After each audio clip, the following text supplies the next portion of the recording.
Aura Foreman.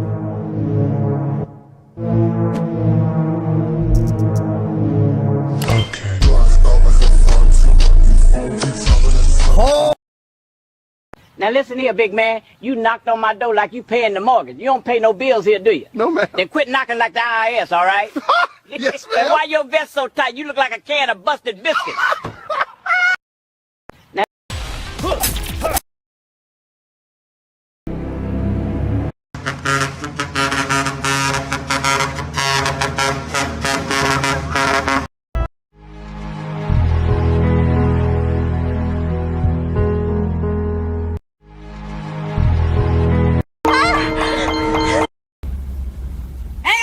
he don't have a license. Arrest him. Oh, man. Someone very profoundly once said many years ago that if fascism ever comes to America, it'll come in the name of liberalism. And what Hello, don't give me unnecessary headache. Unless I will get you inside my nose for 2 minutes. I trust my Believe what I African say. moms. If I hear anything. Hello.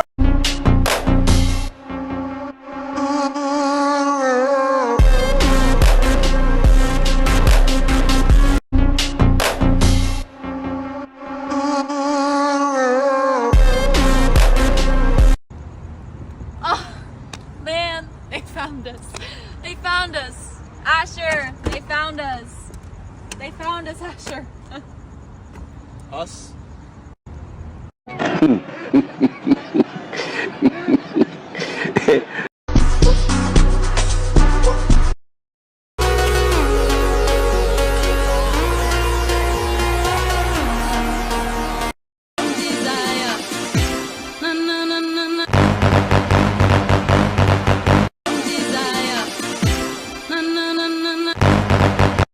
Have you ever come across Creditum?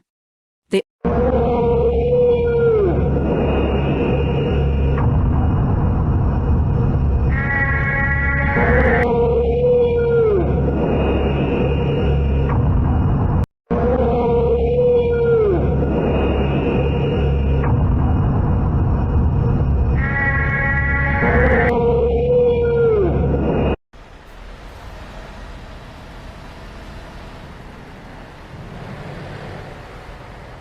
When were these placed? Hello. Oh, we've got more cones to... Oh, that's a clever idea. Stop them from merging them. So this has become a one-way bit, which it should be. FPS is low for me. Everyone's FPS will suffer a little bit. Yeah, you're not going to get 60 FPS here. So 2 new engines to stop people from basically blocking over the entire thing. If you did want to go the other way, you'd have to use this one, which isn't used as much. You'd have to go out this way. This one, the cones start immediately, or you can go this way through that. Oh, did we place that? I'm sure we placed that. There was a bridge added. This bridge came with the revamp of this city, which is not by us, but it's already sometime last year, I think. But yeah, we'll see how we'll come back to this and have a look. This is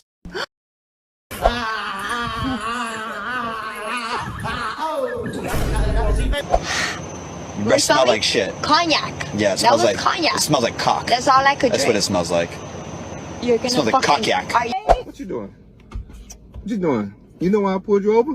Do you know why I pulled you over? I know you didn't leave the house this morning and give me no kiss. Officer, I'm sorry. I know I was speeding. First name? Frida. Last name? Go, ma'am. You're free to go, ma'am. Thank you so much. Have a great Wait, what? Ooh, he's snitching. Everybody, he's snitching. Hey, dude, get back. What the hell did you do? We take out our own trash. I handled it. They were gonna pay. It was done. No one asked you to handle nothing. It was his job to do and he failed. He brought disrespect. I can't have other crews thinking they can disrespect us and get away with it. I gotta look out for all my people. This is nuts. Watch yourself. No, I think you're the one who needs to watch yourself. In fact, I'd keep all 3 of your eyes open. You never know when you're gonna run into a hero with a flaming stick.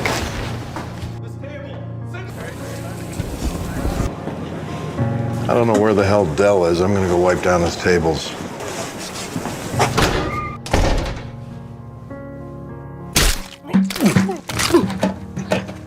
I need a beat that sounds like Stranger Things, but the chill version, the bass line's so fun. I know a lot more about you than what you think I know. Wait for it. All right, man. I told her about that. Thank you for being here. The biggest mistake when starting a business is investing all your money in a complex website. GoDaddy allows you to create a beautiful catalog for your product. I have the great Dr. Dre. He's a real doctor. He's a really good doctor. I have some good doctors. I never met a doctor that made beats. Never made it before. I don't know if he went to medical school, but I'm going to tell you right now, this guy has the best music. I love NWA. Bro, I'm not doing this. No. Negroes with attitudes. We're not doing this. He's a Negro with a great attitude. I love this guy. He's one of my favorite black producers. You're so great. You're so amazing. I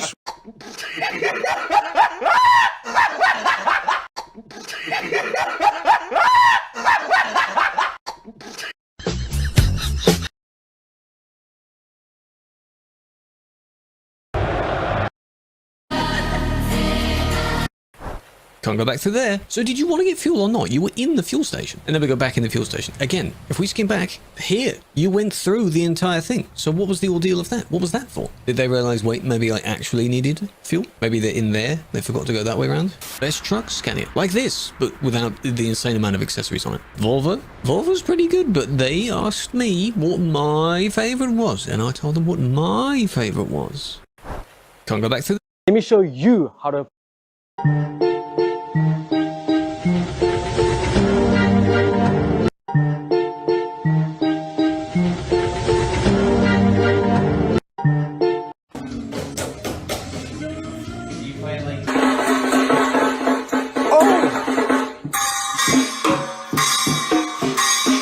Yo, I'm 4 years old.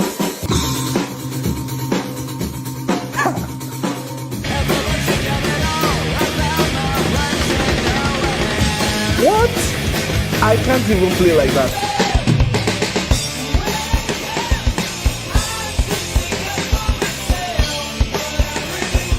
Yo.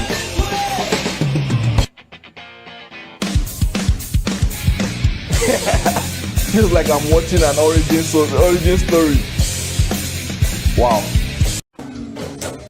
Mr. Reed has no further witness.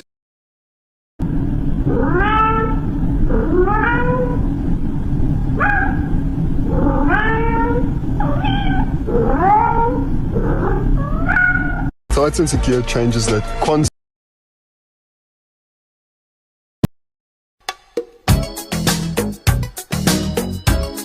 Mamma mia. Should cover the cost of the materials we discussed. And then some. This is what you get to keep. What'd you say?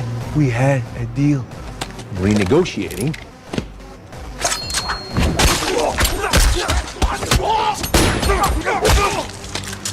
Look at me. I don't renegotiate. We're gonna need some loyal employees. Who wants a job? So how's your dental? Say that again. Give yourself a raise. You start with that bar right there. Okay? Okay. You work for me now. Get your people to fall in line, stay out of my fucking way, and I won't kill. Do you understand? I speak your language. Senator Crane has come here to offer your people a better way of life.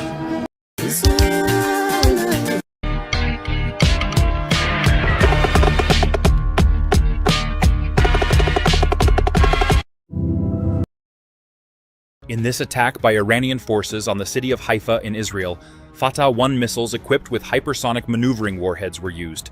These warheads are extremely fast and maneuverable in their terminal phase, making interception nearly impossible. In the video, we can see the speed difference between conventional ballistic missile and the hypersonic ones, with the latter producing a noticeable shockwave effect on impact. A refinery and other critical infrastructure were targeted within the city. In this attack by Iranian forces on the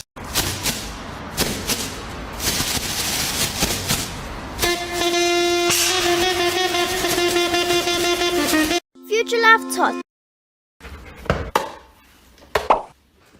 Oh!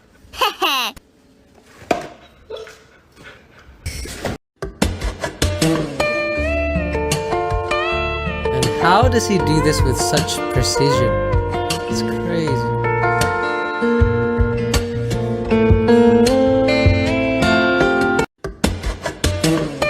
You know, we taught you in school nothing can travel faster than light. You may remember that from school. Right. We lied. Okay. Well, no, you have to parse it more carefully like a lawyer. Nothing can travel through space faster than light, but space can do whatever the hell it wants. The space between us is expanding, so that galaxy, like a surfer, is being carried away from us faster than light, right? And so that galaxy, the light from that galaxy, is traveling through space at the speed of light. But if the space in between us and the galaxy is moving faster than light, then the poor light can never make it to us. We call that a horizon. Wow. A man has ruined a weekend away with his girlfriend by saying what he was thinking. Our reporter Emma Bradford is at the scene. Martin Bishop and Eleanor Shaw had stopped at a cosy country pub after a romantic walk when Miss Shaw looked up meaningfully at Bishop and asked what he was thinking at that very moment. The weekend was about to go very wrong. Need money fast?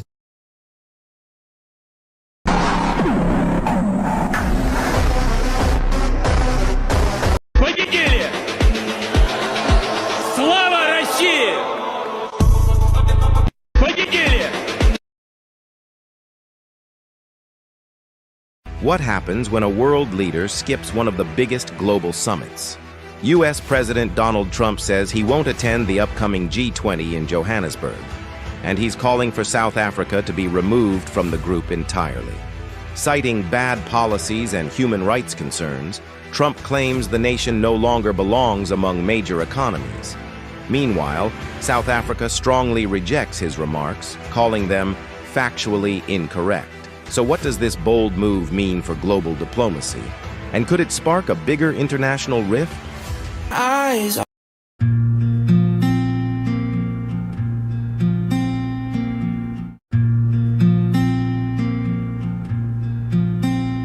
Why does Iran prefer launching its missiles at night? In the recent war between Iran and Israel, Iran launched around 600 ballistic missiles over just 12 days, marking one of the largest missile campaigns in the region's history. Interestingly, most of these launches took place at night. At first glance, it might seem that Iran chooses nighttime simply for its spectacular visual effects. The glowing missiles and explosions lighting up the dark sky create stunning scenes. This is partly true, but the real reason is purely strategic. Iran takes advantage of the night's darkness to stay hidden from surveillance, as the cover of darkness makes it much harder for American and Israeli satellites to detect and track the missiles during their initial phases. Why does broken women with neglected... Mate, what are you doing? This is my turf. No, it isn't. Yeah, this is my area. People on the safari come here to see me, mate. Fuck off. No. Don't bite. Get out of here. Take that. He killed it. Ah. He stood on it. Keep it that way, yeah. Ray! Hey lads! How we going? How you getting on? What are we up to? Sign just blew over. It was lying on the road there, and I'm like, Jesus, put that back up, because you... 다시 한번 트론이 공을 싣고 이제 캐릭의 2차 시기! Now, new Colgate Herbal with Salt for strong teeth and healthy gums. Now, new Colgate Herbal with Salt for... Nah, what's this? On November 4th, the Rapid Support Force. This man is currently being... Who are you? A man on a quest. Does this look familiar? It's from my family's collection. Trading boiled down.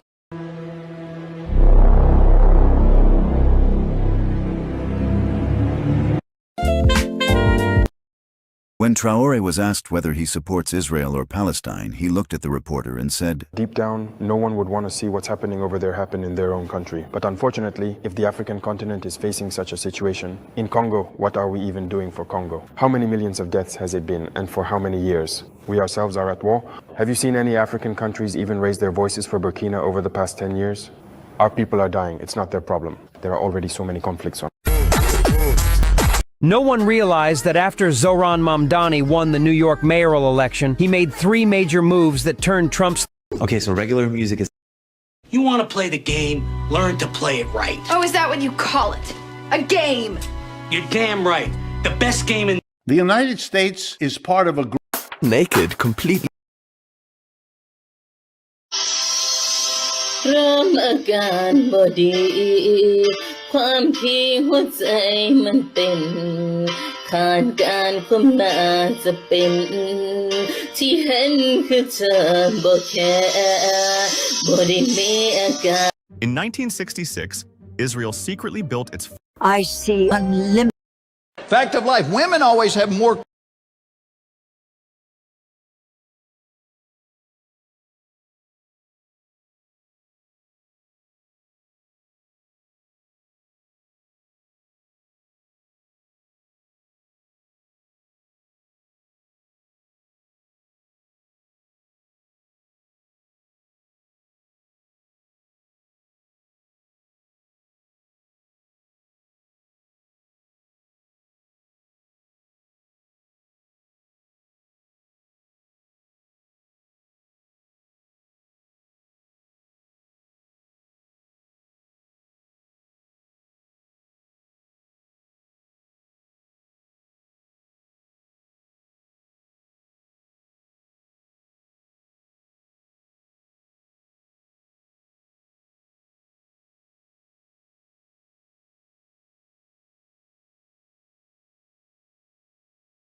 a real flashpoint that we need to consider here, because we've heard a lot of stories coming out of Ekurhuleni, not just the police department, but the way that contract killing has been used to affect those who are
Naked exists to make insurance better. The way we do it is really through our tech, and I think it's made getting insurance for a lot of people a lot easier than a lot of other companies.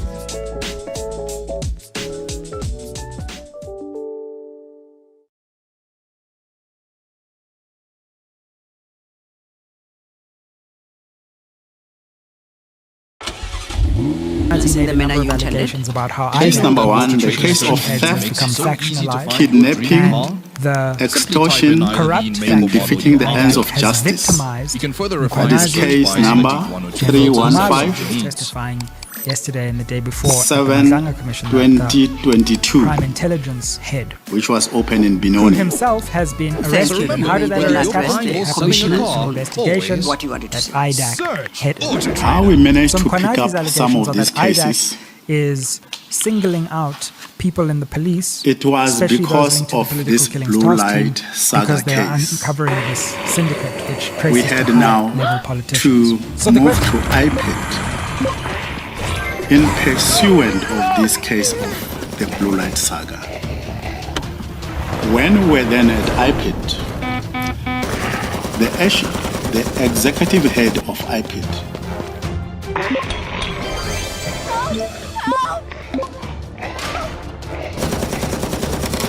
she then indicated to us that you came with this Blue Light saga case. We've got a lot of other cases against your own members.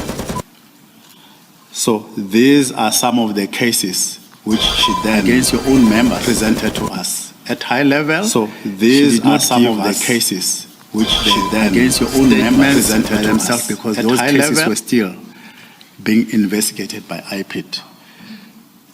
So as I've indicated that Mr. Spies will go much more in detail with those cases, but that was the first case. I don't know whether I must go to the second case. Perhaps just you have 2 small paragraphs in respect of that particular case on your statement. If we could just dispose of that before we move to the next case. Page 21, paragraph 73. The above case which I've spoken about now. This case involves the conduct of 3 officers. I will leave it at that, the 3 officers. Then paragraph number 74. The 3 officers are alleged to have raided the Smoke and King supermarket, confiscated cigarettes worth of 29,000, thereafter kidnapped the manager of the store. They thereafter tendered 1 box of cigarettes to the Benoni police station, claiming they found it abandoned in the field. Chief Mapie, you indicated that the members involved in the cases that you'll be dealing with are all members of the EMPD, correct? That is correct, SC. you have, in identifying the first case, you have provided the case number in full. So there is a recorded case with the police against specific persons. Do you assume that the persons who are alleged to have committed these crimes in that docket, are you suggesting that their identities are not public and that they must be concealed?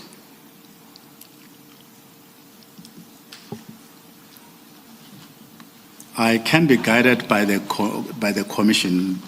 The names I've got, but the details of those names, Commissioner Spies will also come and work on that area. He will be able to give. I'm interested in the identity of the persons who are alleged to have committed these crimes. The names? Perhaps you have sought the commission's guidance, and because my suggestion is there is a specific case opened and a case number is provided, which means that those are, the identities have become public for all intents and purposes. On what basis are you withholding the identities? Perhaps let me, in the meantime, ask the question while you resolve this issue. Have these people been charged, to your knowledge? Okay, Commissioner, when we went to IPIT, these are the cases which, as I will still go through them in detail, which were highlighted to us. I know that others, the processes has taken place, and others are still pending amongst these cases. Okay. Thank you, Commissioner. I leave it to the chair. Does, I don't know if it's... does that answer the question? The question is a direct one. Are you aware if the alleged offenders have been criminally charged? Are there charges already or not? The first one I spoke about, commissioners. Charges were laid and the process of disciplinary proceeding. Leave out the disciplinary proceedings and the substance or essence of the question by Commissioner Baloyi concerns the issue that normally you do not divulge the details of a person before they have actually been charged. And that's about the person being charged criminally. It has nothing to do with disciplinary processes within or rather at the workplace. Do you get this now? So just focus on whether the people have been charged. Are they criminal charges? That's the point of substance. Departmentally, they were charged. No. Criminally, I do not have the outcome whether the DPP finally decide to prosecute or not. All right, no, thank you.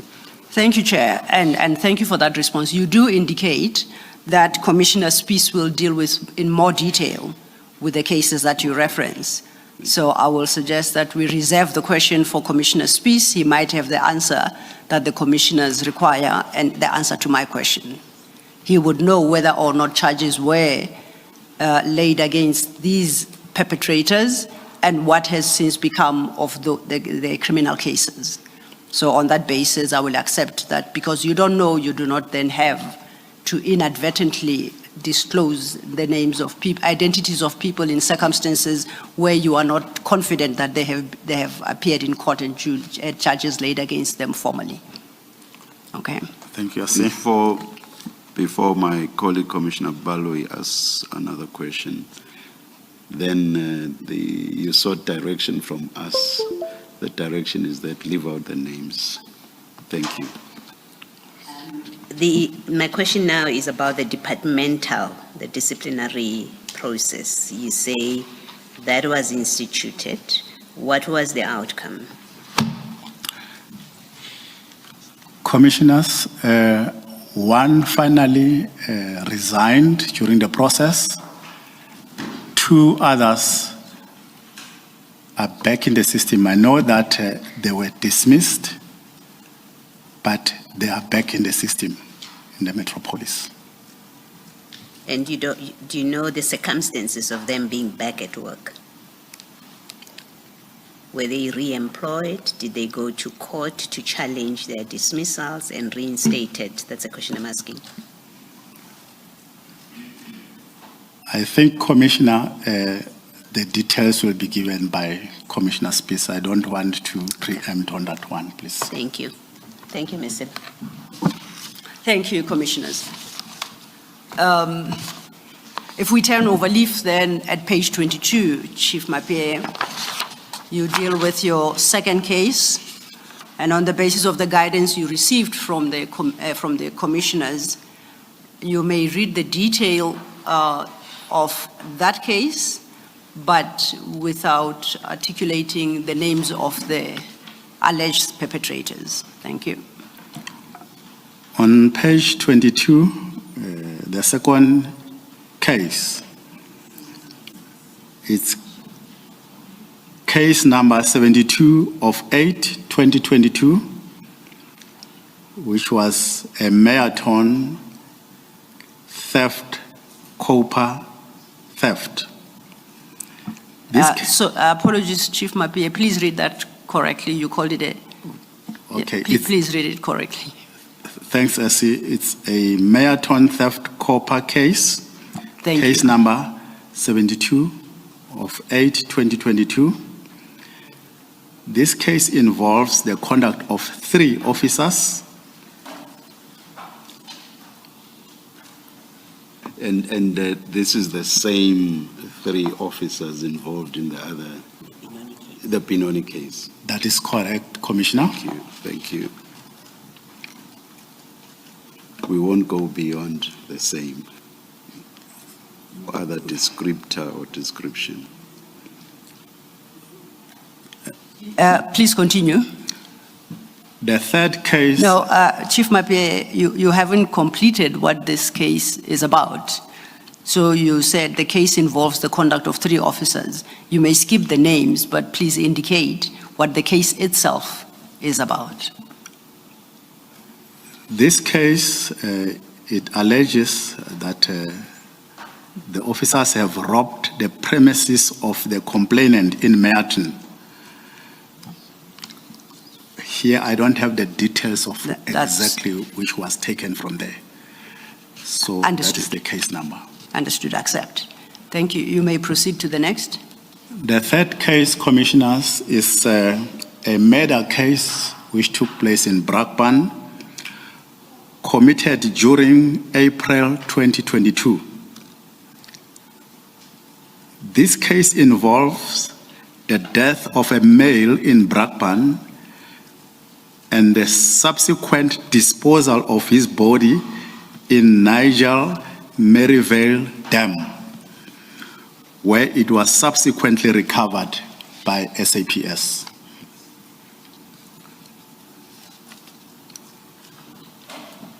Once again, the 3 officers were implicated in this case. Chief Mapie, this one you don't have a case number. It just says Brakpan. Is it, what does that mean? That you don't have a case number here? It's very interesting, Commissioner, because even when we went to IPID, we were not given the case number. But with the further developments, I will believe that Commissioner Spies ought to have received now the case number of this case. Thank you.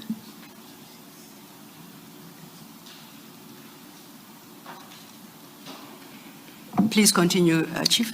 The fourth one is a Bedfontein truck theft under false pretenses. That is case number 86 of 2/2023. This case involves the conduct of 2 officers. It's the same officers whom were involved in the others, but this one, instead of them being 3, here there were 2 of those same officers who were involved in this matter. It concerns a hijacking of a truck on the N12 highway and a theft of its load. That's the high-level summary I can give to that. Thank you.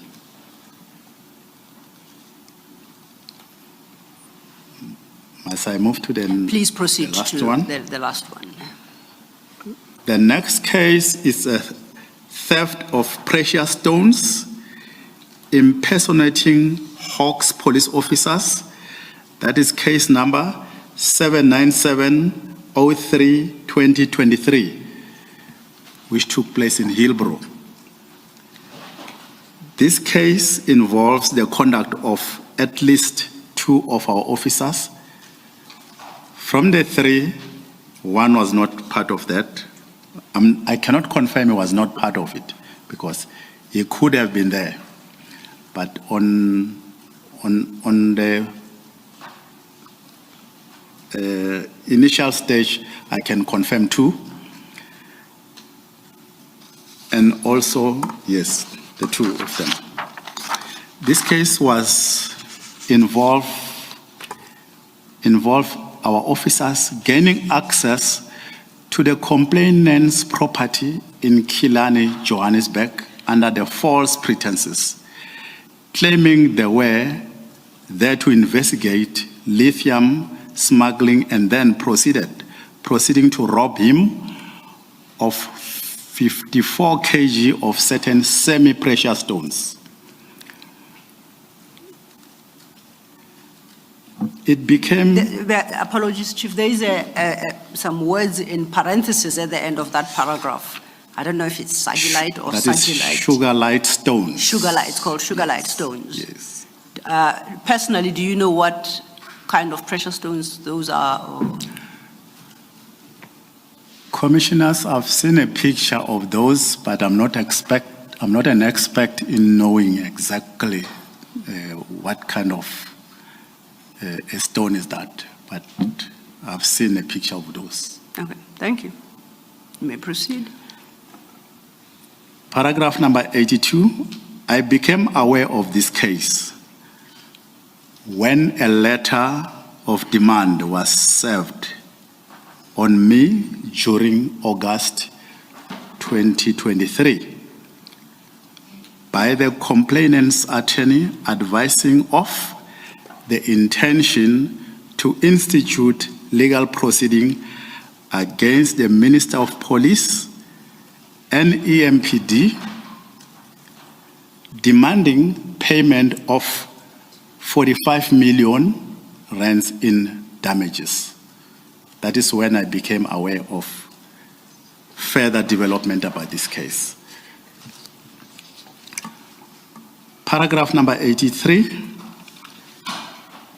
A copy of this letter is attached, marked JM24.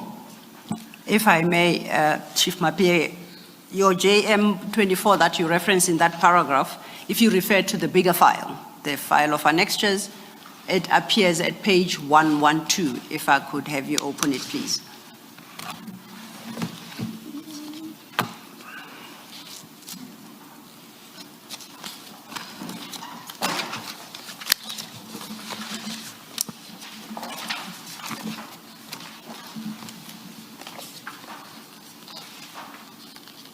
Have you located it?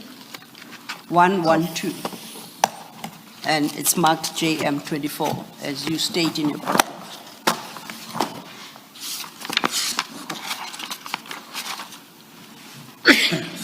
Excuse me, I've got it, SC. Okay, then we can go back, deal with the contents of your paragraph 83, and to the extent necessary, you can cross-reference to the annexure. Thank you. Page 23 on paragraph 83.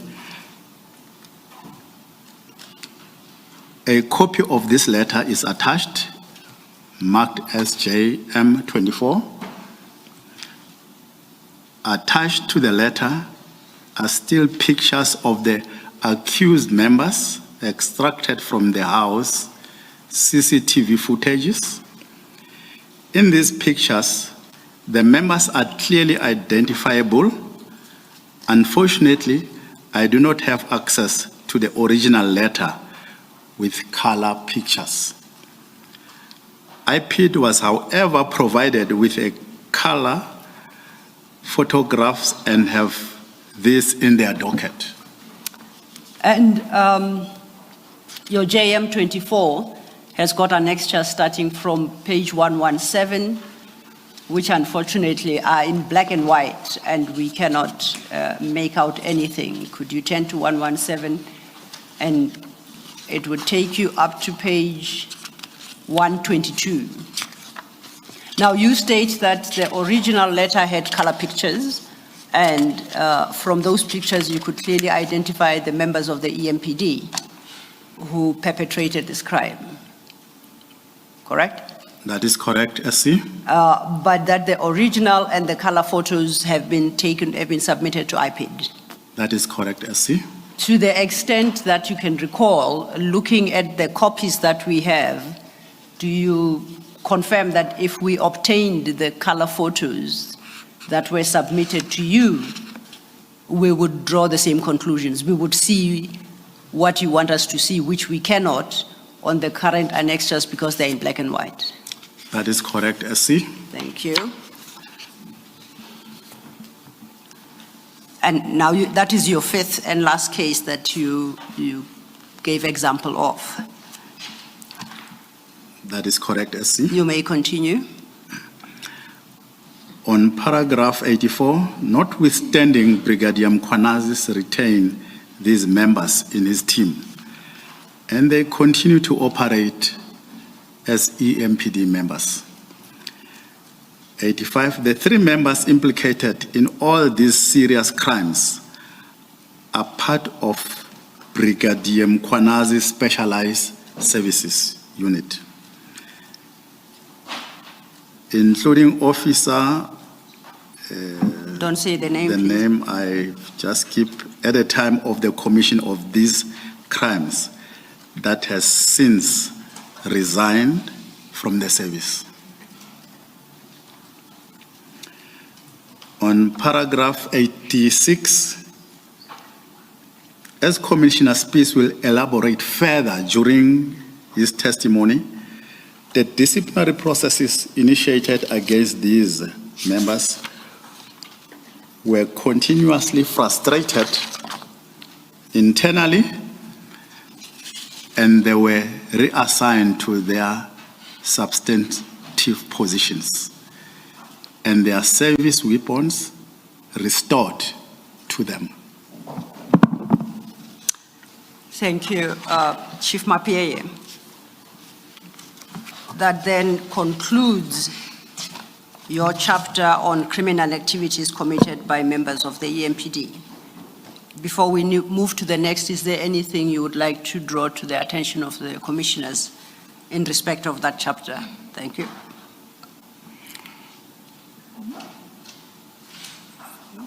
Not for now, SC. I'm comfortable with what the level of the cases have highlighted. Thank you. Thank you, Chief Mapieye. That then brings us to your next topic, which you title Referrals of Matters to IPID. And you started page 24 with that. On page 24? Yes. Now, under that heading, you start with describing who IPID is. So you may read the paragraph into the record, but I request that for our purposes, it's not necessary to run through the provisions of Section 28 of the IPID Act that you have reproduced here under. Thank you. Thank you, SC. Thank you, Commissioners. On paragraph number 87, the Independent Police Investigative Directorate, that is IPID, is established in terms of the Independent Police Investigative Directorate Act 1 of 2011, the IPID Act, Section 28 of IPID Act prescribes that IPID must investigate. And then you proceed to extract directly from Section 28 to enumerate the type of matters that that IPID is required to investigate. And you confirm that what you list there is taken directly from Section 28 of the IPID Act. Any death in the... Chief Mapie, after you say Section 28 of the IPID Act prescribes that IPID must investigate, you see the rest of what is in that paragraph is in italics. Do you see that? That is correct, SC. My question to you is, do you confirm that what is in italics you have extracted directly from Section 28 of the IPID Act? That is correct, SC. So that those are not exactly your words. You took them out of the Act. That is correct, SC. If that is so, I am suggesting that it is not important to read out and go through every detail of what Section 28 provides. Thank you, SC. I will then invite you to turn the page to page 25 and paragraph 88, which then deals with the substance of your testimony. Thank you. On page 25, paragraph 88, the IPID Act, until it was amended in 2024, it did not apply to members of the Municipal Police Service.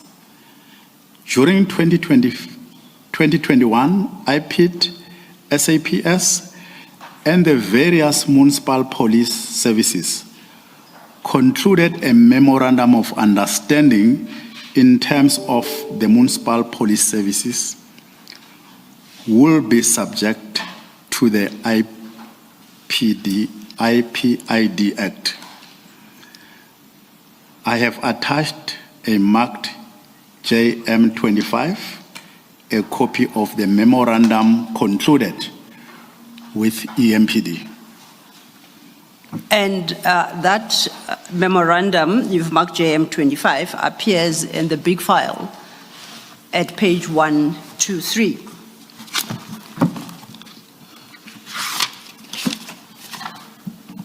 And just for the record, I'll read the heading of that memorandum.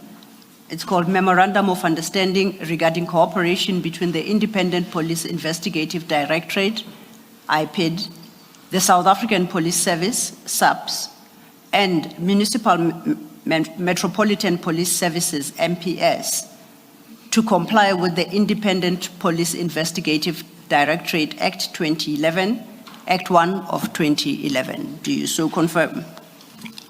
That is correct, SC. And you indicate at your paragraph 88 that it is in terms of this memorandum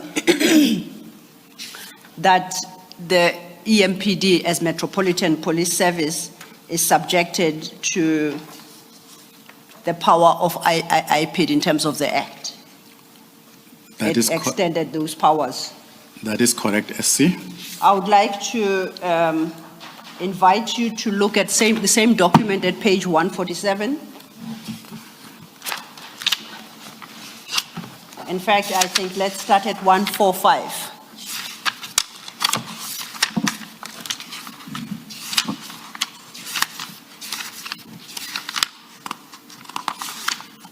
I've got it, SC. At page 145, it's a document titled Certificate of Approval and Undertaking to Comply and Adhere to the MOU. You see that? I can see that, SC. And at the bottom, it appears to be signed at Pretoria, IPID office on the 18th of February 2021. And there's a signature above the provision for signature by an executive director, IPID. That is correct, SC. If you turn over, lift to page 146.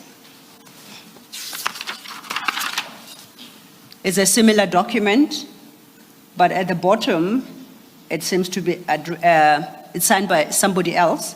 General National Commissioner, South African Police Service, KJ Sitole, in brackets SOEG, and it is dated Pretoria, the 9th of March, 2021. That is correct, SC. And then if we turn over leaf, at page 147,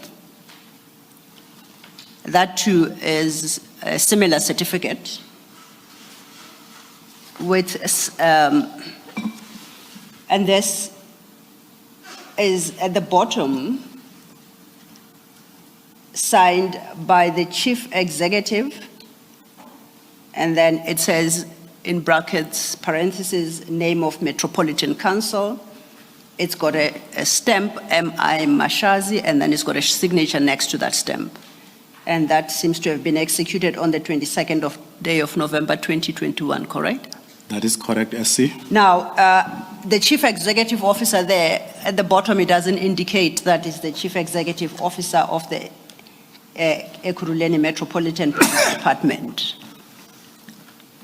That we find in the same document, in the body of that document, where there is provision for the specific Metropolitan Police Department to fill in the detail on signature of this Memorandum of Understanding. And that tells us that this was executed by M.I. Mashazi on behalf of EMPD, Ekurhuleni Metropolitan Police Department. Do you confirm? That is correct, SC. Now, your pages 148, 149, 150,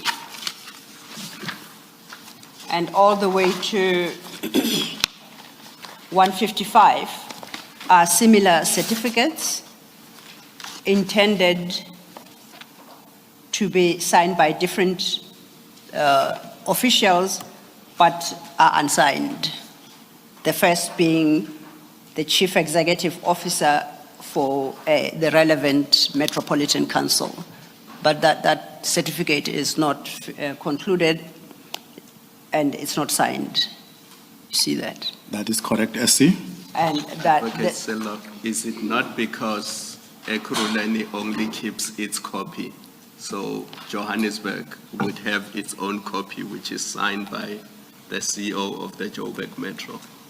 Thank you, Commissioner Khumalo, for reading my mind. And that was the point to be made, that insofar as Ekurhuleni is concerned, all the necessary signatories have executed this document and have signed it. Thank you. Okay, now that we have acquainted ourselves with the MOU, and we understand from your paragraph 88 the effect of that MOU, I ask you to revert then to your statement at page 25, and we deal with your testimony from paragraph 89. Thank you, SC. Page 25, paragraph 89. From November 2021, therefore, IPID investigates all conduct of members of EMPD that falls within the terms of Section 28 of the IPID Act. Please continue. Paragraph 90, IPID is currently seized with at least 9 investigations in respect of Ekurhuleni involving crime committed by members of EMPD as far back as 2022. Unfortunately, and for reasons that are not clear, IPID has not able to progress these matters to the stage of prosecution. Paragraph number 91, the majority, if not all, of these matters are being investigated by a gentleman in IPID Act. I've reserved the name for now.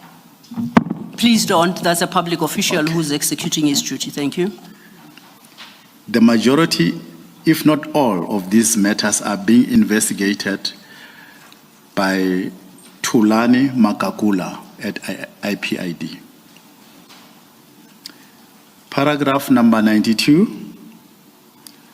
I, on numerous occasions, raised concerns with the Executive Director of IPID, Ms. Ntlanseng, regarding the conduct of the IPID investigator, Mr. Makakula, in particular regarding his persiveness and close relationship with Brigadier Mkhwanazi, as well as victimization of myself and the witnesses in these cases. The lack of progress in IPD investigation was also a source of concern. I continuously sought a meeting with the head of IPID to address these matters.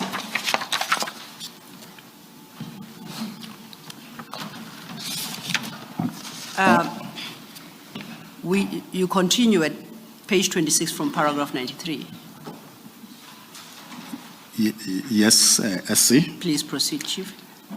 On page 26, 93, paragraph 93, I attach WhatsApp communications between myself and Ms. Ntlatseng over a period of from the 5th of March 2023 to 11th September 2024. On these matters marked MJ26, these efforts yielded no results. Paragraph number 94. On 26 January 2024, I addressed a letter to Ms. Ntlatseng requesting a meeting, the purpose of which was to discuss interference in ongoing matters by Mr. Makakula. I attach a copy of that letter marked JM27. On that annexure, it's to be found at page 174 of the big file.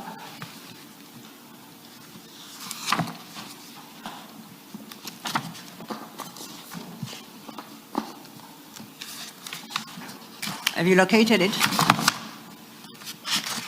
I've got it, I see.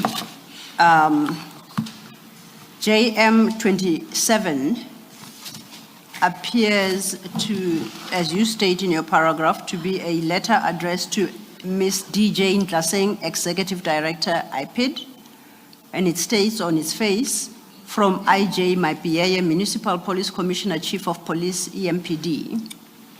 And at the bottom, it's got provision for signature by IG Mapieye, Municipal Police Commissioner, Chief of Police, EMPD. Do you confirm all that?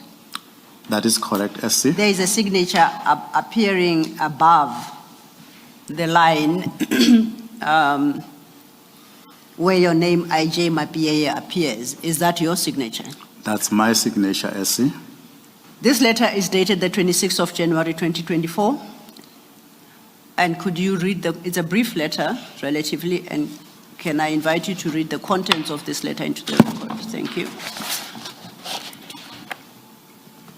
The heading, request for meeting, interference in ongoing cases, matters, EMPD. Dear ED, I need to bring the following matters under your attention. During 2023, I personally reported to you that one of your investigators, Mr. Makakula, reported in person to the city manager of the city of Ekurhuleni, Dr. Imogen Mashazi, that myself and the Deputy Commissioner Spies are the people who are pushing the IPID investigation into J. Mkhwanazi's case. EMPD, while nothing could be further from the truth. Paragraph number 2, it is a known fact that IPID has various investigations and cases still pending against J. Mkhwanazi, which some are not concluded yet. It has come to my attention that Mr. Makakula have had numerous meetings with J. Mkhwanazi on sidelines at Boksburg EMPD precinct. Last meeting between them was on Friday, the 19th of January 2024. I, as the Chief of Police and Head of Metro Police, have not been informed or have any knowledge of these meetings, and also do not receive any progress feedback on existing matters. The engagement of Makakula and Mr. J. Mkhwanazi has got the potential of jeopardizing the cases against Mr. Mkhwanazi. I therefore request a meeting with you, whereby we can discuss this matter further and a way forward on handling this. Your considered noting is appreciated. Then I append my signature there. Thank you, Chief. This letter is dated the 26th of January 2024. And you specifically in this letter, having raised the concerns that you had as the Chief of Police EMPD, requested a meeting with the Executive Director of IPID. Two questions. Did the Executive Director furnish you with any written response to this letter?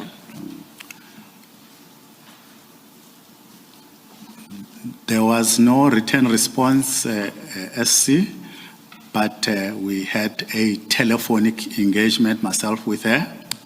Yes. Where we then discussed the involvement of this gentleman, Makakula. And then she promised me and indicated that she is going to remove him from the investigation in the Eastern Region side. Yes. Now, the letter is dated 26 January 2024. Would you have a recollection as to when you had this telephonic conversation with the Executive Director of IPID firstly, and who was the initiator of that telephone conversation? Was it yourself or was it the Executive Director of IPID? She called me after I've sent this letter to her. And would you recall how much after you had sent the letter, or I know it's January 24, so you might not have a recollection, but did you consider that she had delayed in calling you, or as you remember things, was it a relatively immediate response to your letter? It was not long after I've sent this letter to her that she called me. Now, you say in that conversation she undertook to address the challenges you have raised in the letter? Did you say that? That is correct, SC. And secondly, that she undertook to replace Mr. Magagula as the investigator for the Eastern Region? That is correct, SC. I appreciate that you were suspended in September 2024. Prior to your suspension, are you aware of her delivery of the second promise in particular of replacing the investigator responsible for the Eastern Region? SC, I will concur that she finally definitely sent someone to take over, especially this case of the Blue Light Saga. I think it was a captain from KZN, the surname is Pulu, who then took over these responsibilities in the Eastern Region. You say particularly in respect of the Blue Light Saga. So the replacement of the investigator was only in relation to that particular case? Is that what you're suggesting? And not in respect of all the cases that you have referred to, particularly those that involve criminal conduct by members of the EMPD? That I cannot confirm, SC, whether the others were still under Mr. Makakula or they were then also taken over by Kulu. And perhaps just to quickly refer you to the EMPD report and to find it's JM19.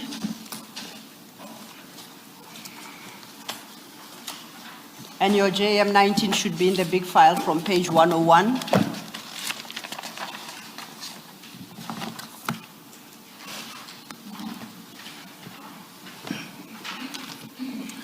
I've got it, SC. And the signature page of that report is 103. I've got it. And I see the first signature there is attached above the name of Mr. W.M. Kulu, designation Special Investigator, IPID NSIT. And he appended his signature on the 1st of September, 2023. I could see that, SC. Okay, now, you indicated that the executive director of IPID responded to your request, at least by replacing the investigator in the blue light matter. I point out to you, however, that Mr. Kulu signed that report in 2023 already in September. And your letter that we're dealing with at page 174 to the executive director was issued only on the 26th of January, 2024. Do you see that? I see that and I understand it.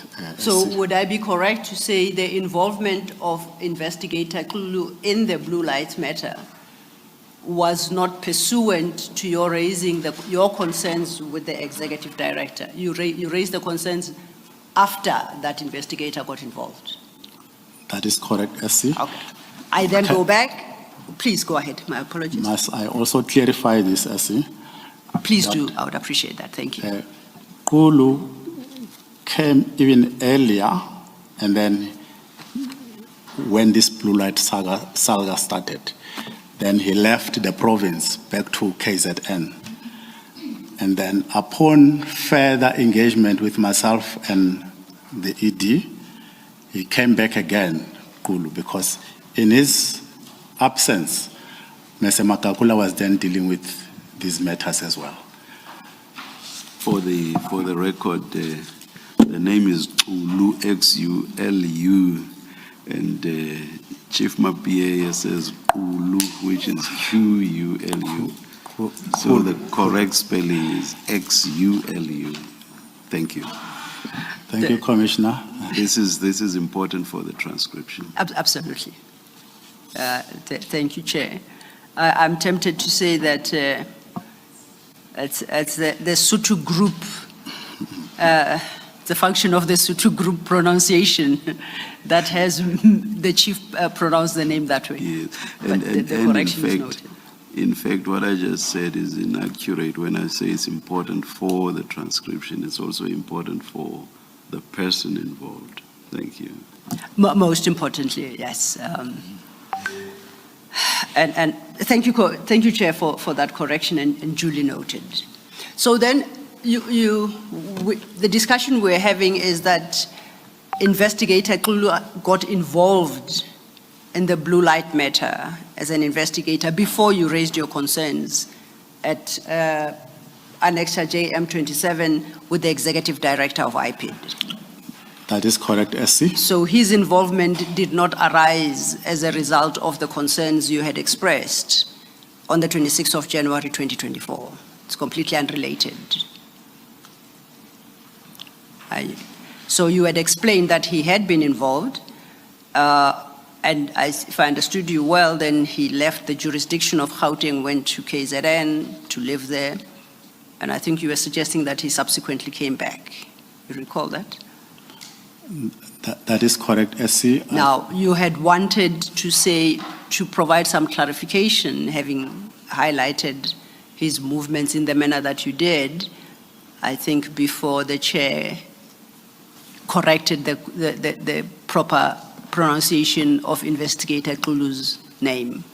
So I invite you to state what you wanted, or to provide the clarification you had indicated you wanted to give.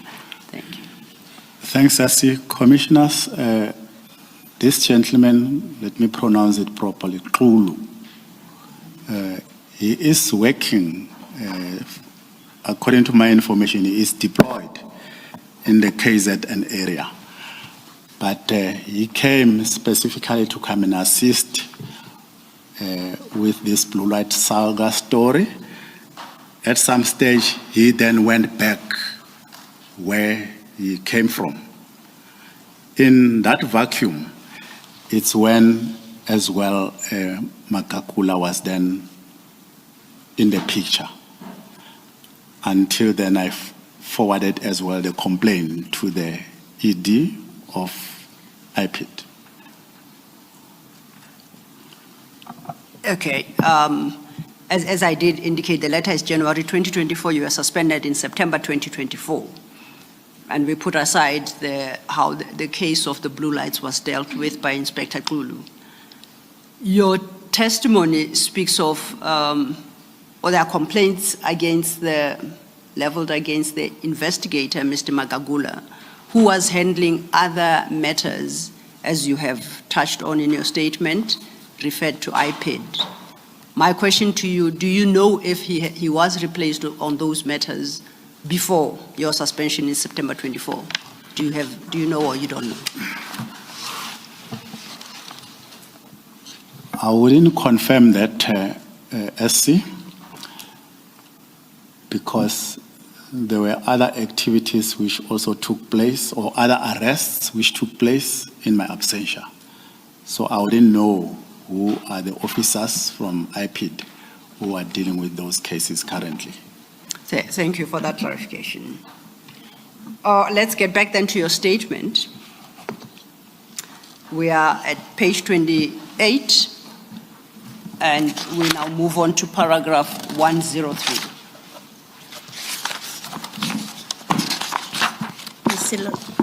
May I just take, sorry, yes, can I just take you back to paragraph 92? And it's, Chief, it's at page 25, paragraph 92, and I just want to make sure that I'm reading the paragraph correctly. You state in that paragraph your discussions or your concerns that you raised with Mr. Ntlatseng of IPID. And then and one of them is the perceived close relationship of Mr. Magagula with Mr. Mkhwanazi. And then this is the part you say, as well as victimization of myself and witness. Who are you saying, or who was victimizing you and the witness? It's not clear to me whether it's Mr. Magagula or it's Mr. Mkhwanazi in the way that this is written. The victimization from myself, I think there is an area where I'm still going to address it in detail, Commissioner. But my witnesses who were dealing with this matter, because IPID cannot work in silos, they have to come to EMPD, Metropolis, to get the relevant information. All the members who were involved in assisting IPID with that investigation, they were dealt with by the city. So you're not alleging that Mr. Magagula was victimizing you and witnesses. That's what I wanted to clarify. That is correct, Chair. Okay, thank you. Thank you, Commissioner. At paragraph 93, Chief, you introduce a series of WhatsApp messages, and you have those attached as Annex JM26. Do you see that? I could see that. At the time you dealt with the contents of that paragraph, we did not have specific regard to the WhatsApp messages. in light of the question posed to you by Commissioner Baloyi, may I invite us to go to JM 26, which may potentially have a more complete answer to the Commissioner's question.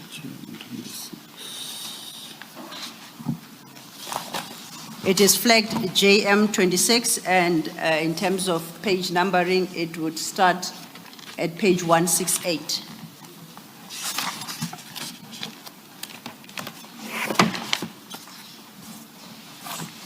Have you located the annexure? I've got it, SC. And this will go to page 173 from 168. Do you see that?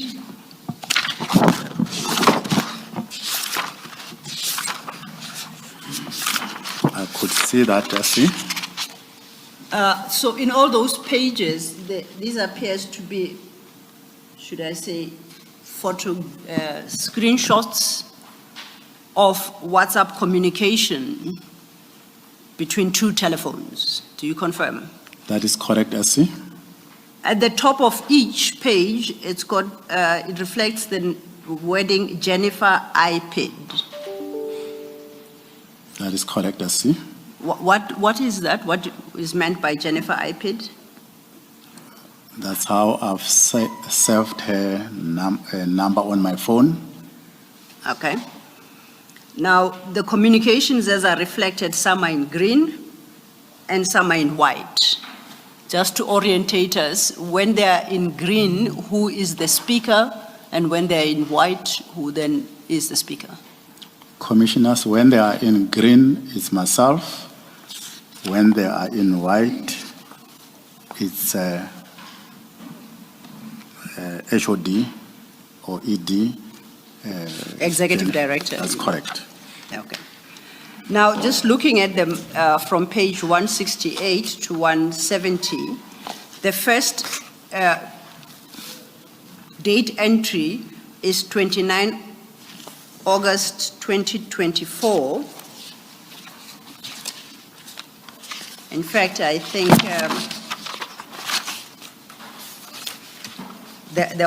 is it 29 August 2024? That's correct. I see 29 August 2024. I correct myself. I called it the first entry, but the first page reflects the date of 29 August. As I go through the pages to 170, I realize that they seem to have been filed in historical order, in descending order. So the first page is not the first communication. It actually is the last communication. That is correct, SC. If I may assist your commission, that I think the first communication WhatsApp, it will be right at the end. This page on 168, it could be, it is the latest. Yes. So the first communication actually starts at page 173. That is correct, SC. And that is dated the 5th of March, 2023. That is correct, SC. Okay. Perhaps just, I see that the first, you appear, you said green are your communications, you appear to be the initiator of this conversation. That is correct, SC. Can you just read the first green portion at page 173 that you posted on the 5th of March, 2023? I said, hi, Executive HOD. My name is Jabu Mapiyeye, Chief of Police in Ekurhuleni. Could I please come to your office tomorrow, if available?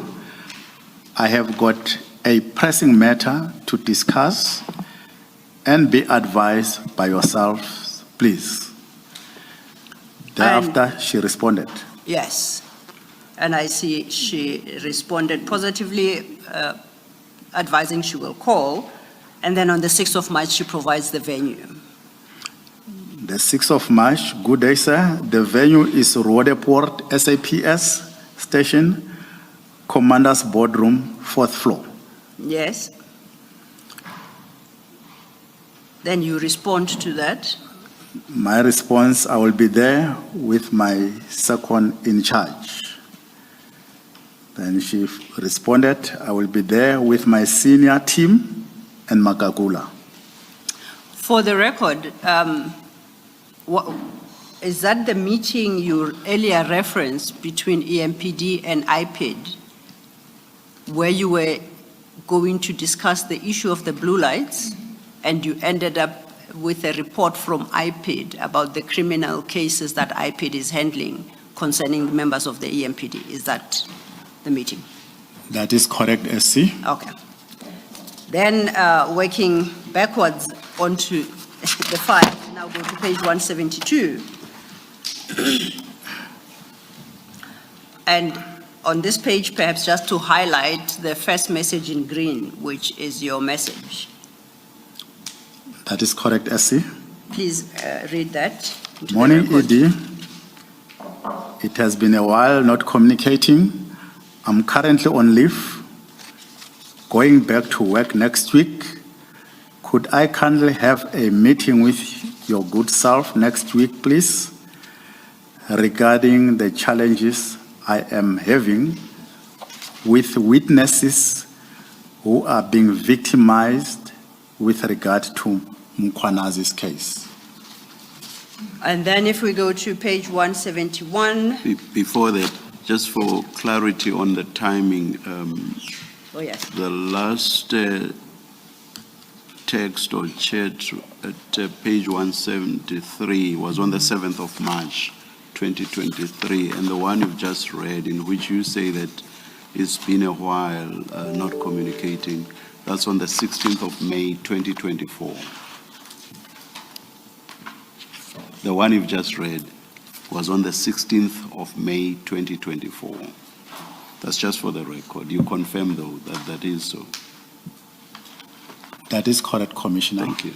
Thank you, Commissioner, and that is correct, because if you have regard to page 173, the last communication, according to that date stamp, appears to have been on the 7th of March, 2023. The message you just read is dated the 16th of May, 2024. So there was about more than a year of no communication between yourself and the Executive Director of IPID. That is correct, Commissioner. So technically, the question of victimization of witnesses, at least insofar as these WhatsApp messages are concerned, you introduced for the first time, it would appear in May 2024. Am I correct? That is correct, Commissioner. Then, just for the record, yes. Advocate Silo, because these WhatsApp screenshots are not in sequence, 170 and 171 are 2023 WhatsApps. So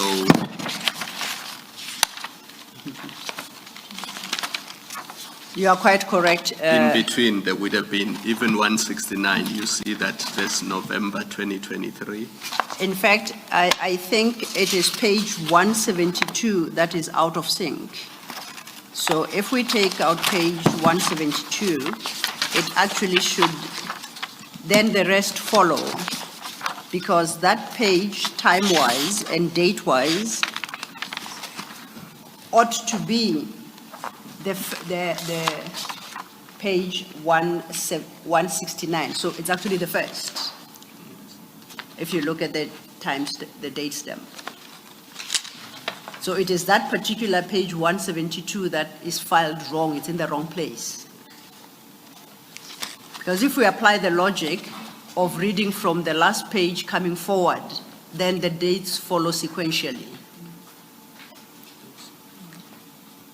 So on my reading, the last communication before 16 May 2024 is that 19 November on page 169. That is correct. Yes. That is correct. May our files be corrected then, please? Yes, no, we will. It was the ordering of the pages, Yes, I think. That, yes. But just to move the one page for the record, 172, to locate it in its proper place in the file. Yes. And that will affect, then, will just be a change of numbering on successive pages. Thank you, thank you.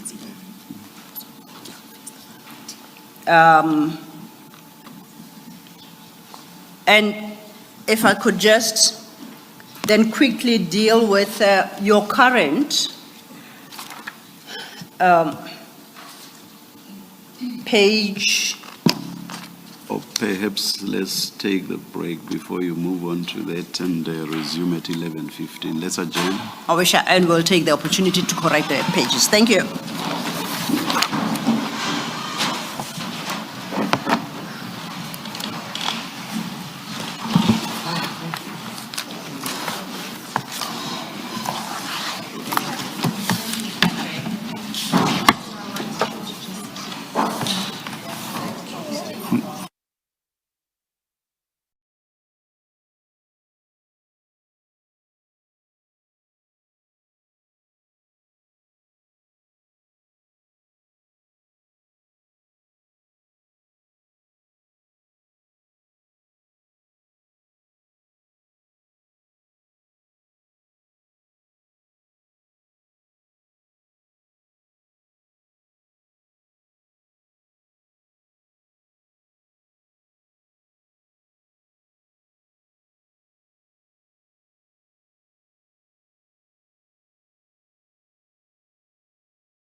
Thank you, Chair.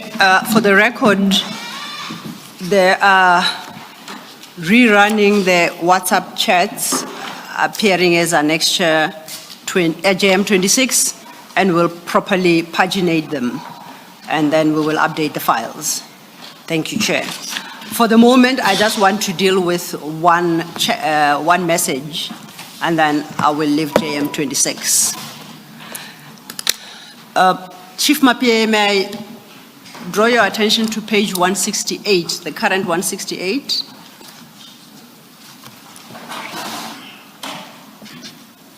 And for the record, I do accept that once updated, the page number will change. Yes. In the big file. In the big file. We are still dealing with your WhatsApp chats.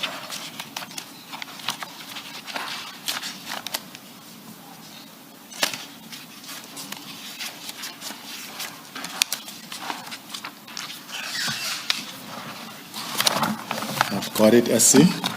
And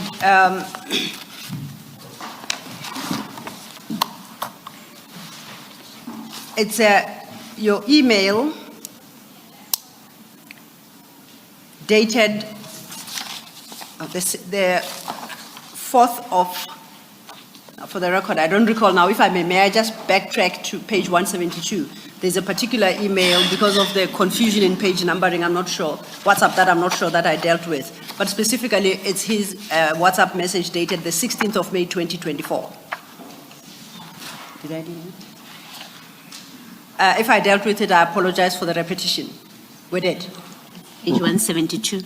The one at page 172. Yes. Commissioner Kumalo assures me that we dealt with that. Yes, in 169. Yes, it does. At the bottom. At the bottom.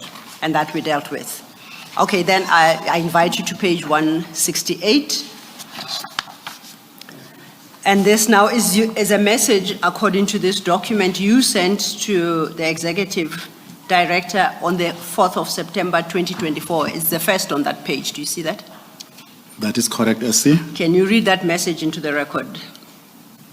The one which was on the 4th of September 2024? Yes. Good afternoon, ED. Could we kindly secure an urgent meeting between me and your good selves, even on Teams? It's not about my case, which is making headlines. It's about our EMPD outstanding cases. Thank you. To the question then that Commissioner Baloyi had asked about who was being intimidated, and about witnesses being intimidated and by who, we went through the WhatsApp chats in a bid to provide an answer to that question, which I trust we have. Commissioner Baloyi, does that? Yes. Thank you. With that. Thank you, Ms. Chief Mapie, then, at page 26 of your statement now, the small file. We are at paragraph 95.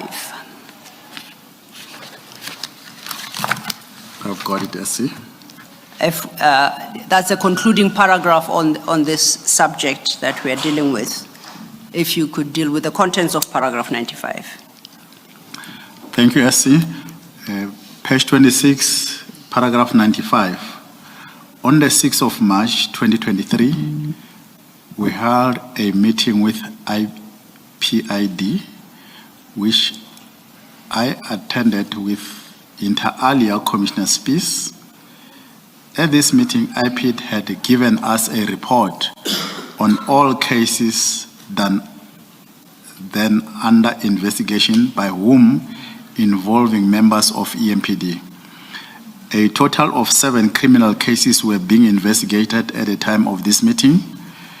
No progress, but for the blue light case, has been achieved in these cases. Instead, one more case has been added to the list. One involving extortion, kidnapping, and theft in Boksburg by 6 officers from the Drug Enforcement Unit, reporting to Brigadier Dion Singh who in turn reports to Brigadier Mkhwanazi. And was that the state of affairs at the date that you were suspended on the 25th of September 2024? Was that where things stood? Except the recent one, which is added, that one more case that has been added to the list. One involving extortion, kidnapping, and theft in Boksburg by 6 officers from the Drug Enforcement Unit. This is recent, as I was already on suspension, so it was not there. Also now, what you're saying is you've since become aware of an added case that is to correct, the yes. IPID cases you discussed with the executive director. And this is the case you reference of extortion, kidnapping, and theft in Boksburg. But the point you make is that that case arose after your suspension in September 2024. That is correct, I see. Thank you, duly noted. That then concludes that chapter of referrals of matters, EMPD matters to IPID.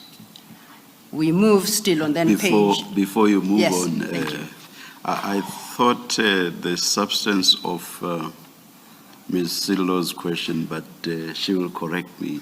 I thought the substance of her question was whether, as at the time you were suspended, the lack of progress endured all the way right up to when you were suspended, leaving aside the question of the addition of a new matter, but the lack of progress on the investigation of those matters endured throughout. That's correct, Chair, and I thought you had answered, but please specifically address yourself to the question as reposed by the Chair. Oh, yeah, I just heard him talk about the additional case and I didn't... I think he was trying to draw a distinction, yes. because the two facts are set out in the same paragraph. Please address the question... Directly, please. Thank you. Without reference to this extra case. Thank you, Commissioner. Until such time that I was then sent on suspension, that was the state of the cases. Thank you. Thank you, Chair. We move then, Chief Mapie, to your next topic, which you term attempts to discipline Brigadier Mkhwanazi, and you deal with this from page 26 of your statement, the small file. On page 26, I see. You start at paragraph 96 with a statement that all your attempts to discipline Brigadier Mkhwanazi were frustrated, right? That is correct, I see. Please tell the commissioners about your attempts to discipline Brigadier Mkhwanazi and how the attempts to so discipline him, you contend, were frustrated.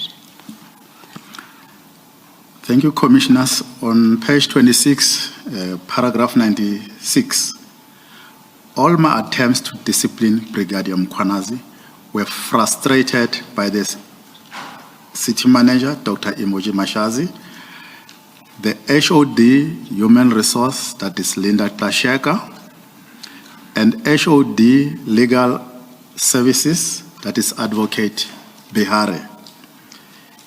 In fact, these attempts led me to be suspended on numerous occasions, culminating in disciplinary charges for alleged sexual harassment being leveled against me in November 2024. Please proceed. On page 27, paragraph 97. On the 24th of February, Brigadier Mkhwanazi was placed on suspension with this case of the blue light salga. On the 3rd of March 2023, and based on the outcome of our internal investigation, I determined that the misconduct complaint it was of a serious nature. I attach Annexure JM28, a copy of that determination.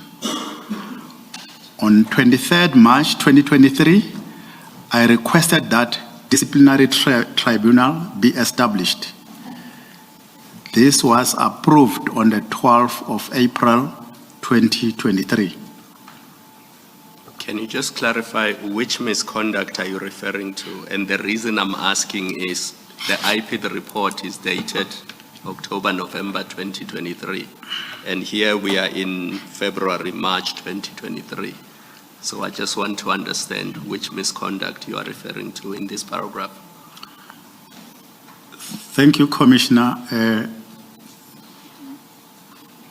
We usually we don't have investigative powers as Metropolis, but we've got an internal affairs which deals with our internal investigation with regards to the misconduct of officers or employees in the Metropolis. So that process has taken its course already, whilst the other process went to IPID, where they finally as well liaise with the NPA. Are you saying it was the same issue? That is correct, Chair. Thank you, Commissioner Khumalo. Please proceed. And I'm sorry, yes. And when you say this was approved, that is your determination that misconduct proceedings be initiated. So when you say this was approved on 12th April 2023, who approved? Chief Mapie, through you, Chair, before you respond, you referenced a document there, JM28. Okay. Perhaps if you go to JM28, you will be better able to pointedly respond to the chairperson's question and in part also answer the question posed by Commissioner Khumalo. In the big file at page 176,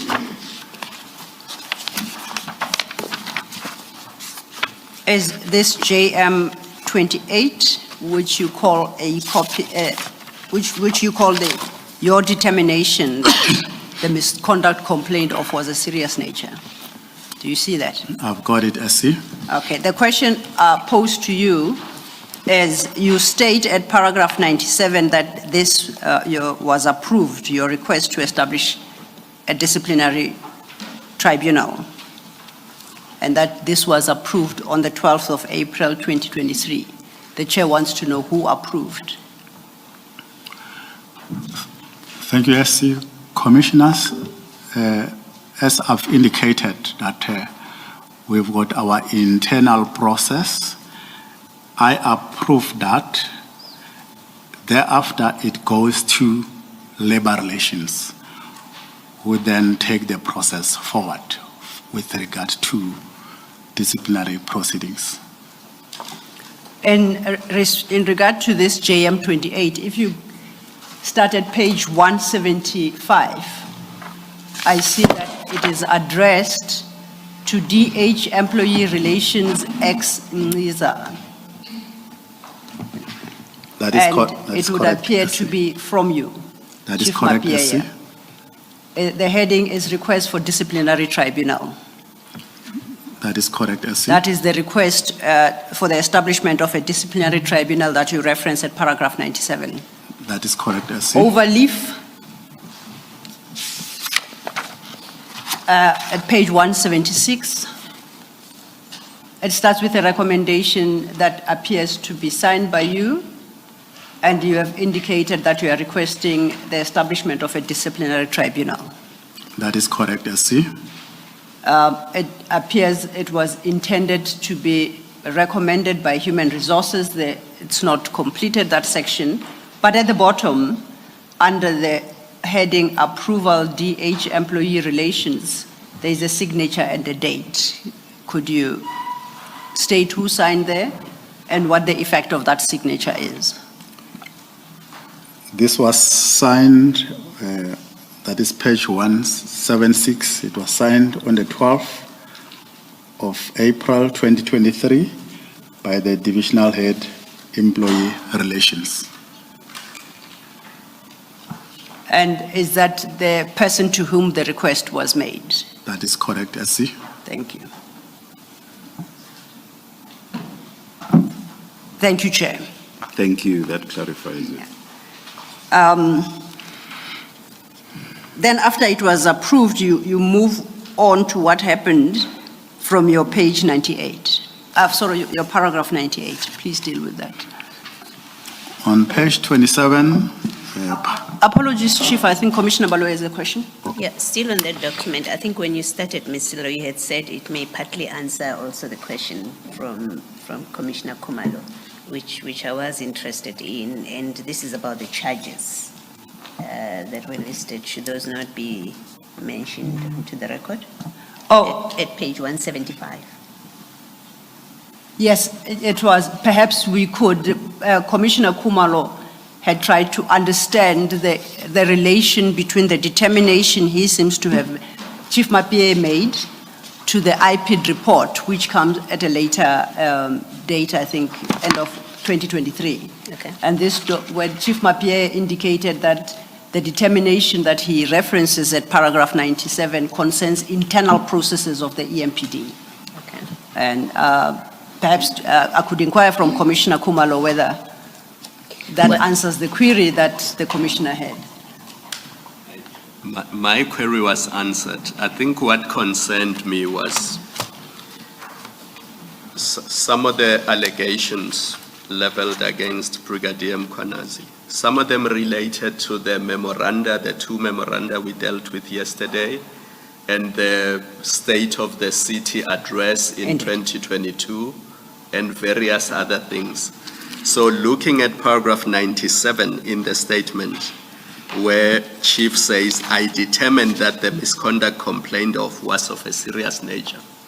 It was not clear to me whether he's referring to the issue of the blue lights or the use of cat protection services and the two memoranda that were concluded in 2022. So I'm clarified, and yes, that specificity is missing. So perhaps, Chief Mapie, with reference to JM 28, you indicate the nature of alleged misconduct. Firstly, please specify which misconduct in particular does this document apply to, and then read into the record the nature of the alleged misconduct as you held on that date of the 24th of February 2023. So let's answer the first question. You had Commissioner Khumalo reminded that the number of complaints that you previously raised, including this State of the City address issues, the blue light saga, the conclusion of, or the deployment of CAT VIP services. So just so we are clear, the determination you made in February 24th of February, 3rd of March 2023, in relation to which incident does that determination apply? Thank you, SC. Commissioners, this started from the incident of the Blue Light saga. That is where the issues of misconduct will then be directed to the department to do that investigation. It also includes the issues of operational plans, which was altered, and the deployment, which it didn't follow procedures. So it is on page 176 on the main file, on the big file, those alleged misconduct. You mean page 175? 175. And perhaps right at the bottom. Yes, and maybe Chief read those into the record where the charges were. Allegations to fail to perform his duties. Sorry, Chief, before you do, there is a heading. Yes. that perhaps you should start with, and then you read what you have set out in that box. The nature of alleged misconduct attached relevant documents. So there were relevant documents which were attached, but the first one was allegations of fail to perform his duties diligently and to the best of his ability. The next one was allegation of gross dishonesty. The next one was gross negligence. The next one was allegation of conduct relating to honesty and integrity. The last one was bringing SEO and EMPD into disrepute. Please read the last one. Again, I think you misread. Bringing COE Yes. and EMPD into disrepute. Thank you. You had read it as CEO. Thank you. Thank you, Commissioner Baloyi. I think maybe for the record, page 180 answers my question.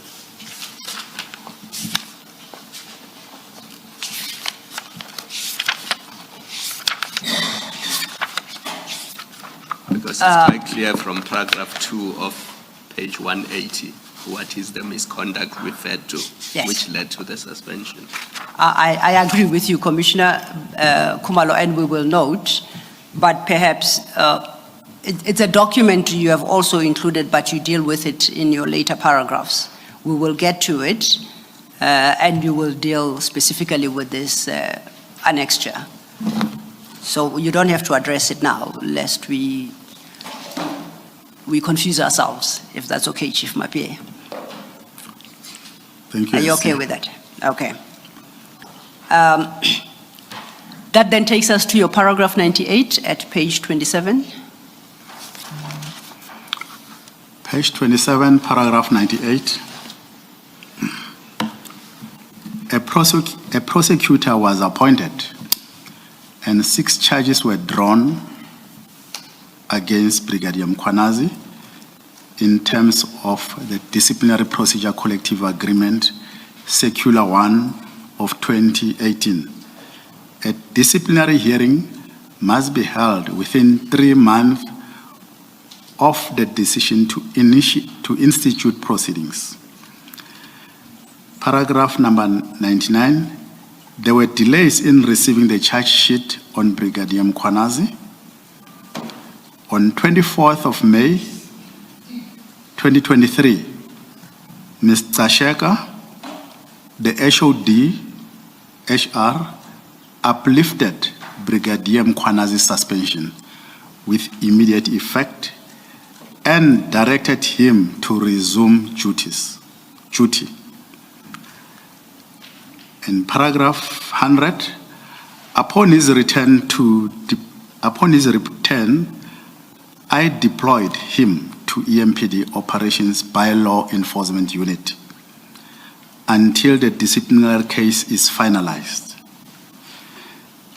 In light of the serious charges he faced, I considered his return to his substantive post undesirable. I attach a copy of this redeployment letter marked J29. On paragraph 101, on the 15th of June 2023, HOD Human Resource Linda Kashega challenged my decision by deploying Brigadier Mkhwanazi, and she directed that he be deployed back to his substantive position.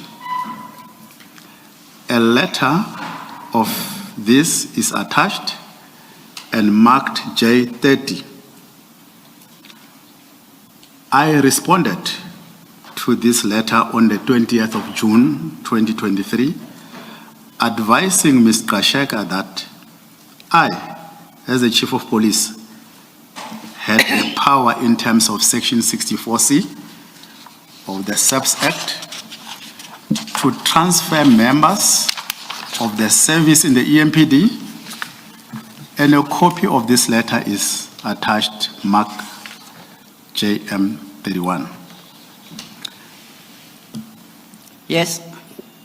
Paragraph 101, 102, on the 21st of June 2023, and the following discussion initiated by Ms. Trasheka and Advocate HOD Biare, HOD Legal Services, I was pressurized to hand over the docket relating to Brigadier Mkwanazi to Advocate Biare, who is the head of Legal Corporate. This I did as per my memorandum to Advocate Biare, dated the 21st of June 2023, a copy of which is attached and marked JM32.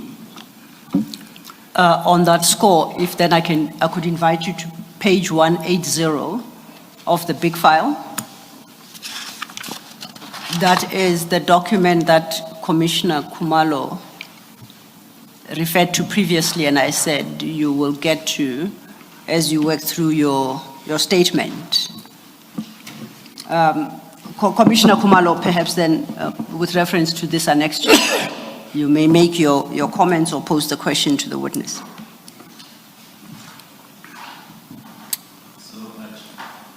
Chief, in paragraph 97 of your statement, you said on 3 March 2023, and based on the outcomes of internal investigations, I determined that the misconduct complained of was of a serious nature.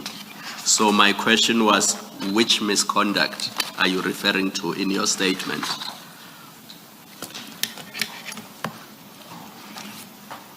And based on the document that we see on page 180, it appears that the misconduct referred to is the one relating to the use of blue lights, because you say in paragraph 2 of your letter, on 2 February 2023, allegations of very serious misconduct, and I emphasize the words very serious misconduct, were received from the media, and then there was a subsequent internal investigation. Would that be a fair summary of what you had in mind in paragraph 97 of your statement? That is correct, Commissioner. Thank you. Correct. Thank you. Can I just check that though? If you look at that letter, and I'm just checking if what you have just agreed to is correct. If you look at that same letter, in the next paragraph, the third paragraph, you say the investigation revealed prima facie evidence, and the docket was scrutinized and signed off by me as Chief of Police. The officer was formally suspended on the 24th for a period of 3 months. Now, correct me if I'm wrong, my understanding of your evidence is that the suspension was not just for the blue lights issue. It was, you suspended him for the misconduct that we've just looked at page 175, where the tribunal was approved. Am I misunderstanding your evidence, Chief? That is correct, Commissioner, but in the process, there is also the investigation which then needs to take place, including the blue light story, because once we have received that media communication, there is further investigation which then need to take place, which will include the blue light issues as well. Chief Mapie, may I pose this question perhaps for clarity? When you say media inquiry, what specifically, are you talking about the communication forwarded by the journalist, Mr. Jeff Wicks, around the blue light, the use of blue lights? Is that what you are referencing? That is correct, SC. To your recollection, did he reference any other alleged misconduct besides what we just colloquially call the blue light saga? On that media clip, commissioners, there were other issues which were also raised. The receiving of donation and the registration of vehicles, which we needed to identify immediately after we received that query from the media. There were vehicles which, when you test it on the system, it will indicate that it is an EMPD vehicle, but utilized by an external someone. Okay. So it was a mixture of all those kind of issues and allegations which we needed to investigate. So then, would my understanding be correct that this whole process was triggered by an inquiry into the use of blue lights, but then it was beyond just the use of blue lights and involved other misconduct? Am I correct? That is exactly correct, SC. And when you requested the establishment of a disciplinary tribunal, it was for purposes of investigating all these complaints and the different misconducts, not just the use of blue lights. Am I correct? That is correct, SC. And so when he was suspended, as you state in your statement, it was for all these incidents of misconduct. That is correct, SC, because as I've indicated even yesterday, that when he submitted his statement, the initial statement to the acting chief by then, who was Commissioner Spies, he implicated himself on a lot of other issues which we spoke about yesterday. Yes. Perhaps, Ms. Silolo, on the focus of the journalists' questions, we should look at the annexure itself and not just rely on the chief's recollection. I'm by no means impugning your recollection, Chief. Absolutely. Yes. Please guide us. Which annexure is it? I will find it now. Chief, what we are doing, the chair would like you to address yourself to these issues with reference specifically to the inquiry as was received from the journalist. You understand? So I'm going to locate that annexure, and I will request that you answer all questions with reference to that annexure.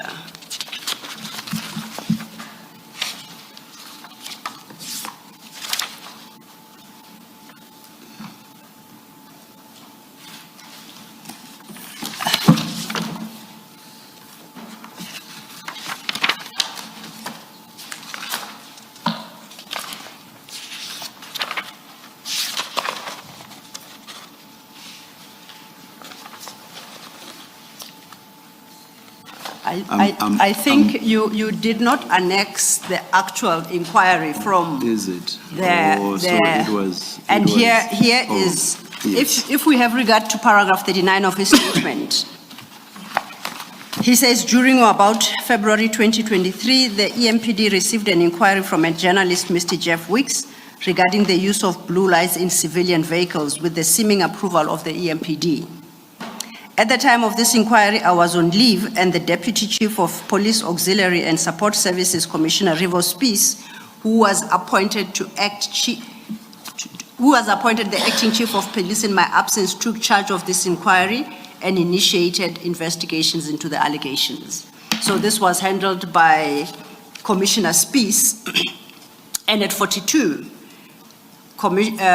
Chief Mapie then says, upon my return from leave, Commissioner Spies made a report to me on this matter, advising that flowing from his investigations, he had referred the matter to Internal Affairs Unit in the Compliance Division, as well as to IPID. So that's as far as he takes it. Commissioner Spies, I can confirm, deals with this in more detail, providing the annexures. I seem to recall seeing the... It's from reading the other statement. That's yes. From reading... Indeed. Thank you, Chair. Thank you. So we confirm that you didn't annex to your papers the actual inquiry received from the journalist. So we will not be taking you there.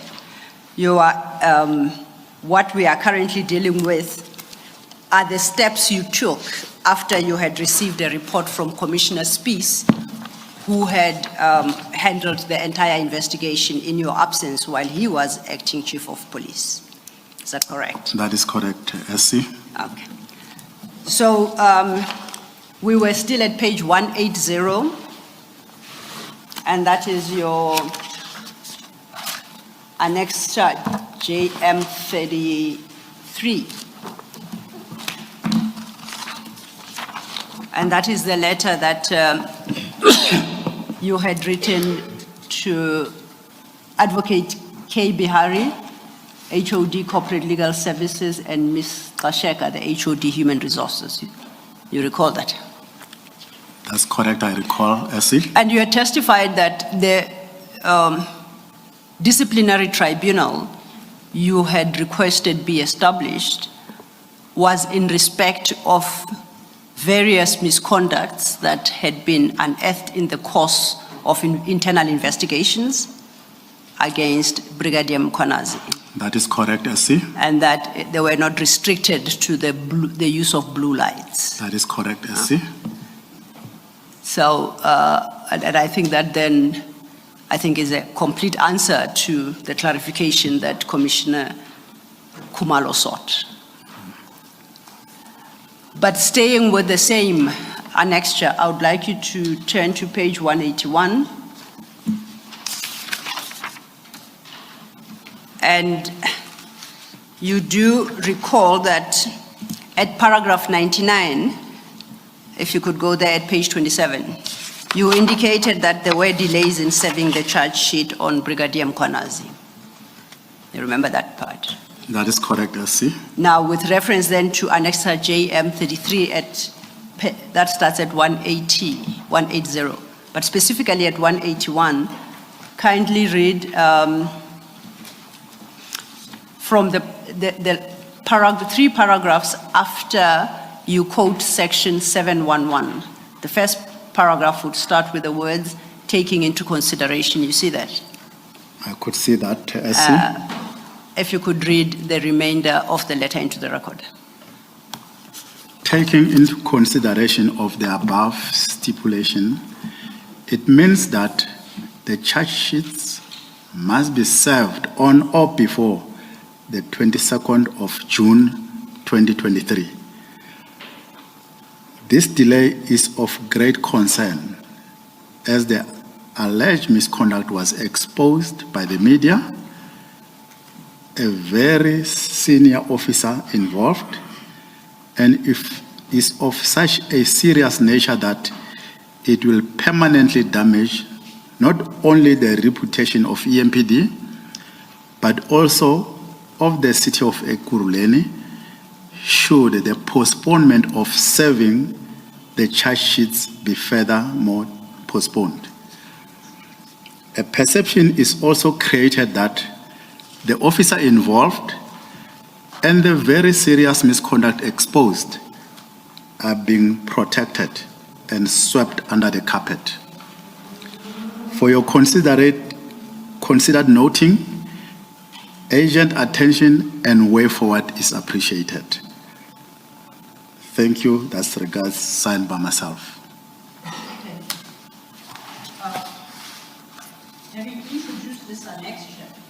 Having introduced this annexure JM32, going back to your statement then at 103, you deal with what transpired next. Firstly, was there a response, most importantly, a written response to your letter that is marked JM32 that we have just dealt with, dated the 21st of June 2023?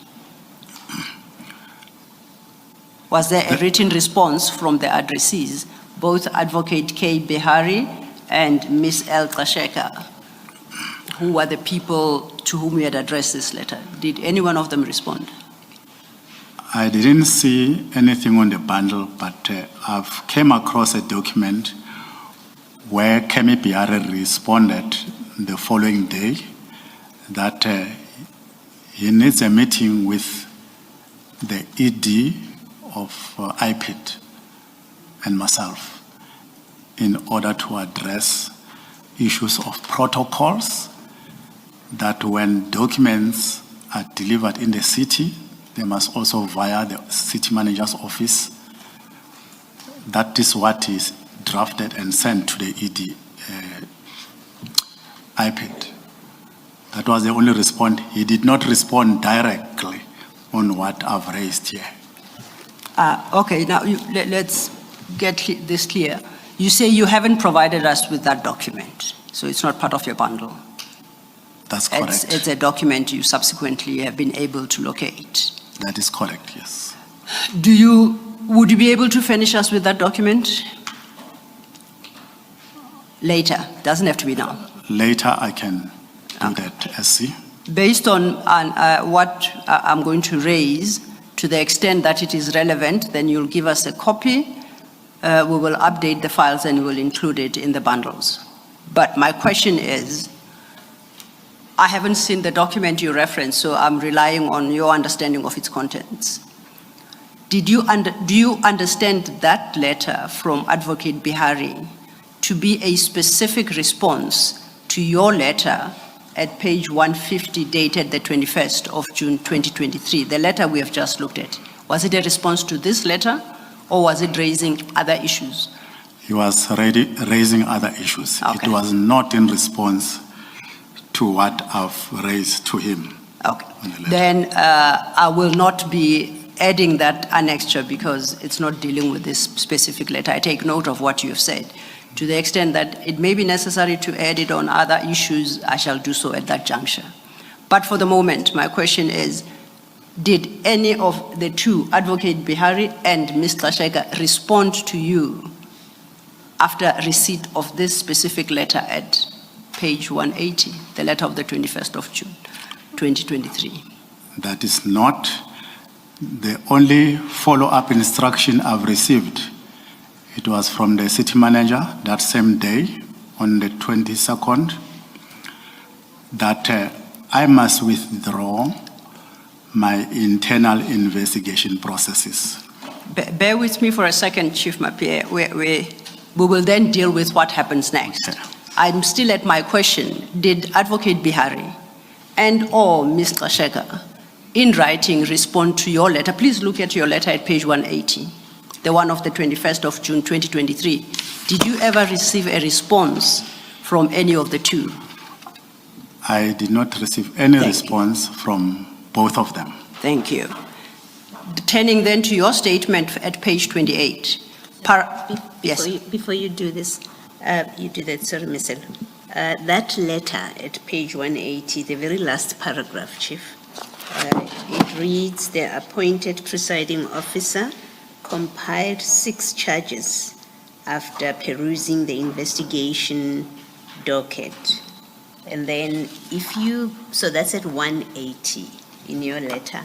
If you go back to page 175, that document where you were requesting a constitution of a tribunal, you've got a list of 5 charges or allegations that he would be required to respond to. But here in your letter you say 6. Is it because the charge sheet had 6? And can we get a copy of the charge sheet? If the Commissioner can please repeat the question. Okay, so at 180? Page 180. Yes, of that big bundle, the letter that you've just been looking at now to Advocate Behari.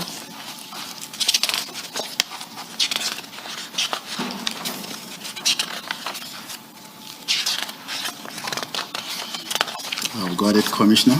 If you go to the very last paragraph on that page, which reads the appointed presenting officer, you see where I am?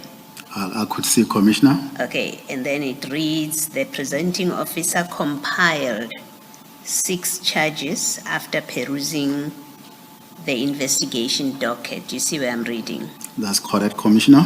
Now, just don't close that page. Keep your finger there and then go back to 175. Ever notice how your little one is always sticking close to you? Let's get one thing straight. That's not spoiling, It's that's your security. request I want to give a for shout out to all the disciplinary. moms with a mommy shadow. your If your request kid for a loves staying near you, disciplinary you're probably doing an amazing job. Seriously, you're raising a child who feels And safe then enough to there's cling a to you. list Some people there say if a with the child is charges clingy, of it the means they're alleged insecure. misconduct. But let me ask you this. When you've had a And rough it's day, 5 where do you want to go? items. Home. Because home See means where comfort, I'm trust, reading. and unconditional love. That's what you Yes, are the to your question I'm child. It doesn't mean they asking can't be is, your independent. letter It means they speaks of trust. 6 charges that are now in the discipline, that were prepared by the presenting officer.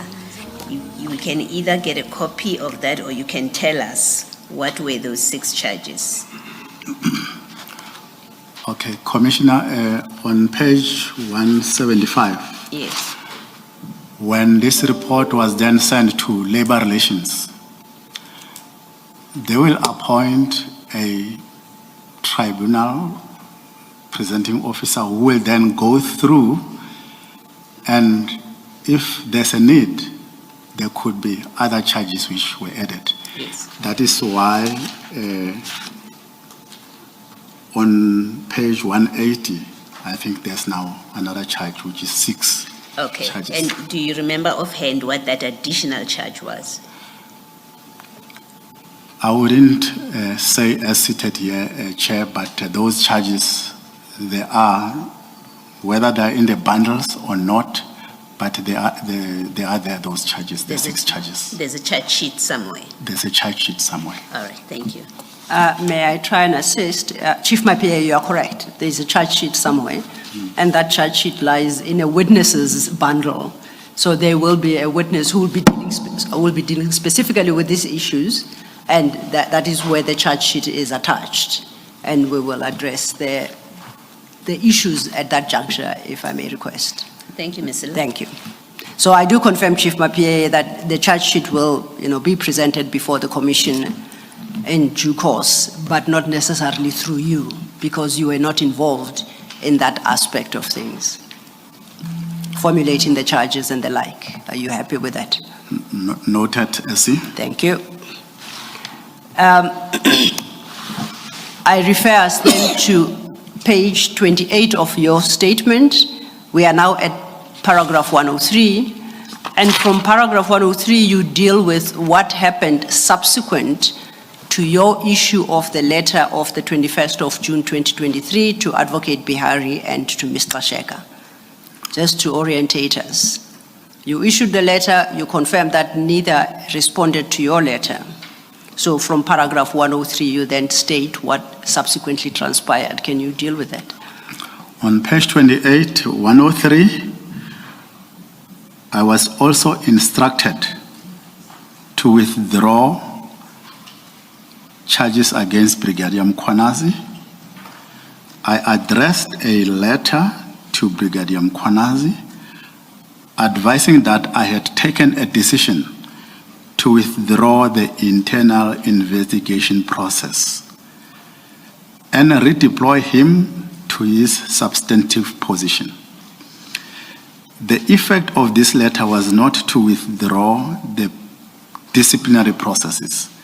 In fact, it was deliberately meaningless, as it purported to withdraw an internal investigation which at the time had been completed, and on the basis of which charges had been formulated.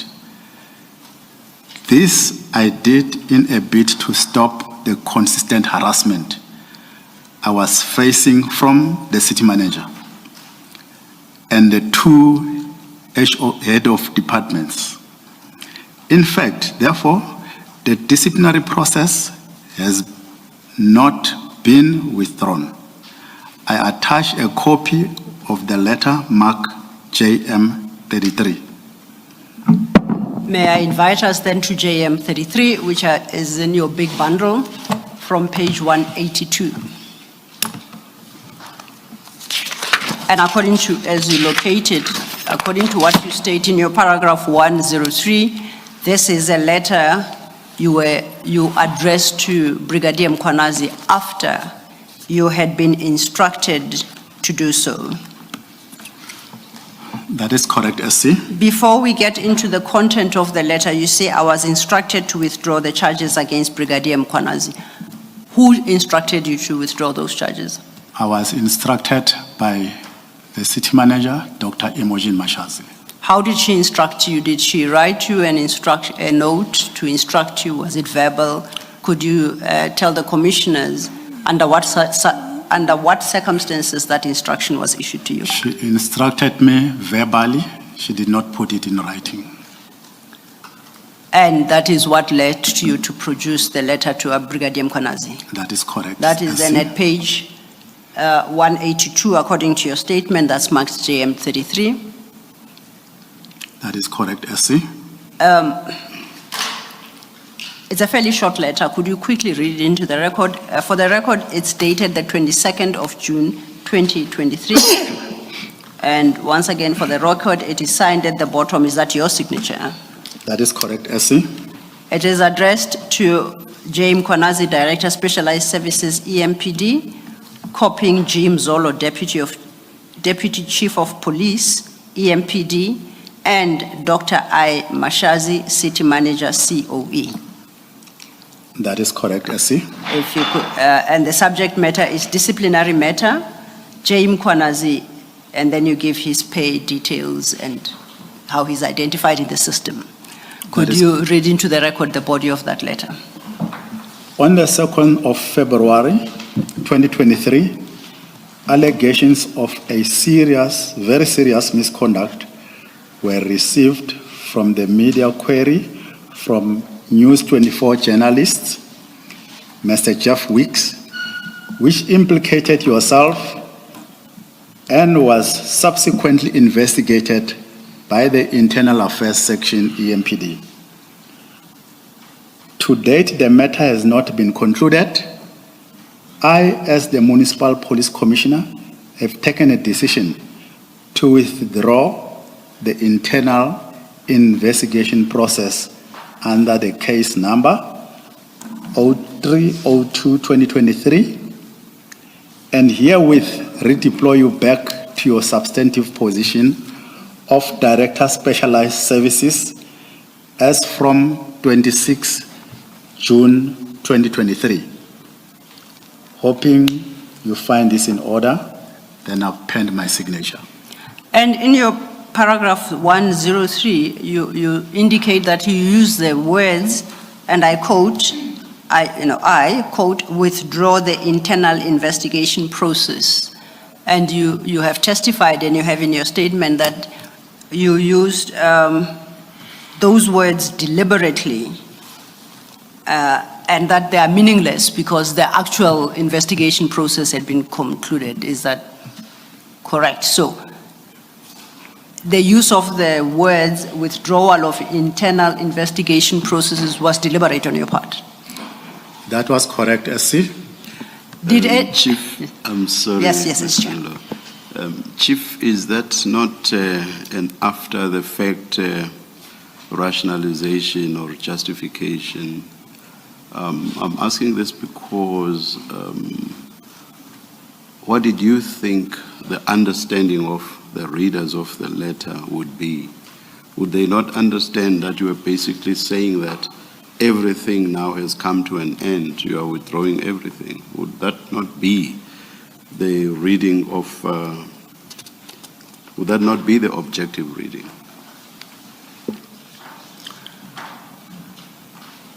To me, not, Commissioner, in the sense that the investigation, our internal investigation, has already been concluded, and charge sheets have already been drawn by labor relations and the people whom they were appointed to deal with the matter. Tell me, please continue, I'm sorry. And I received an instruction that I must withdraw my internal investigations, of which I did do that letter. Please tell me why you think a reader would have understood what you meant, what you subjectively meant. Commissioner, after receiving the instruction that I must withdraw my internal processes, because the IPID personnel, always when they come to the department to do further inquiries, they will link up with the internal affairs unit to get much more information. And by then, our process, our internal processes, we have already concluded. It was already at a stage where it has been handed over to the tribunal, where they have already prepared drawing up the charges. But because of the pressure and the harassment I was getting with regard to this case specifically, I felt that it was appropriate for me to also partially show that I am listening to that instruction, which didn't carry, in fact, any good weight in the case itself. And how did you expect matters to unfold from that point onwards? That is, after you had written this letter. Did you expect anybody to continue with the prosecution of the disciplinary matter? Chair, the powers with regard to disciplinary proceedings in the city, it was delegated to a divisional head, labor relations. The one who then appointed even the tribunal itself. The two other colleagues, which is Kemi Bihare and Linda Kashega, they came in this matter. Meanwhile, by then, it was not even delegated that they can handle this matters. They only came in the picture when it was only this case of Mesem Kwanazi. All other employees, we followed the process to the latter, where labor relations will do the rest with the appointment until the case is finalized. So this, out of all the employees in the city, this was the only matter which people have now to come in who were not delegated by then to do that. I think the labor relation expert, once he comes in here, he will be able to address that bridge, that gap, which I'm not maybe giving it 100% to the commission. Yes. Let me perhaps ask my question differently. In the face of your letter, did you expect the prosecution of the matter, that is the disciplinary proceedings, did you expect those to continue? Commissioners, I expected the matter to continue. Even after that letter, I further requested further engagement as well with the ED of IPID. And did you think the readers of your letter would understand you to expect the proceedings to continue? I expected that, Commissioner, in the sense that I was specific that I'm not saying the case must collapse and there shall no further proceeding with that case. Let me say this to you. Coming in cold, there is someone like me who knew nothing about the background, and reading your letter, I would understand your letter to be killing the entire DC process, or to be bringing the entire DC process to an end. Do you wish to comment on that? I will disagree with that, Commissioner, that I was specific that I am withdrawing our internal investigation processes, which is the team I was heading. I wouldn't know what another reader can come with a certain conclusion. But I don't dispute what also the commissioner is raising to me. Thank you, Chief. Thank you, Chair. Chief, Ms. Leiter. Yes, Commissioner Mole. Chief, it's a follow-up on this question. The city manager gives an instruction to you. You say the instruction was to withdraw the charges. Realistically, could employee relations proceed with this disciplinary action in the light of that kind of instruction? If they become aware of it, that the city manager has instructed you to withdraw the charges, could employee relations realistically proceed with the disciplinary hearing? Thanks, Commissioner. The instruction, I think the city manager, she's aware of who is responsible of drawing even the charges and the stage where that case was. She could have even instructed labor relations, the person who is in charge of drawing those charges, to withdraw. But all what I was told is that I must withdraw my internal investigations, whilst labor relations has already advanced themselves with even preparing the charges and appointing the disciplinary tribunal. Well, your statement says the instruction was to withdraw the charges, not the investigation. You've drawn a distinction between the charges and the investigation and explained that's how you wrote your letter intentionally. But the instruction, according to you, in paragraph 103, was that you should withdraw the charges. So my question is based on what you say, that now there's an instruction from the boss of the institution to you. Employee relations becomes aware of it.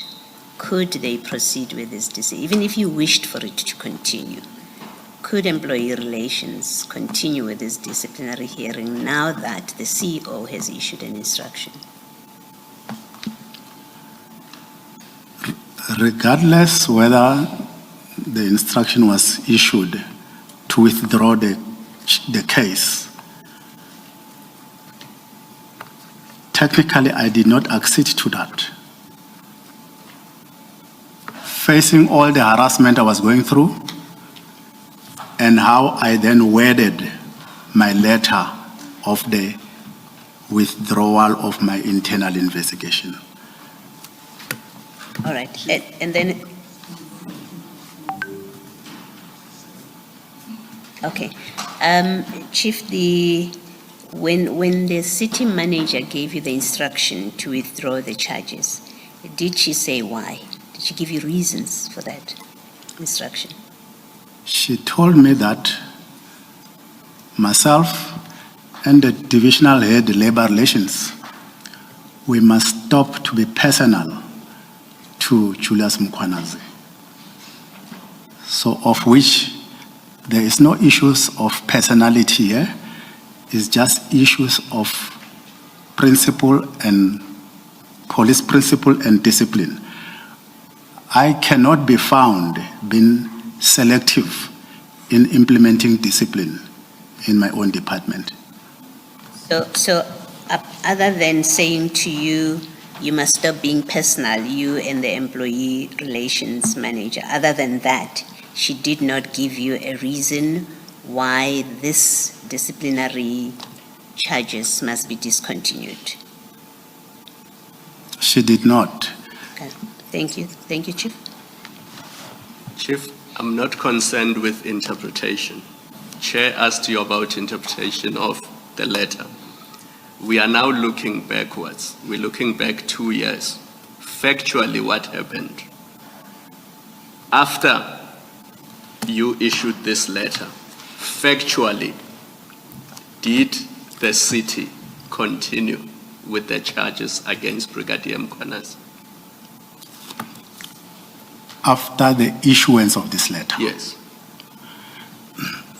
I think the divisional head labor relations will then be better placed to explain the immediate processes which took place thereafter, because charge sheets were supposed to be delivered to Julius Mkhwanazi. I wouldn't have the dates, but the divisional labor relations will address that. I think maybe let's leave it there for now. Thank you, commissioners. and before we leave that issue, I'm going to ask perhaps what is might be considered an unfair question, and I must say it's a technical question. So if it is too technical and doesn't fall particularly within your area of expertise, please indicate. In your experience, in the EMPD particularly, once you have requested the establishment of a disciplinary tribunal and you have articulated the misconduct that you think an employee should be subjected thereto, you await an approval for the establishment of that tribunal, do you? Or do you depart from the premise that it will be established? So what you term your request for the establishment of a disciplinary tribunal, is it subject to somebody's approval? Can your request be turned down? The appointment of a tribunal is delegated to the divisional head of labor relations and human resource. Okay, now with reference to page 175, your annexure 28, and that is your request for disciplinary tribunal.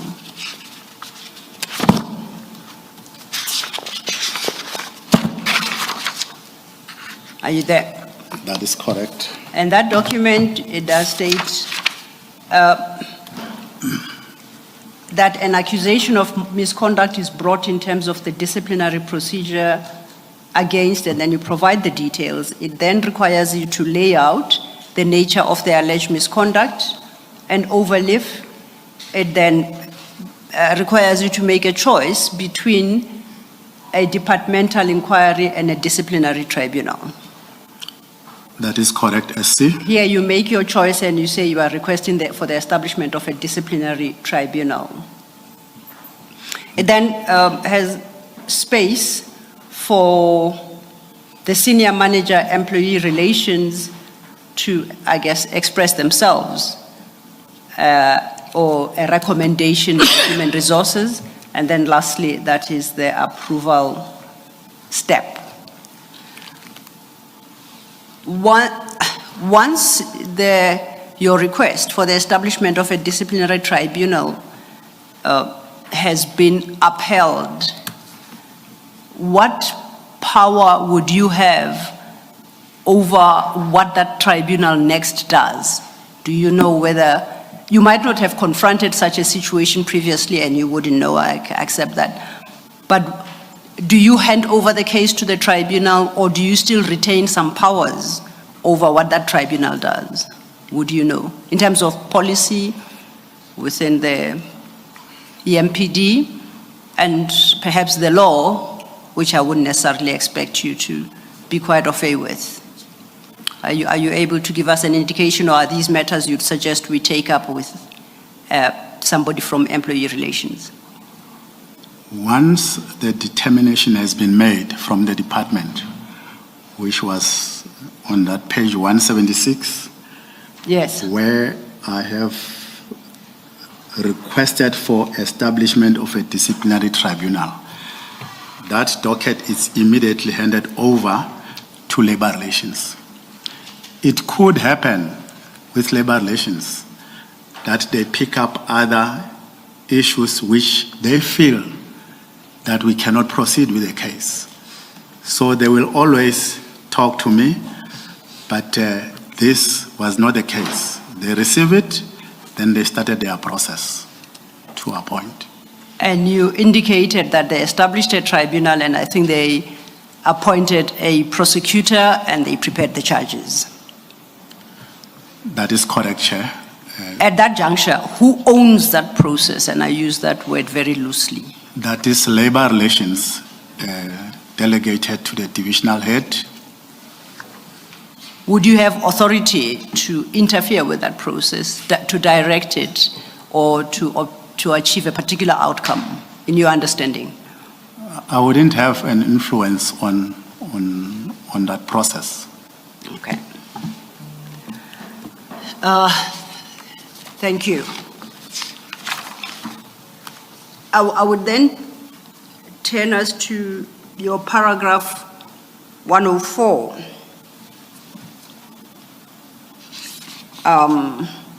And you deal with a different matter here.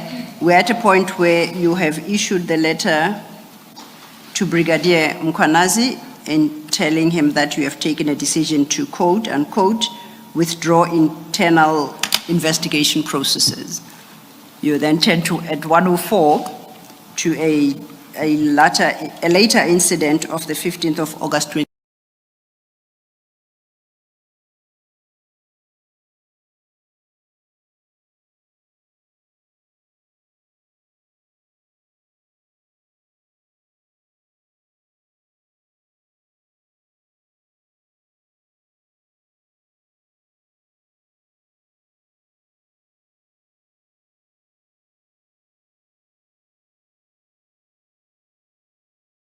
The city manager, that myself and Brigadier Spies, Commissioner Spies, she has been told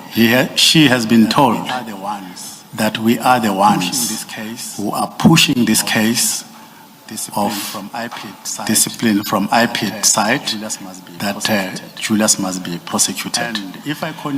And if I continue, my name Commissioner Spies and Commissioner Spies will be handed over to the hitmen. She mentioned a person called Mswati. But regardless, it didn't scare me because I did not know even this Mswati is. So that's where I spoke about issues of intimidation in the past. I'm okay to then move to 104. Before you do so, then if was this at a meeting, or how did the CEO or the city manager communicate this to you and Commissioner Spies? Commissioner Spies was not with me. I was just with her when she told me that she has learned that it's myself and Commissioner Spies who are persuading this matter of Julius Mkwanazi. So, well, I even relayed this on the same day to Spies as well, because I wanted him now to also take precautionary measures wherever he could be traveling. Subsequent to that, did you receive any threats, you personally? Not directly, but one cannot confirm, because where I reside, I've got cameras in my house. I have picked up certain vehicles which I cannot say I'm linking them with this case. So I never received any direct threat.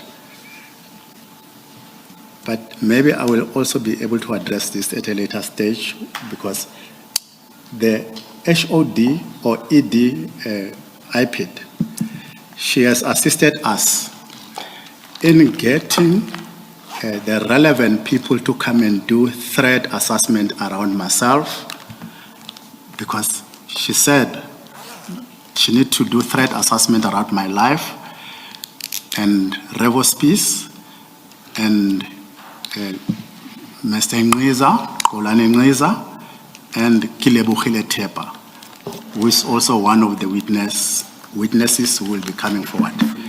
So she assigned a team who came to do threat assessment. Well, thank you. I'm asking this in the context of what one has read in the statement of Commissioner Spies, but I will leave it there. We will hear more from Commissioner Spies on this. That is the question of threats. Thank you, Commissioners. Chief, this conversation you referred to with the city manager, was it before or after you had been instructed to withdraw the charges, the disciplinary charges? It was before, Commissioners. Okay, thank you. Can't remember just the date, but it was before. All right. And then in the spirit of the chair of corrections, you said Ngiza. I now know it's Ngiza.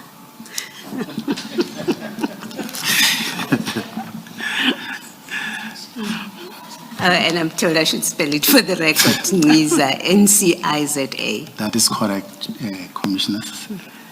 Thank you, Commissioners. Commissioner Baloyi, for a second there, I thought we were talking about the Chair of Correctional Services, and I didn't understand where exactly it fits in, but I think I now understand who you meant. Chief Mapie, you've just testified that the city manager threatened you, and if I understood you correctly, you said to call a hitman on you. Can you restate that?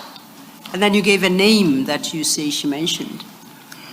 She indicated that she will hand over, that was the name she utilized. Yes. She will hand over myself and Mr. Ngiza to the hitmen and quoted Mr. Mswazi. And you indicated that at the time you didn't know who that was. I really didn't worry. In my heart, I said, let it be. My question is, did you know who she was talking about when she said Mr. Mswazi? I did not know who this Mr. Mswazi was.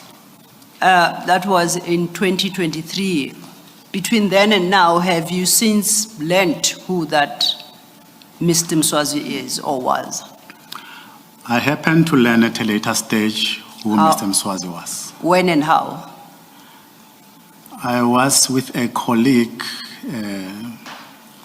somewhere in Kempton Park who, whilst we were having a breakfast, me and him, this colleague, he told me that he is going to a memorial service of a gentleman so-called Mswazi, Msibi Mswazi. That's when I've asked this colleague, who is this Mswazi?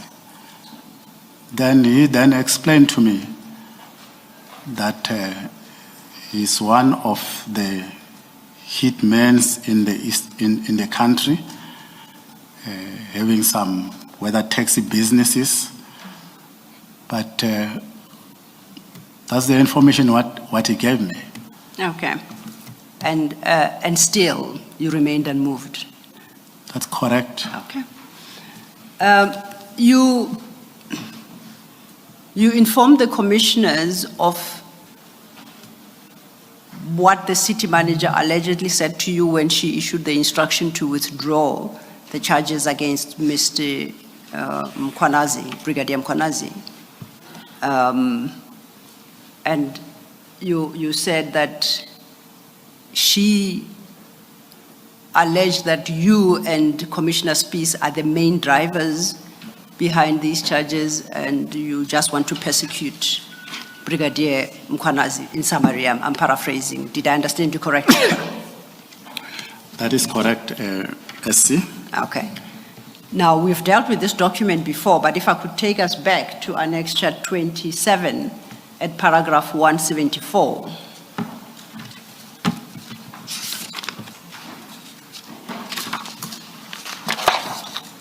You remember this document, it's the letter you wrote to the executive director of IPID. That is on page 20? 174 of the big file. Of the big file, apologies.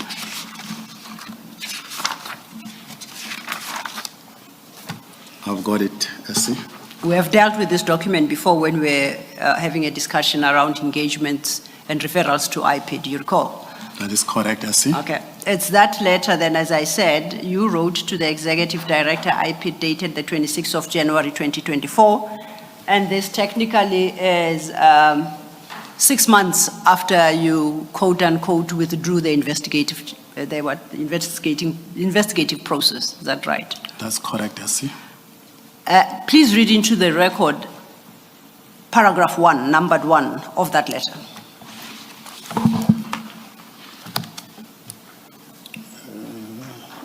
During 2023, I personally reported to you that one of your investigators, Mr. Makakula, reported in person to the city manager of COE, Dr. Mashazi, that myself and Deputy Commissioner Spies are the people who are pushing the IPID investigation into J. Mkwanazi, EMPD, while nothing could be further from the truth. So you indicate that in 2023, and you tell the Executive Director, IPID, or you remind her that in 2023, you personally told her that Mr. Magagula said to the city manager that you two are personally pushing this issue of disciplinary charges against Mr. Mkwanazi. That is correct, SC. And this you recount to her in January 2024. That is correct, SC. And today you say that is precisely what Dr. Mashazi had actually said to you in or around June 2023 when she instructed you to withdraw those charges. SC, if I will add to the commission, how this came about, she personally told me that the investigator from IPID was in her office, who told her that I'm the one and Mrs. Peace was pushing this case. There's no case here. Whilst they were seated, the two of them in the office, I happened to call this Mr. Makakula. Then he took the phone and showed her that, you see what I'm telling you? Here's the chief of police is busy calling me. So she related that message to me after they had that incident, that I'm the one who was pushing, because this gentleman came and I happened to phone to this Makakula, and Makakula showed her that what I'm telling you, these are the people who are troubling me. Here's the proof. Thank you. Once again, then I invite us back to paragraph 103. We are about to move over to that incident of the 15th of August 2023, and you had requested to make some comments regarding the disciplinary process against Mr. Mkwanazi. So we've just completed that now. You're satisfied you've covered everything you wanted to cover? That is correct, SC. Thank you. Then back to your page 28, paragraph 104, as I indicated, this is an incident you say happened on the 15th of August 2023. Do you see, that's how the paragraph starts. Do you see where I'm reading? Okay, 104, yes, I can see, SC. So can you relate then the incidents of that day to the commissioners and deal with what you set out in the succeeding paragraphs? Thank you. On page 28, 104, paragraph 104, on the 15th of August, I delivered to the city manager the letter of intent to institute proceedings regarding the precious stones theft allegedly committed by members of EMPD who were reporting directly to Brigadier Mkwanazi. When I delivered it to her, she challenged me on the fact that the letter does not make any reference to Brigadier Mkhwanazi, and neither does he appears in the attached pictures. She suggested that I was persecuting Brigadier Mkhwanazi, and I was biased towards him and treated to suspend me with immediate effect. She immediately corrected herself and told me that she was actually suspending me with immediate effect. Please proceed. On the 17th of August, 2023, the city manager called a meeting at which she claimed the department was dysfunctionally, and having at the conclusion of which she stated that she had decided that I shall take special leave with immediate effect so that I can clear my head, rest, and come back neutral with no bias. I was placed on leave on the 30th for 30 days leave. Now, with regard to what you stated, paragraph 105, you have the words in quotation marks. You say she stated that she had decided that you should take special leave with immediate effect so that you, Chief Mapie, quote, can clear your head, rest, and come back neutral with no bias, end of quote. What did she mean by that? What does that phrase mean, or those words? Or perhaps put differently, is there anything of significance that had transpired before that would perhaps help us better understand what those words mean? I think it's very important, Essie, that when I came to deliver, the morning of the day I went to deliver, it's on the dates here, when I came to deliver the letter of demand which was served by the sheriff of the court to my office, it included the case we spoke about the precious stones of 45 million. It was then brought to my office by a sheriff of the court. Yes, and that is the letter that with the pictures that we dealt with before, and you said the matter was since taken up by IPID. That is correct. Correct. I took that letter, I went to the city manager and said, ma'am, I've just received another complaint. This is the complaint I've received. Our officers, they went beyond our area of jurisdiction into Joburg. They have robbed someone about these precious stones. Now the sheriff of the court has delivered this document to me. There were pictures of our officers on that document. Could clearly see that it were our officers. So when I was addressing her with that report, I showed her that these are our officers. She then said to me, let me see. Then she paged. She couldn't see Julia's name or picture on that document. She said to me, where's Julia's picture here? I said, ma'am, these officers, they report to Julius. I'm just highlighting that to you. She then said to me, I told you that you are personal to Julius. Where's Julia's pictures here? If I can listen to stories about you, I can even suspend you with immediate effect so that you can feel what Julius is feeling. In fact, I'm suspending you with immediate effect. I then requested that, can't you please allow me to go and clear my office until Friday? She agreed on that it's fine. You will go home on Friday. Subsequent to that, is then the meeting of the 17th of August, 2023. When we arrived at this meeting, she had called my management team. From what I have observed and I've seen, my subordinates, they've communicated earlier about this meeting of the 17th.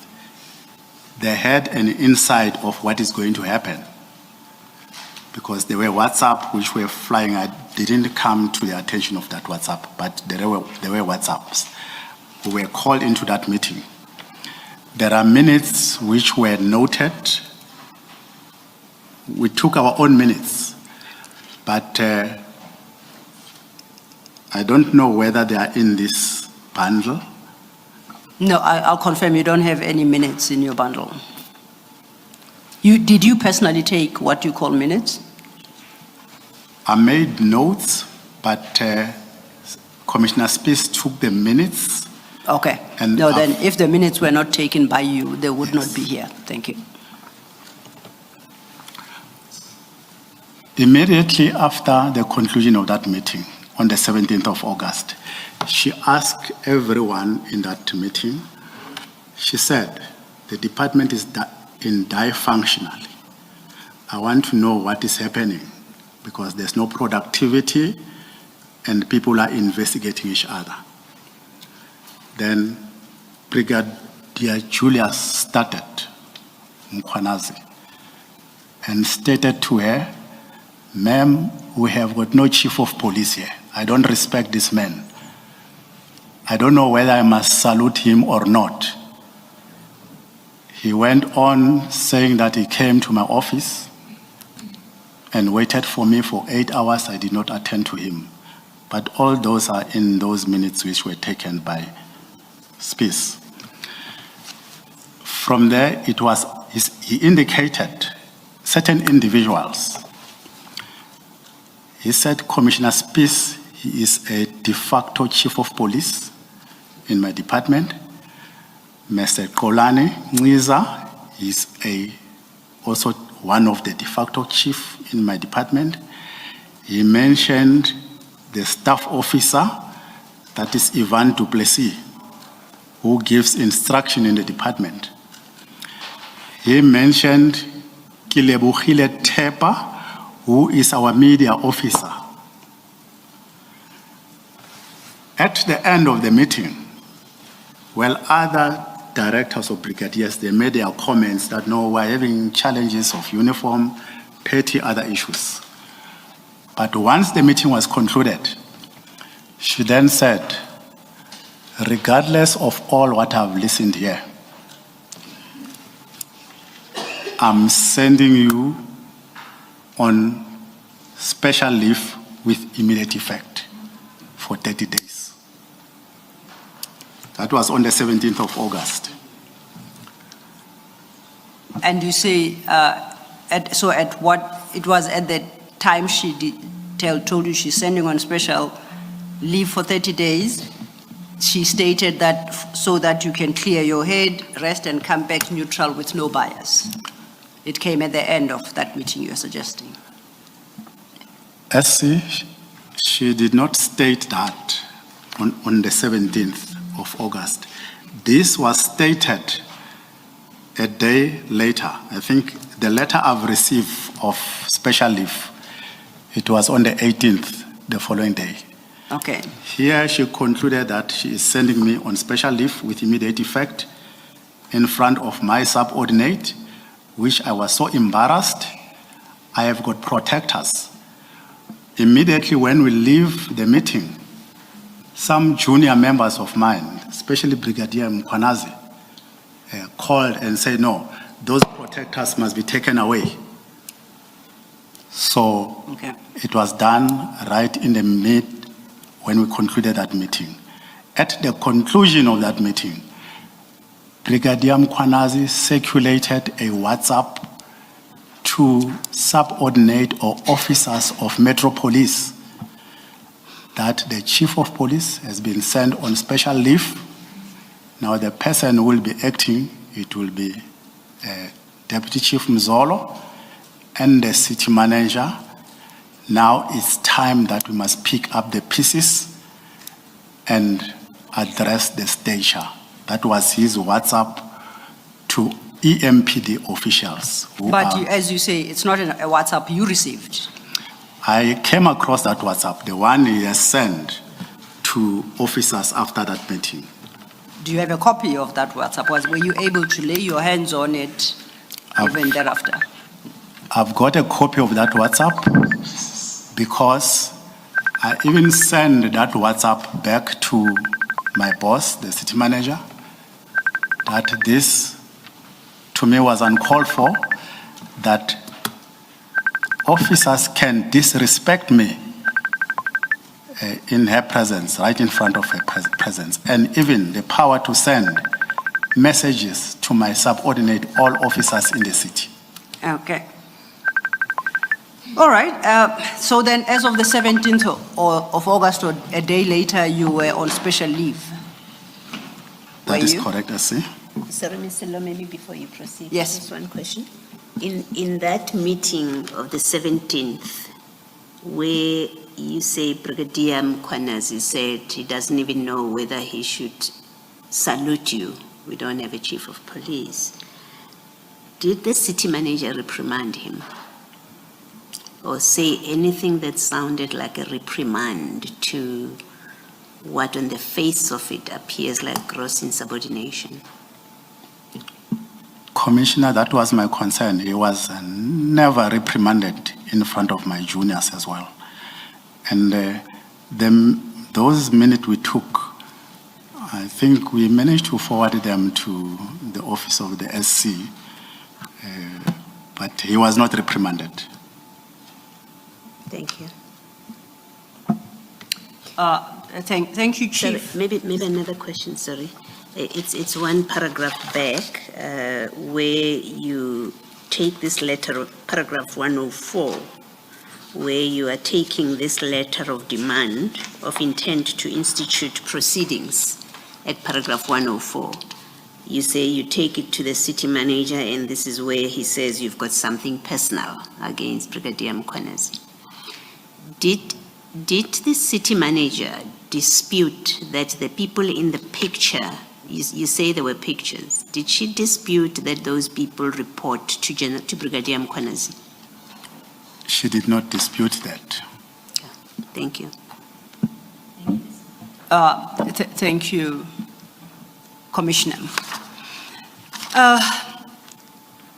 You make conclusions in paragraph 106 after you have narrated all that transpired prior to and on the day of your being placed on special leave. So could you deal with paragraphs 106 and 107? Paragraph 106 on page 29, there was a clear and deliberate decision by the city manager and the HOD, HR, not to prosecute Brigadier Mkhwanazi for these transgressions. On the contrary, concerted efforts to protect him were made. On 107, Advocate Bihare, as HOD Legal Services, appointed a firm to conduct an investigation into whistleblower allegations made against inter alia Brigadier Mkhwanazi, which were published in the press. Advocate Bihare appointed an entity called the forensic firm to conduct this investigation. The investigation report dated 20 June 2024 is attached Mark JM 34. You deal then at paragraphs 108 to 110 with some of the conclusions that report drew, but you don't expound on them. In light of the fact that another witness will come deal in more detail with the detail of that report, may I suggest that we don't deal with what you state from 108 to 110, because you do reference the paragraph numbers in the report. And when the right witness comes, they will cover that part of your evidence, or the evidence you would have tendered otherwise in their absence. Is that acceptable to you? Thank you, SC. I appreciate that. That would take us to your paragraph 111 at page 13. If you could read that into the record. On page 30, 111, as a result, to date, the IPID recommendation that Brigadier Mkhwanazi be disciplined has not been given effect to.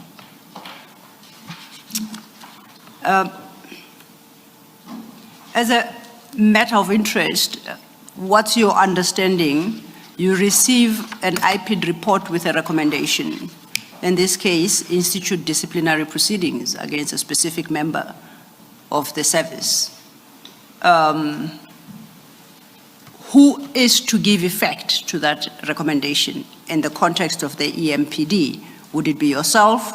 Would it be his direct superior, the city manager, employee relations? Are you able to assist us with that? Could I please request and correct myself on page 30, 111? Yes. Because the statement there states that as a result, to date, the IPID recommendation that Brigadier Mkhwanazi be disciplined has not been given effect to. I think the word to date, it might be incorrect for me because I'm not at work. Okay. So my last time when I left work was on the 25th of September, 2024. So I do not know what then happened from the 25th of September. That's an important correction. You are correct, and I appreciate that. Is it fair to say, subsequent to the IPID report, Brigadier Mkhwanazi was in fact promoted to the position of Deputy Chief of Police? Because when the IPID report was sent to you, he was not Deputy Chief of Police. He became Chief of Police in December of 2023, which is a month or two after you received the IPID report. That is correct,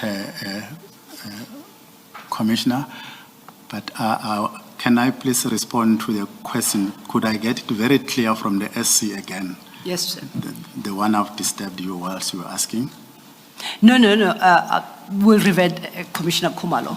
I had said the correction you are making to your statement is very important, and it's noted, Julie, and it's on the record. Your statement had read, as a result, to date, the IPID recommendation that Brigadier Mkhwanazi be disciplined has not been given effect to. You wanted to highlight that you cannot really speak about what transpired since your day of suspension. So you can't use the term to date, because it could have been instituted after the 24th of September 2024, which is your suspension date. That is correct. We have corrected that, and the record will show that correction, that what you intend to express is that as a result, until September 25th September 2024, which is your date of suspension, the IPID recommendation that Brigadier Mkhwanazi be disciplined had not been given effect to. That's as far as you can take it. That is correct. Okay. Thank you. Now, what Commissioner Khumalo highlights to you, makes a comment that it would appear that at least up until your date of suspension, not only were the recommendations not given effect to, in fact, Brigadier Mkhwanazi was promoted to Deputy Chief. That's what he wanted to engage you on. And he stated that because as at the date of the IPID report being served on EMPD, he was still in his previous position, and he was not a deputy chief. This was prior to December, the 1st of December 2023, which you say is the date that you learn he was sort of made deputy chief. Is that correct? He was appointed on the 1st of December 2023. That's correct. And by then, the IPID report was in hand. It had been served. Or that is the date you are struggling with, sir? I know that the IP report was there already.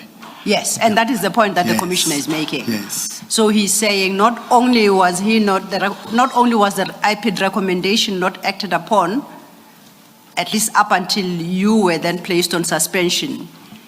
In that period, instead, he actually was promoted to a higher rank, and he wanted to invite your comment on that.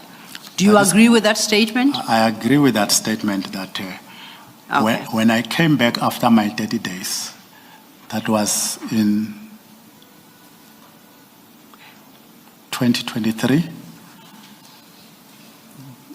then Brigadier Mkhwanazi was then appointed on the 1st of December 2023 as a deputy chief. Thank you. Chair. Chief Mapie, now that we are at this point, let me raise with you, but I do not know if you'll be able to assist, issues relating to documents that we were going to ask for right at the end. Are you aware of any letter of appointment which promoted Brigadier Mkhwanazi? Or in terms of which Brigadier Mkhwanazi was promoted? A letter, something written. Commissioner, I've indicated earlier that I haven't seen that appointment letter. Then perhaps, in fact, what I was saying we were going to raise right at the end would have been directed more to you than to the chief, Ms. Sildo. That is, maybe let me just raise all of them at this stage. Perhaps, may I respond to this one? Yes, because yes. My response to whatever the documents you raise might differ. I do confirm that I think in his testimony, Chief Mapie indicated that he's never seen such a letter. Our undertaking is we will go back to our witnesses to determine firstly whether such letter exists, and secondly to find the right witness through whom to introduce that document. Thank you. Thank you. And also correspondence relating to Brigadier Mkhwanazi's vetting or lack thereof, please. Correspondence relating to Advocate Mkhwanazi's vetting. Brigadier. Yes. With that too, you'll see who to introduce it, or rather, who the witness to introduce it should be. And then the files relating to the disciplinary processes relating to the employees, I think it was 2, who were terminated but later re-employed. We would like to see that as well. Chair, perhaps it's the end of the week and it's been a long week. Could the chair assist in identifying? Yes. There were 2, I hope I'm correct with the number, 2 officers, EMPD officers, who were subjected to DC processes and terminated, but who were later re-employed. Can I just check with the witness, because Yes. the 2, I understand, were on suspension, and then they were brought back. And From the suspension. witness from suspension, and the witness said they were allocated to different functions, but it was instead insisted that they go back to their substantive positions. So I don't know if those are the 2 witnesses we're talking about, or whether, or those are the ones. Yes, those are the ones. Okay. Yes. Then, I just pray that the files are not too bulky, but we just want to get an idea of what happened there. Yes, there is a witness to speak to that. We'll just have to ensure that they produce the right documents. Yes, Thank Chair. you. Thank you. Ms. Lo, perhaps we may want to correct. You can put it to. You can decide how you put it to the chief. You have, I think, following on Commissioner Kumalo's last question, you put it. It was put as a fact that Brigadier Mkhwanazi was promoted on the 1st of December.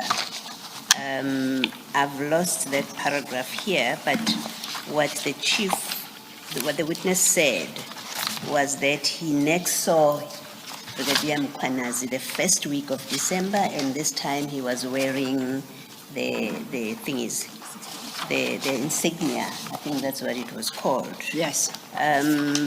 That's all he says. He didn't say that he was promoted on the 1st of December.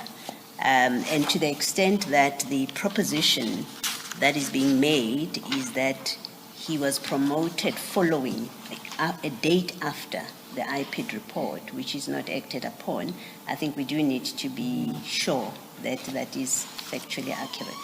I will pose the question to the witness, but before I do so, Commissioner, if I may refer you to paragraph 24 of the statement at page 8. Okay. That's where Chief Mapie says, on 1st December 23, Brigadier Mkhwanazi was purportedly appointed to Deputy Chief. So he states that. Read with paragraph 68. So he did indicate that he does not have the letter appointing him to that position. At 68, he then says, I next saw him, I think, during the first week of December. Okay, maybe then let me ask the question. Yes. Let me ask the chief the question. Chief Mapie, do you know as a fact that Brigadier Mkhwanazi was promoted on the 1st of December? As a matter of fact, you know that? I cannot confirm that because I didn't see the letter appointing him that as from the first. As I've earlier indicated as well, the letter I wrote to the HOD Human Resource. On the first week of December, it's when I saw him wearing the rank of a Deputy Chief of Police. And when you earlier said he was appointed on the 1st, and where you say purportedly on the 1st of December, are you saying that because in that first week you saw him dressed the way that you say, or is there another reason why you say the 1st of December? Prior to that, this information will be with the next witness, which is Commissioner Spies, because he is running the auxiliary and support services of Metropolis. I'm told that Julius went there just before the 1st to demand the rank from the staff who are dealing with those assets. And they refused to give him, they wanted a letter. But Space has got all these facts. It seems the letter he finally produced it, which came from the office of the city manager. So, but I did not also see that letter. Okay, so Commissioner Spies is the right person to speak to. That is correct, Commissioner. Thank you. Thank you, Commissioner's Chair. If I may, to the documents we called upon to produce,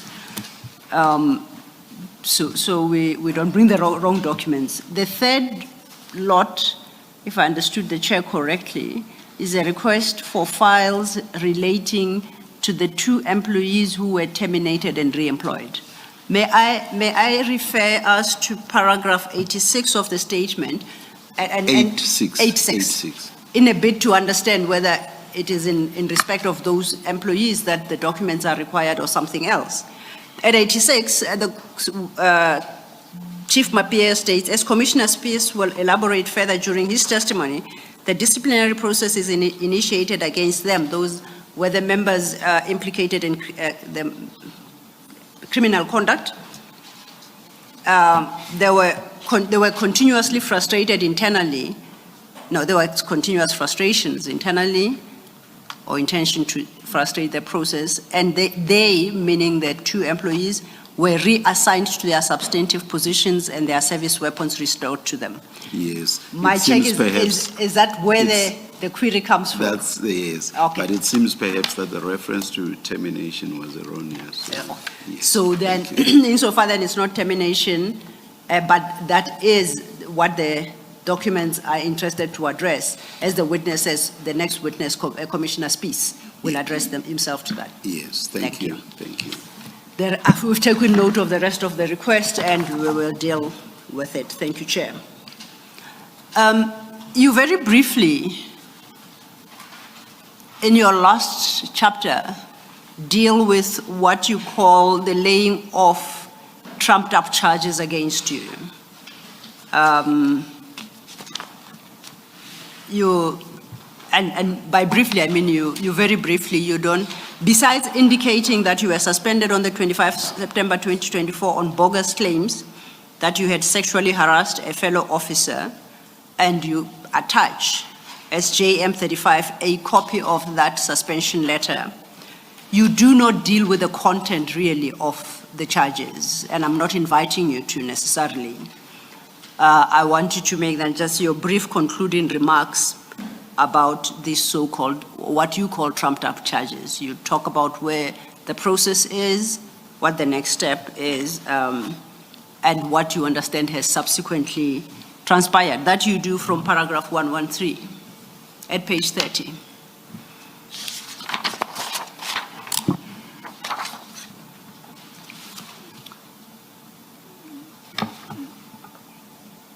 See, are you saying I must just conclude, I must just concentrate on page 31?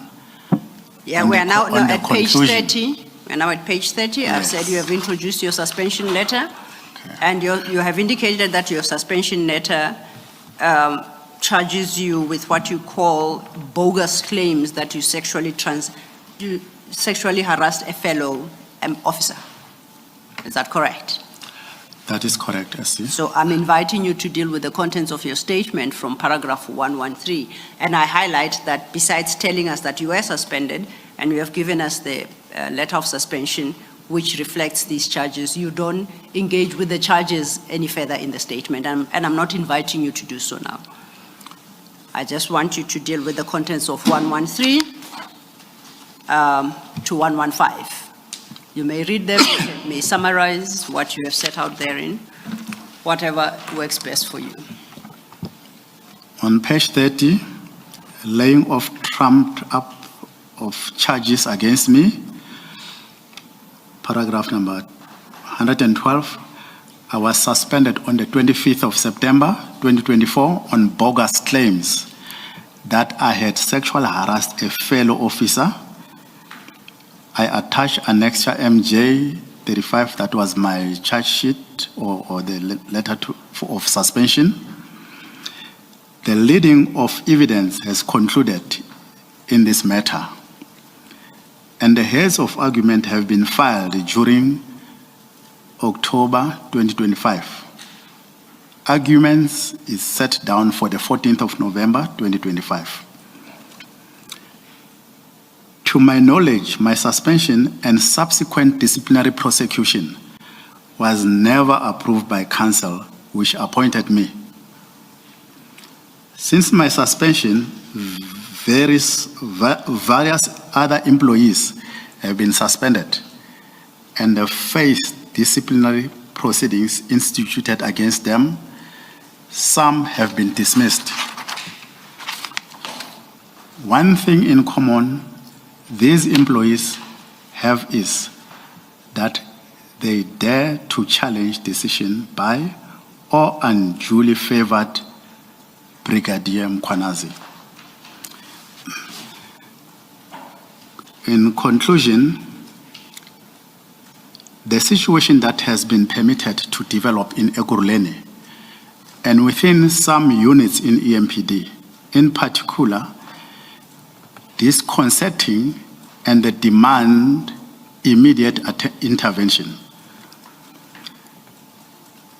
Rather than provide protection to the citizens of Ekurhuleni, some of the EMPD members have become a source of danger to these citizens.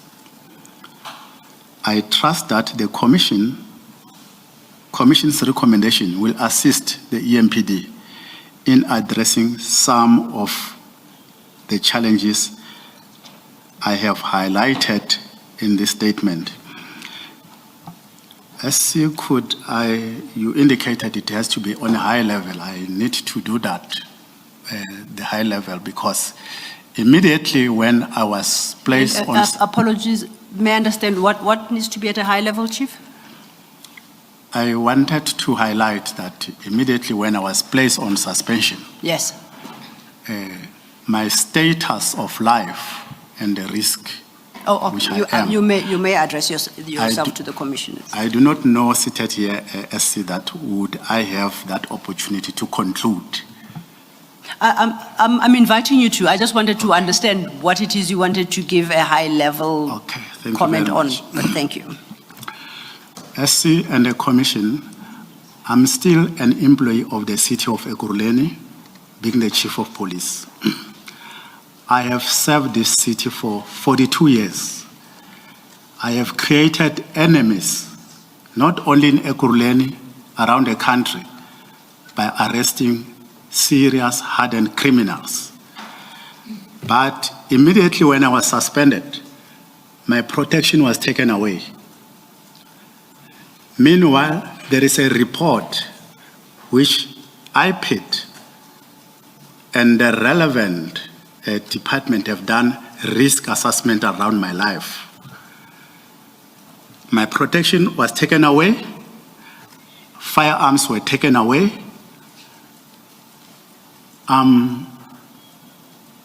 without any protection currently. Meanwhile, I'm still the employee of the city. Whilst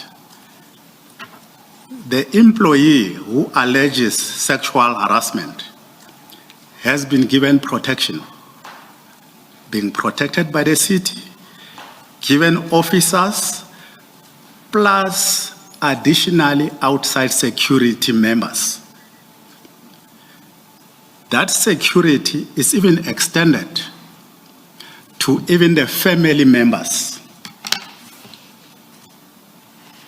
Some of these other employees who were targeted, whom I've mentioned here, in the case itself, they were not even considered for any security issues. Lastly, Commissioner, I'm not going... Before you move on, should your focus not more be on your own security? I'm asking this because I'm not sure to what extent you are aware of the threat and risk assessment that was done, if it was done, in respect of the employee who has complained about sexual harassment against you. I hear you very well, Commissioner, and I concur with you. I cannot preempt. I must look at my space. That is what I've addressed with regard to my security. Whilst there was a report which detailed my threat assessment, so all that protection was taken away from me. There was something else you wanted to say. Sorry I interrupted you. I think, Commissioners, I will stop at that because I don't want to talk about other people. I must talk about myself, my space, and the risk I'm subjected at, and my family. That is the space I'm concerned about, including my health status. I am at home for the past 12 months and 2 months, I think a year and 2 months. With these challenges I'm seated with, they impact very negatively to to my health status and my family at large.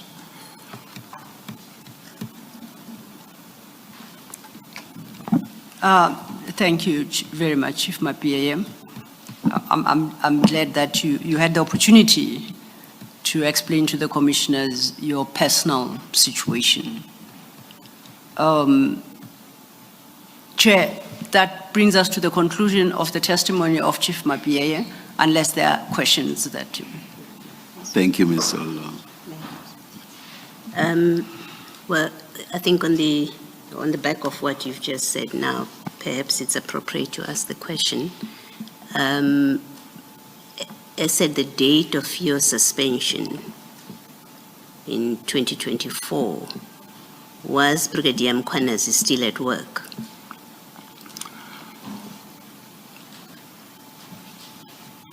When my memory serves me well, commissioners, he immediately took over as the acting chief of police. And do you have any knowledge today, as you sit there, whether he is at work or on suspension? All what I've learned, commissioners, immediately I think he acted as a chief of police. Later on, he acted as the head of community safety.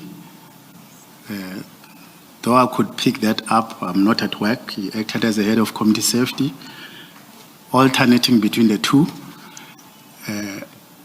Up until recently, when I saw on the national TV, when they were saying they are interviewing the acting chief of police, I think last month, acting chief of police Mkhwanazi. So as at the date of your suspension at least, he was not on suspension, notwithstanding these serious allegations against him? That is correct, commissioners. He was not on suspension. All right.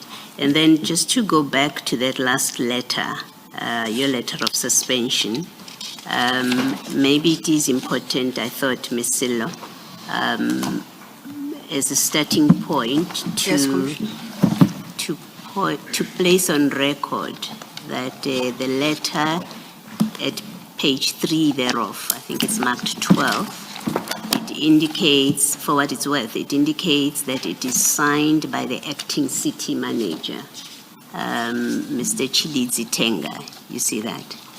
That is correct, you Commissioner. that, yes. So it's not signed by Dr. Mashazi. That is correct, Commissioner. I remember very well. All right. And then go to page 1 of that same letter. In light of... I apologize. Chief, please refer to your big file. Commissioner Baloyi is inviting you to... That is at page 228 of the big file. It's JM 35? Yes. Very last document, Chief. 228. The last document in that file. Have you located it? I've got it, SC. Okay. Then Commissioner Baloyi would like to engage you on that letter. All right. So at the very first page, and what I'm going to put to you arises from your statement, and you don't need to go there. I'll read it. It's a very short thing in your statement. At paragraph 114 of your statement, you say, to my knowledge, my suspension and subsequent disciplinary prosecution was never approved by council which appointed me. You remember you said that? That is correct. Okay. Yes. I just wanted you to point out at least something about council. In the first page of your letter of suspension, the very first paragraph, it says, on Friday, 13 September 2024, council resolved that such allegations be investigated by an independent investigator appointed by the city, and that a report be submitted to council within 30 days of such appointment. You see where I'm reading? I know the letter you are reading. Okay, all right. Did you ever get any knowledge whether a report was submitted to council within the 30 days of appointment of an investigator? Well, maybe let me ask first. Do you know that an investigator was appointed? I know that a company was appointed to do that investigation. Yes. And I went to see this company because they called me and said they want to do an interview with me. Yes. When I arrived to that company, I was not comfortable to proceed with them. I'm not good. Allow me to interrupt you, at least for this purpose. I don't want you to get into the detail of this matter. I just wanted to confirm that what is recorded in the first paragraph, where it says an independent investigator was appointed on the instruction of council or resolution. You are aware of that? I'm aware of that, Commissioner. And do you know whether a report was submitted to council after that investigation? It might have been submitted, but at a later stage during my disciplinary proceeding, I requested, through my lawyer, we requested that report. It was never provided to us. Okay. So your answer is you don't know whether it was submitted? That is correct. All right, thank Commissioner. you. Thank you, Chief. Thank you, Ms. And if I may just then ask a follow-up question, and this is the absolute last. And it's because you referenced what you requested during the disciplinary process. And you say to Commissioner Baloy that you requested specifically the report to council requested in the suspension letter. You just answered that. You say you requested for that report and it was not provided during the hearing through your attorney, you said. That is correct, Commissioner. Now, did you ever, whether prior to or during the disciplinary process, request or were shown the council resolution to suspend you? I never seen a council resolution which stated that I must be suspended. Thank you. We have requested it. It was never provided to us. Thank you. Chair, this is, I guess, second time I say, unless there are further questions and none from my side, that brings us to the conclusion of the testimony of Chief Mapieye. Thank you. Thank you, Chair. Mr. Law. Chief Mapieye, thank you very much. Thank you very much, Commissioners. Yes.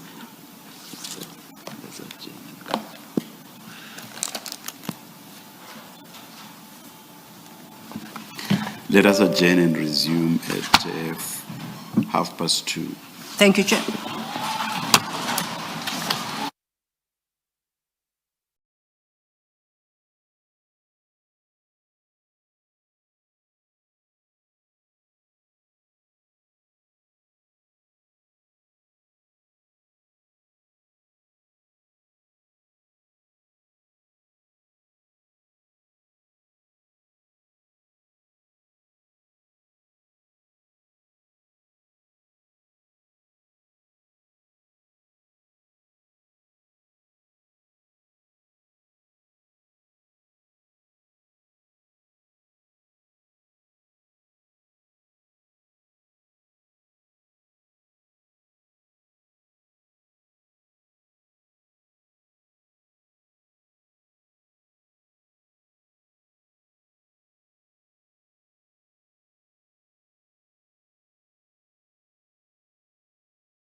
Good afternoon, everyone. We're about to resume. Just a reminder, please switch off your phones. Thank you so much.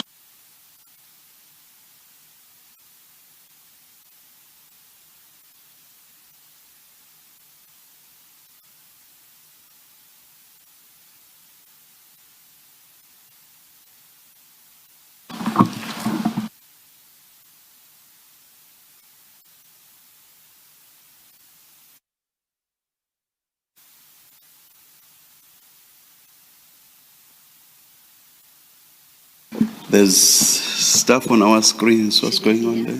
Should it be here? Okay.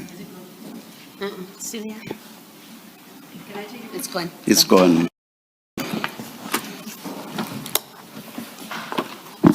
Thank you for bringing that to our attention, Chair. It is sorted now.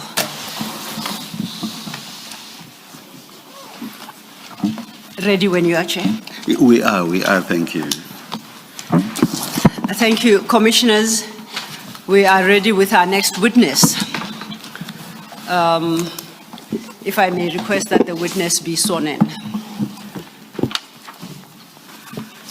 Good afternoon, Commissioner Spies. Good afternoon, Commissioners.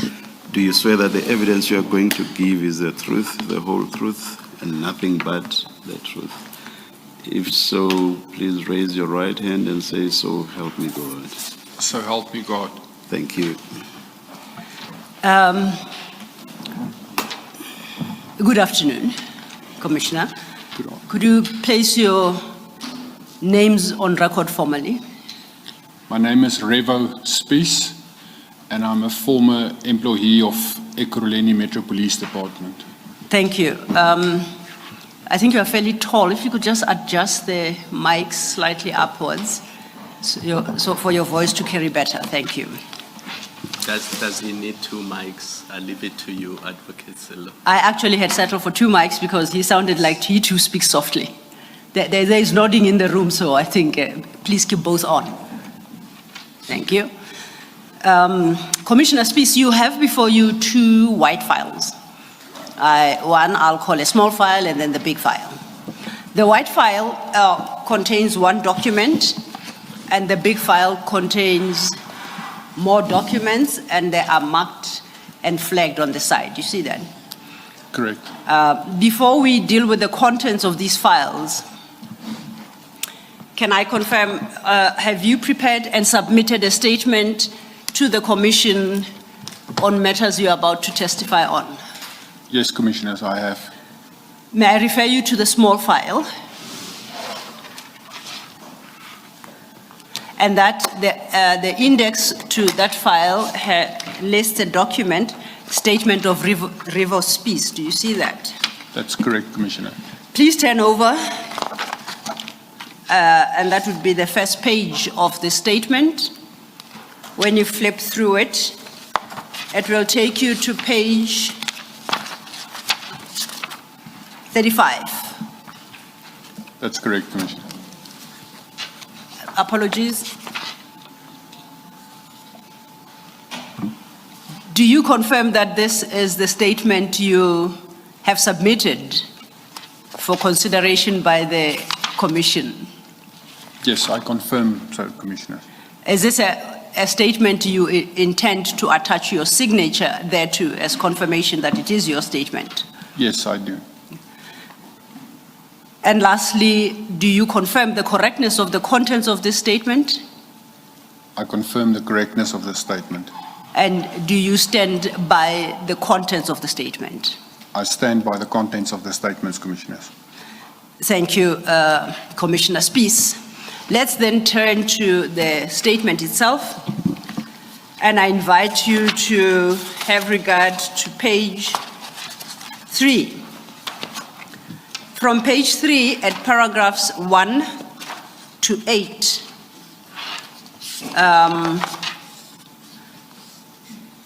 no, let's say 1 to 6, you deal under the heading Introduction and Background with what you do, what you did for the EMPD, and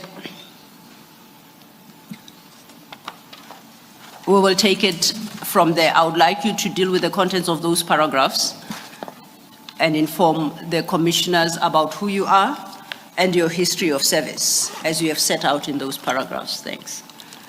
Thank you. Commissioners, I'm an adult male. I'm a former employee of the Ekurhuleni Metropolitan Police Department. I've served in the police service for 43 years, of which 33 of them was with the Ekurhuleni Metro Police. In total, I have 43 years of law enforcement. I officially retired on early pension from EMPD, and my last working date with them was 28 February this year, 2025.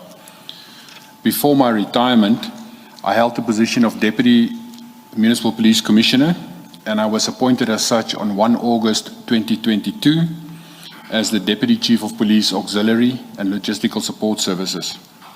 My responsibilities in that specific position was overseeing the different auxiliary and support services sections, which included the Ekurhuleni Metro Police Training Academy, the Ekurhuleni Municipal Courts Fine Administration section, and then also the Metro Police logistical and support sections, which have a lot of smaller subsections related to vehicle fleet, human resources, radio fleet, stores, and finance and procurement and budget portions into that. During the 22-23 year, I was also instructed by the then Chief of Police, Commissioner Mapie, to oversee the internal affairs section, because the structure wherein they were deployed, that division head was vacant, and I had to oversee that position then. One of the things that I want to upfront state, and this is my statement, is that to avoid any confusion, because of colloquial speak, is that any reference to Makwenazi, that will mean it's Julius Dr. Makwenazi, who is a Deputy Municipal Police Commissioner, and he's appointed as the Deputy Chief of Police, responsible for operations and specialized services in the Ekurhuleni Metro Police, and he was previously a director with the rank of a brigadier in the specialized services section of the Metro Police. And I have also served for a very short period from the 27th of March to the 5th of March. I've served as the acting Chief of Police when Commissioner Mapie was on family responsibility leave. And I had to attend council meetings and carried on the service of the business for that specific period then as the acting Chief of Police. Thanks, Commissioner. May I take you back to your paragraph 6 about the period of service as acting Chief Police. I think you got the dates wrong as you mentioned them. Can you please restate them for the record? The council meeting was the 26th January, and I served from the 27th of March to the 5th of February. Okay, you make the same mistake. Your statement reads, I served as the acting Chief of Police for the period 27 January to 5th of March. That should be a typo then. Okay, then how should it read? The council meeting was on the 26th of January. Yes. And I was, during that night, appointed as the acting chief from the 27th of January and then only to the 5th of February. It was only for that week period. Oh, so it's the 5th of February. You kept saying the 27th of March. That's why. Sorry. Okay. Duly corrected. Thank you. And then at paragraph 8, you indicate that you then received a formal letter appointing you as the acting Chief of Police. And in fact, that paragraph correctly reflects the period. Correct. As 27 January 2023 to 5th February 2023. Correct, and then you attach a copy of that appointment letter as RS1. Is that correct? You can go to the big file, and the document that you have marked RS1 should appear at page 1 of that file. That is correct, Commissioners. Thank you. Commissioner Can Kuma? I ask a silly question for my benefit? How do we address the witness? Does he retain the title Commissioner after retirement? That's a tough one for me, Commissioner. Maybe he can answer. Perhaps the witness can answer for himself. If that's the title, then we will respect it throughout. Commissioner, I did retire, but after my retirement, I was re-employed again into the Tshwane Metro Police, and I'm again a commissioner in the Tshwane Metro Police. So Thank you. Commissioner is correct. So as things stand, you are back in the service, except with the Tshwane Metropolitan Police Department. Is that correct? Correct, Commissioner. And that was from which date? From the 2nd of March 2025. Thank you. You're getting into the testimony you're about to give. Your first chapter is headed Investigation into Alleged Misuse of Blue Lights and EMPD Resources. You see that? It starts from paragraph 9. Before you deal with the contents of paragraphs 9 and following, I would like to bring to your attention that Chief Mapieye, who is the current commissioner within the EMPD, has touched on some of these issues. So to the extent that perhaps there might be interruption, please accept that the commissioners have been part informed about these matters. However, there will be no attempt to restrict the testimony you would like to give in regard to this matter. I just wanted to bring that to your attention because you were not present when he was testifying. With that caution, then, I would invite you to consider from paragraph 9, paragraph 9, and you can lead the commissioners through this part of your testimony. And to the extent that you are able to speak to these paragraphs, not necessarily read them, I would suggest that would be most effective. Thank you. If you can. Thank you, Commissioners. As I stated earlier, I was acting as the Chief of Police for that period. And on the 2nd of February, Lieutenant Colonel Kelebogile Tipa, who was appointed as the media spokesperson for the Ekurhuleni Metro Police Department, forwarded the email to me, which originated from a journalist from News 24, Mr. Jeff Wicks. And it pertains to 5 questions that started off with questions about blue lights, regulatory use of it, and to who it may be issued. Attached to this email was also a memorandum on an EMPD letterhead, which purports to be a to whom it may concern letter, and wherein a list of vehicles was listed that these vehicles is our vehicles. I was, at that specific moment, I was in a meeting, but she sent me a WhatsApp as well, wherein she said to me, I actually first read the WhatsApp before I read the email. Because on the WhatsApp she says, here's 2 video clips, this relates to the email. And I then read the email, and in the email, there was questions then wherein there was allegations that there was a video clip where vehicles is being used in a convoy using blue lights and sirens. And then also a clip where there's vehicles that is at a small little airport with an airplane in the background. I immediately, while I was even reading the email, I started to draft the answers to the questions itself. Like the first one is a very easy answer because it asks what is the regulations and the legal situation around the use of blue lights, where I actually just copied and pasted the National Road Traffic Act's regulation pertaining to the use of blue lights. And it stepped further deep in where I finished drafting all the answers to it. I then sent that draft answers, I sent it back to Lieutenant Colonel Kelebogile Tipa, and I also CC'd the Chief's Staff Officer, Colonel Ivan du Plessis. The reason I obviously CC him is that because I'm acting chief, I must keep his office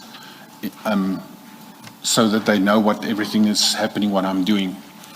And I started then a process immediately thereafter of following up, because in this letter, the allegation of the vehicles, there's allegations that these vehicles belong to us.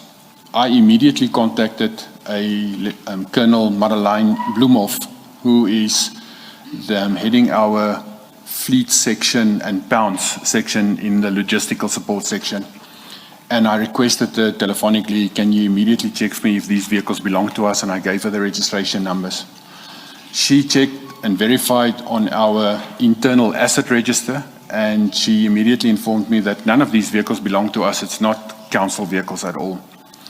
And I also then there was another letter which purports also to whom it may concern, which leads to a specific individual, C.J. Smith, who also stated that this person works for us and is doing work with us. And so I also contacted a Colonel Wanda van Rooyen, who is, at that stage, she was the Metro Police HR liaison person, and she had access to the employee database, which we call PILO. That's the name of the database. And she then confirmed, and to me as well telephonically, that we don't have a Metro Police officer with the name of C.J. Smith employed by us. And I then go forward, and I said to Lieutenant Colonel Kelebogile Tipa that she can release the media release, because we've confirmed it's not our vehicles, it's surely sideline issues, and she can release the media release. She telephonically contacted me a short while later to say, but the journalist has just contacted her back and stated that he has got NATIS. NATIS is a National Traffic Information System where vehicles are registered on, is that he's got NATIS proof that these vehicles are indeed registered in our name. And she then provided me, and I then actually started to immediately look at it and say, but this is very serious now. And I then formulated a letter and a formal instruction to the head of our internal affairs, Lieutenant Colonel Henny Erasmus, wherein I gave him instruction to say that he must immediately start to investigate this matter.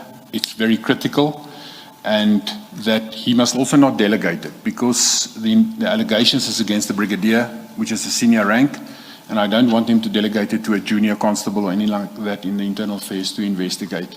Chief, if I may, before you get into the detail of the actual investigation that was carried out, listening to you, you would have dealt in large part with those paragraphs up to paragraph 18. I would like to take you back to paragraph 12. At paragraph 12, you reference a second letter that was received via WhatsApp from this Mr. Yako Honeycomb. Who is Yako Honeycomb? Mr. Yako Honeycomb, and I will later my testimony touch on Mr. Yako Honeycomb again. He was part of a group of what in my mind today with hindsight is a rogue group of officers that was dealing together with our specialized services. But he was a security officer, and he was at a later stage, he was killed in a attempted hit or a hijacking incident. So Mr. Yako Honeycomb, at that same day during this exercise, he gave me the information via WhatsApp where he sent this letter, which is exactly the same format that states to whom it may concern, and it's signed off by Julius Makwanasi as the deputy chief that this employee allegedly works for us. Now, Mr. Yako Honeycomb, at the time he shared this letter with you via WhatsApp, was he a member of the EMPD or not?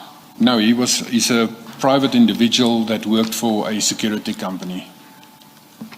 You then say this is a confirmation letter of work collaboration with a civilian, Mr. C.J. Smith, and the EMPD truck hijacking unit.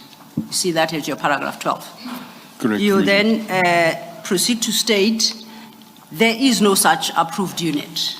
Would you care to speak to that? Why do you say there is no such an approved unit?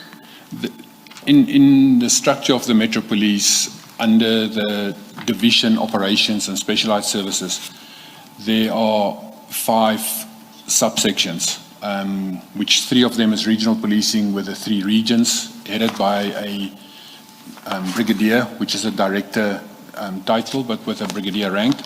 There's a brigadier bylaws, and then there's a director brigadier specialized services. Under specialized services, there are units, and those units, which is formally on the structure, which exists and it's operating as units. There is, for instance, a speed law enforcement unit, there's an overload unit, there's a public order policing unit, there's a VIP protection unit, there is the K9 and the equestrian unit that work under that. There's, however, no truck hijacking unit ever that have existed on that. There is no such thing on the structure. Thank you. If you look at your statement, as I indicated, you had spoken to matters you cover up to paragraph 18. Do you confirm that you've covered everything in those paragraphs? Correct. Maybe if I can just add that when Kilabugile Tipa informed me that it's on notice, we also confirmed that these vehicles have been obviously registered by our corporate fleet proxy, Mr. Chris Stein, because he's the one that complete the forms and make sure that it can get registered on the notice system. When you say he's a vehicle proxy, could you expound? What does that mean?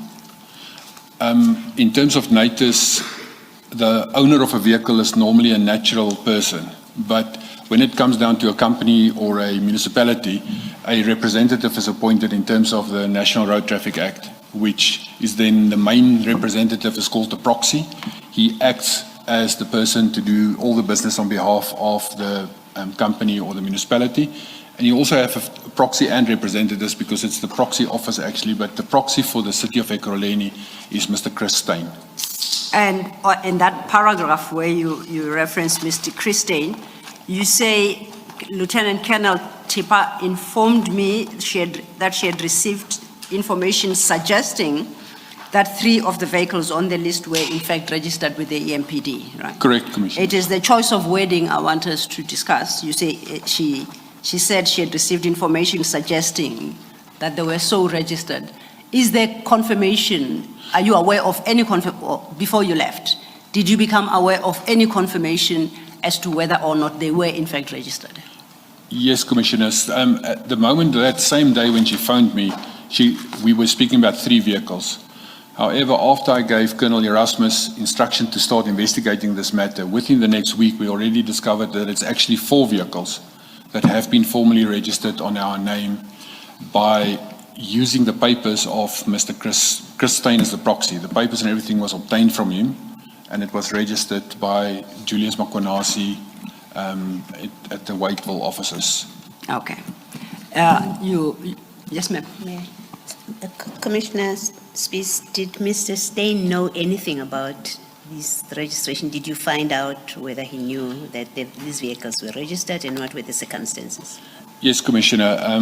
Mr. Stein there was eventually a criminal matter registered and there was an internal disciplinary inquiry by my internal affairs done.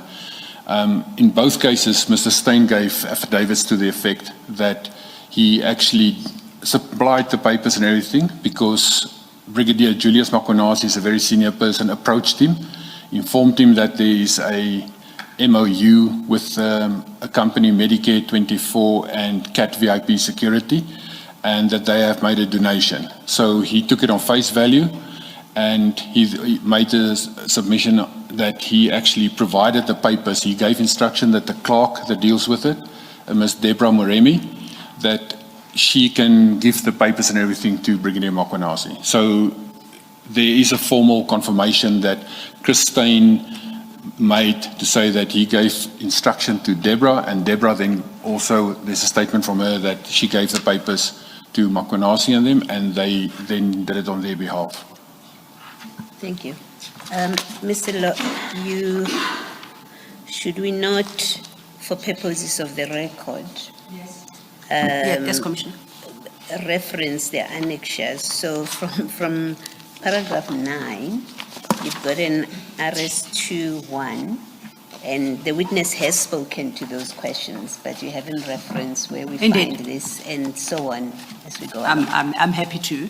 And I will take you back, Commissioner, to paragraph 9, particularly in light of the fact, and thanks Commissioner Baloyi for drawing my attention to it, these questions arose during the evidence of Chief Mapieye, and I specifically undertook that they shall be answered through you, Commissioner Spies. So before we deal with the actual investigations that were conducted on your instruction by Colonel Henny Erasmus, Can we then deal with the original query that you received from Mr. Jeff Weeks? You deal with that at your paragraph 9. And you say at paragraph 9 that you attach a copy of the email you received from Mr. Weeks as annexure RS21. Do you see where I'm reading? Correct, Commissioner. Can I then invite you to RS21, or which would appear at page 2 of the annexures file? Correct, Commissioner. It's got a large red number 2 and 3 on the top page. That is the original emails correspondence received from Jeff Weeks, which then have been forwarded by Kilobogile Tipa to me on 2nd February 1051. And it's a 2-page document, and it's actually a thread of communication, email communication.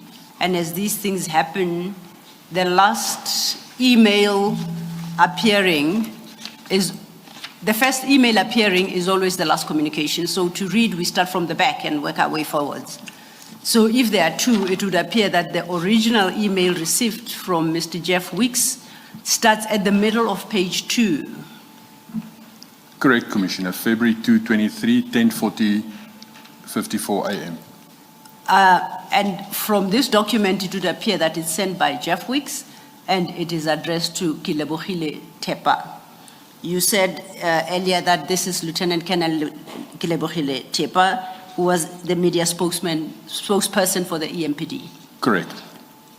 Could you take us through the contents then of this email, whose subject line is request for comment, News 24 investigations?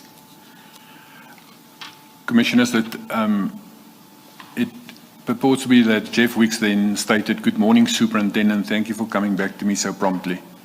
Even though her rank is Lieutenant Colonel, but the media addresses the Superintendent. I approach you today regarding a story that we are pursuing, which centers on a Pretoria-based security firm called CAT VIP. According to PSIRA is the security industry regulator, CAT Protection and Security Pty Ltd, trading as VIP Protection Services, with a PSIRA registration number of 2748723, is registered with the authority as a security service provider since 7 June 2018. He then stated, "I have in my possession correspondence under the letterhead of City of Ekurhuleni and the Metropolitan Police Department. It is dated 16 October 2021, and it is signed by Brigadier J.D. Makwanasi of Specialized Services. It's attached for your ease of reference. 2 videos from the social media page of Cordelia Kabeng, wife of Vusimusi Madlanga, the owner of the aforementioned security company, have been sent to you via WhatsApp. In these videos, blue lights and a siren can be seen in operation. The letter appears to be one of authority for a private security firm to utilize equipment which the Road Traffic Act states should be the preserve of law enforcement." And then there's 5 questions. "Please confirm that my assertion regarding the Road Traffic Act prohibits the use of blue dash lights and sirens are for the exclusive use of law enforcement is correct. Please, can you explain the substance of the letter from Makwanasi? How does this private firm assist EMPD officers in any VIP protection and security services? And please, could you supply me with a copy of the Memorandum of Understanding as mentioned in this letter? Do you acknowledge that it is uncommon for private security companies to have this authority bestowed upon them? And can you please describe the relationship between the EMPD and Mr. Madlanga, inter alia his company, as we will assert that this is proof of connections of undue influence in a law enforcement body?" The last one is not a question, just please feel free to add anything which may be pertinent. Thank you, and it appears to emanate from News 24, and does indicate it's from Jeff Weeks, investigative journalist. Correct, Commissioner. Going back then to page 2, at the top of that page. This is an email of the same date, February the 2nd, 2023, at 10:51. It would appear 10 minutes after the first one was sent to to Lieutenant Colonel Tepa. And it's addressed to you, Rivos Peace. Correct, Commissioner. And can you deal with that email, please? This is the email that was sent from Kelebogile Tipa to me as the acting chief. She included Liesel Tyers, who was the secretary of the chief of police, and Ivan du Plessis, who was the staff officer of the chief of police. And it says, "Good morning, Commissioner. The subject matter refers. Please find the attached inquiry forwarded to the department for comment. I wish to respond, but think this would be better guided by the office. There are video footages forwarded on WhatsApp to me by the journalist, which will be furnished to you, sir. Kindly assist in the responses sought. Thanking you in anticipation of a prompt response. Regards," and then just the initials, KT. Thank you. Can we then turn to your paragraph 11 and the annexure that you deal with in that paragraph? You have labeled it RS2 Roman 2 in brackets. Can you summarize what that document is, please? Commissioners, that is the letter that I referred to, which is on an official letterhead of the City of Ekurhuleni Metro Police Department as a memorandum, and it states that it is addressed to whom it may concern. It's from J.D. Makwenazi, the Acting Deputy Municipal Police Commissioner / Brigadier Specialized Services. The date is 16 October 2021. It's a letter of confirmation. This letter serves to confirm that the Ekurhuleni Metropolitan Police Department, EMPD, under the command of Acting Deputy Municipal Police Commissioner, Brigadier J.D. Makwenazi of Specialized Services, has an endless working relationship and memorandum of understanding with CAT VIP to assist EMPD officers in any VIP protection and security services in and out of the City of Ekurhuleni. These are the following vehicles that we work with. BMW, Delta Lima 03 Hotel Golf Papa, register number Tango Victor Sierra 906 Whiskey. The second one is a Mercedes-Benz Combi. Registration number is Juliet Papa 35 Juliet Whiskey Golf Papa. The register number Bravo Papa Victor 069 X-Ray. The third vehicle is a BMW station wagon. Registration number is Juliet Mike 62 X-Ray Mike Golf Papa. Register number Victor Foxtrot Juliet 152 Whiskey. The fourth vehicle is a VW with registration number Juliet Yankee 16 Delta Lima Golf Papa with a register number Hotel Tango Golf 489 Kilo. The fifth vehicle is a BMW, registration number Bravo Zulu 99 Charlie Kilo Golf Papa with a register number Romeo Mike Juliet 314 Whiskey. The sixth vehicle is a BMW with registration number Juliet Victor 09 Romeo Tango Golf Papa with a register number Whiskey Mike Foxtrot 576 Whiskey. And the last one is then a VW with registration number Kilo Bravo 09 Charlie Golf Papa with a register number Hotel Sierra Juliet 618 Kilo. It is signed, the signature is Makwenazi's signature, and it's stated then Acting Deputy Municipal Police Commissioner / Brigadier. Thank you, Commissioner. If you could assist, I wonder if you can assist with some of the statements made in this document. Firstly, it's signed by J.D. Makwenazi as Acting Deputy Municipal Police Commissioner / Brigadier. Is there such a title, firstly? And secondly, if you do recall, at the time of 15 October 2021, was Brigadier Makwenazi the Acting Deputy Municipal Police Commissioner? Commissioners, there is no such title. It must be understood that there's a HR title, which is a Deputy Chief of Police, and then there's a rank, which is Deputy Municipal Police Commissioner. You are appointed when someone is on leave. For instance, in this instance, Deputy Municipal Police Commissioner Goodman Mazzolo, who was the Deputy Chief Operations and Specialized Services, was on official leave. And then Brigadier Makwanasi was appointed to act in his place. So when you act in a higher position, you act in the position. You don't act in the rank. You keep your own rank.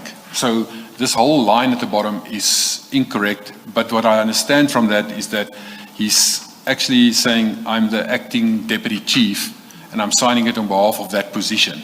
But I am a brigadier signing it on behalf of that position. Thank you for that clarification. So if I understand you correctly, at the time, the Deputy Municipal Police Commissioner was Commissioner Mzolo. Correct. And it would appear that at the time that Brigadier Mkwanazi signed this document on the 15th of October 2021, Commissioner Mzolo was on leave and Brigadier Mkwanazi was appointed to act in his stead. Correct, Commissioner. With that understanding then, I would like to refer you to the start of this letter, the first paragraph. You state that it states, not you, I apologize. This letter serves to confirm that the Ekurhuleni Metropolitan Police Department, EMPD, under the command of the Acting Deputy Municipal Police Commissioner / Brigadier J.D. Mkwanazi of Specialized Services. Do you see where I'm reading? Correct, Commissioner. To your knowledge, under whose command is the EMPD at all times? Under the Chief of Police, Commissioner Mapiye. What is the commission to understand of the phrase EMPD under the command of Acting Deputy Municipal Police Commissioner? Commissioner, in my own opinion, that's a narcissistic remark where you assume command of something which is outside his scope. So would I be correct in understanding that he had his own post as a brigadier, as the for specialized services? Correct, Commissioners. He happened to be the acting deputy commissioner. Correct. He's the acting deputy chief of police. Acting deputy chief of police. Yes. But even in that acting position, he could never, as the original holder of that office, claim command of the EMPD because that rests with the chief of police. Correct. Thank you. You then, yes, thank you, Commissioner. Are you moving from the letter? Yes, I'm moving from the letter. Okay, maybe let me ask my question. Commissioner, at this point on the 18th of October 2021, Mr. Mkwanazi, or Brigadier Mkwanazi, says there is an endless working relationship, whatever he means by that, with CAT VIP. Was there a working relationship with CAT VIP at this point? Commissioners, I do not know at that, obviously with hindsight and after investigations was done, I know now that there's certain things, but there was no working relationship with CAT VIP according to my knowledge at all the day when I received this letter. That's firstly. Yes. And secondly is that there is no such MOU in existence because part of my function as the Deputy Chief Auxiliary and Support Services was that there's also a repository of documents and records and archives that's with me, and all the MOUs that we have through the years signed, be it with AXA, the airports company, or with Emperors, or with Cross-Border Permit, or with other cities around in my possession and saved as the archive. There was no such MOU with a company. And then the third thing that I wanted to add is that there will never be allowed in law the Municipal Finance Management Act or any local government related acts to have an endless working relationship with anyone. There is fixed terms to anything. There cannot be an endless working relationship with anyone. And maybe even as a joke, it doesn't even work in marriage. There cannot be an endless working relationship. Thank you, Commissioner. Lastly, on this letter, in the very next line after that endless working relationship, he says a memorandum of understanding with that company to assist EMPD officers in any VIP protection and security services in and out of the city of Ekurhuleni. Do your officers provide services outside of VIP and protection and security services outside of the city of Ekurhuleni? In terms of the South African Police Services Act, Chapter 12, where municipal police services are established, your jurisdiction is bound to your municipal area where you are appointed. But there is a sub-clause that states that unless there's an agreement with another local government to extend the area of your services. So the city of Ekurhuleni, when the municipal police was established on 16 February 2002, as part of our establishment then, we had a signed agreement with the city of Tshwane Metro Police and a signed agreement with the city of Johannesburg Metro Police, that the three cities, because we were established at very similar times, that we would agree that we will assist one another upon request. So that would then imply that if there is let's say a very large incident or a riot or anything at that era in the city of Tshwane, they could request the city of Ekurhuleni, and then we would respond with resources and assist them to help there. And there's also obviously a clause where if you are in a pursuit of a vehicle or a crime, that you can exit your area on that. But that is the restriction that was placed on it in that era. Lately, where we are today, there are more agreements signed, like with the South African Police Service collaboration agreements, and where we cooperate with. And in Gauteng province, we have more agreements which has been signed and approved by the Premier, where we assist one another. But it's also always in planned operations. We do not have powers, for instance, to be a Ekurhuleni Metro Police and then we find information from an informant or on the street and then we respond to Soweto or we respond to Hammanskraal in the city of Tshwane and we follow up and we arrest people. We do not have that power at all, according to me.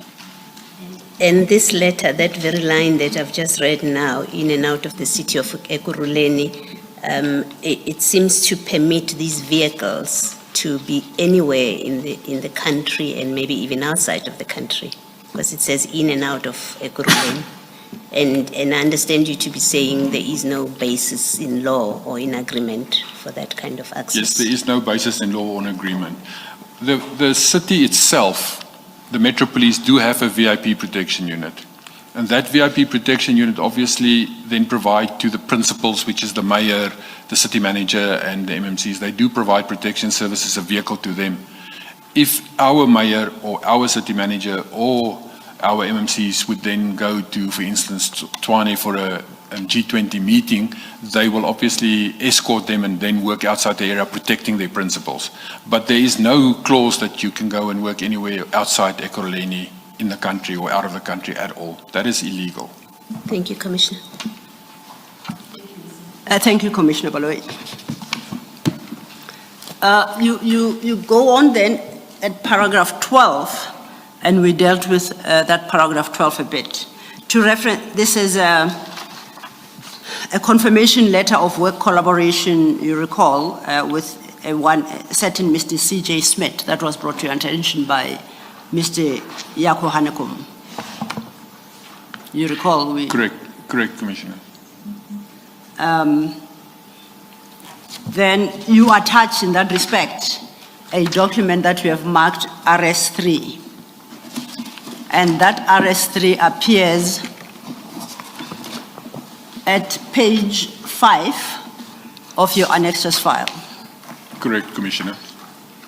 For the record, this is a document headed Confirmation Letter of Work Collaboration between EMPD THU and Mr. C.J. Smith, dated the 23rd of May 2022. Do you confirm? Correct, Commissioners. Commissioners, I confirm that this document is an annexure to Chief Mapieye's statement, and he dealt with it, I would believe, fairly extensively. That's the one you read into the record. That's the one I read into the record yesterday in full.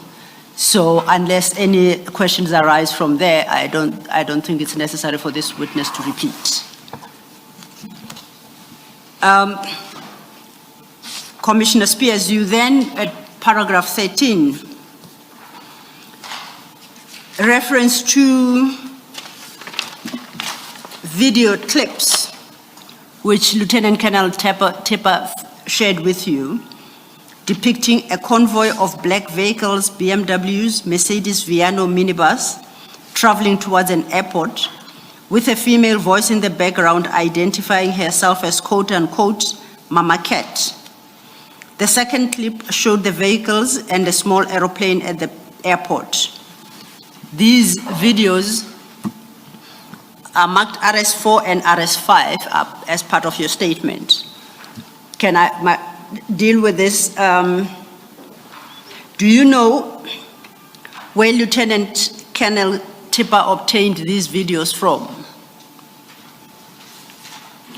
You say she forwarded them to you.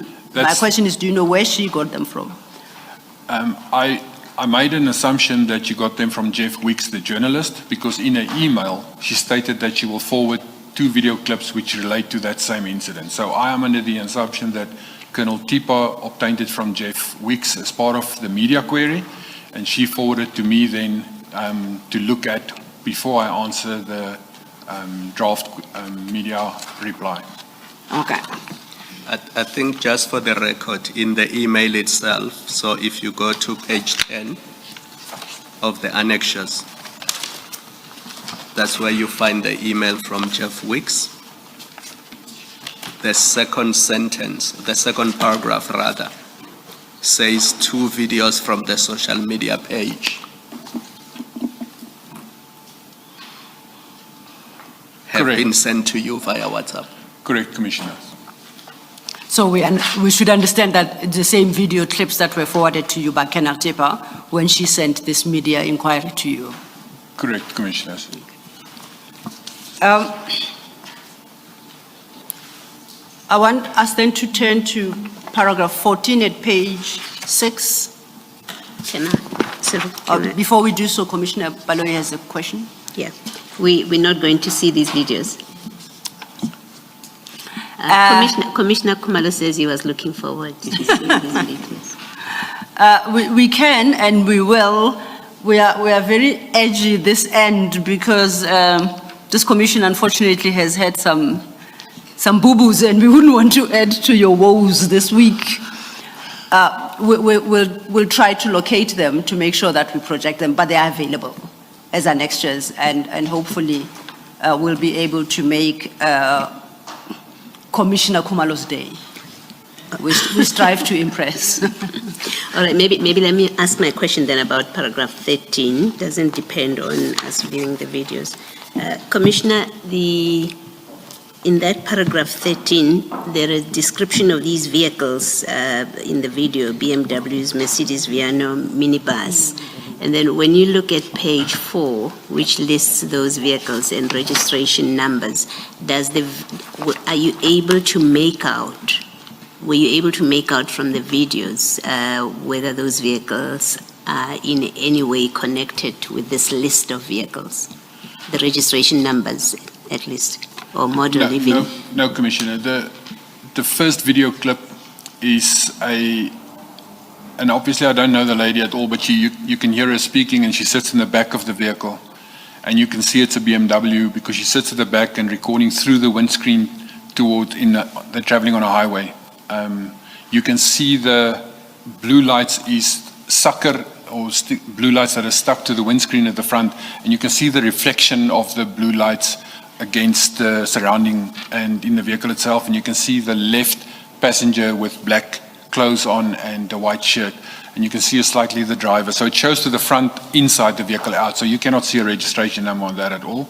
And the second video clip, which is at the airport, it shows, you can see from an angle, you can see some of the vehicles at the apron, but it's from an angle that you cannot see a registration number up to the aeroplane steps itself that you cannot. So from these 2 video clips, I cannot directly link it to the actual list of vehicles, but I can see the Mercedes Viano at the airport, and I can see a BMW, but I cannot link the registration numbers from these 2 clips at all.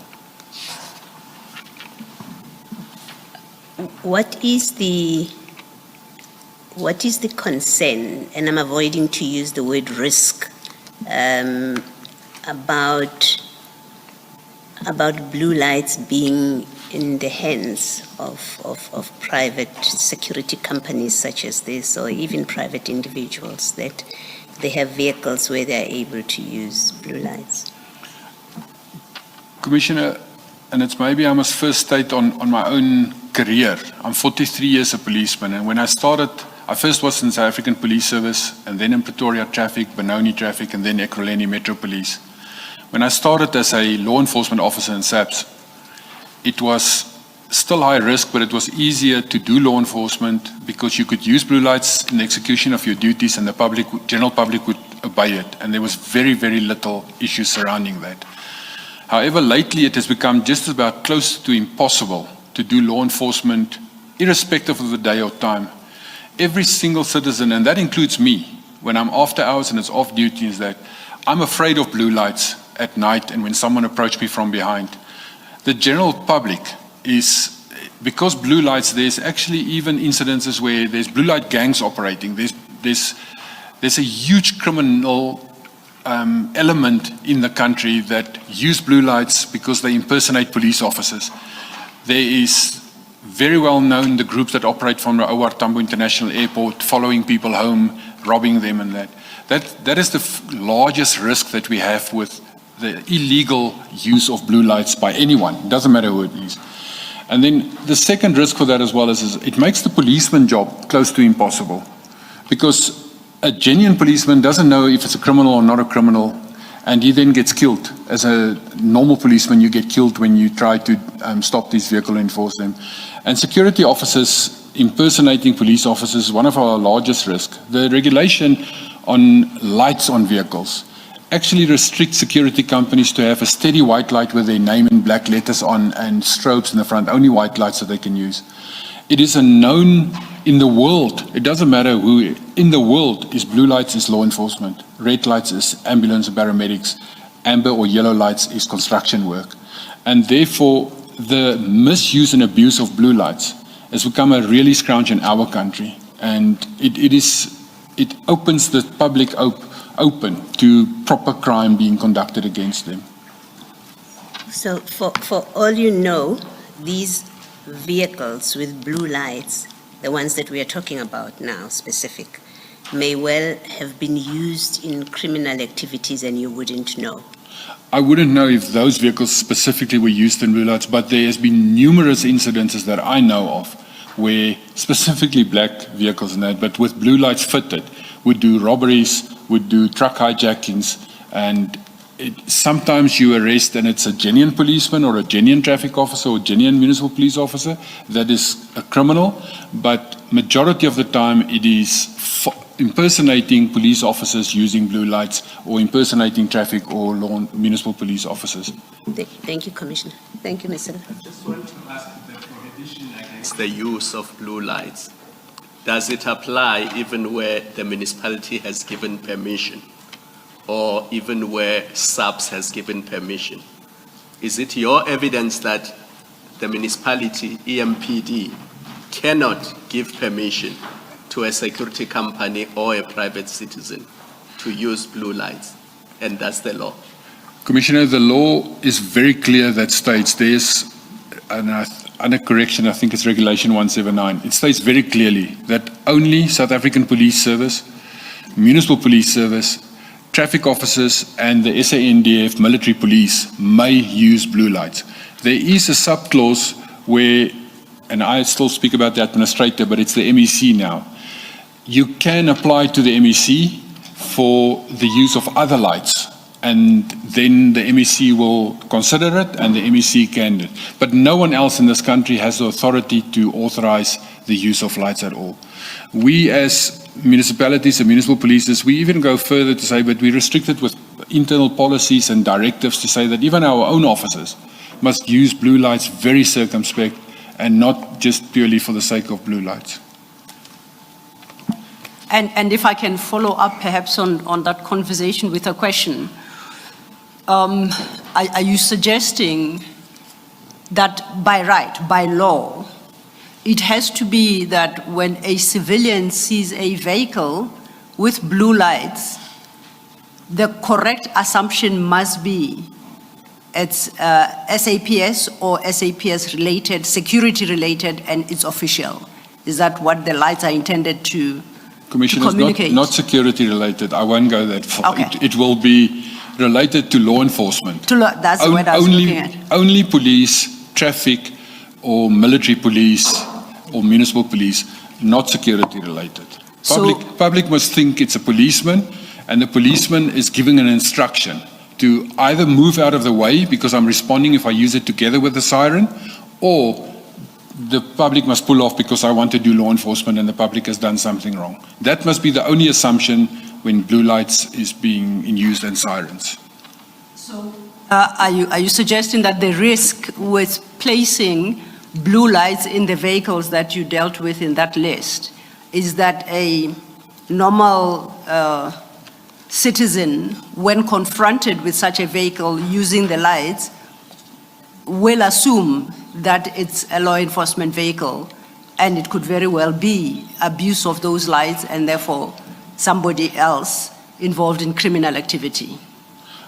Correct, Commissioners. Thank you. Yes, please. Maybe lastly on this, Commissioner,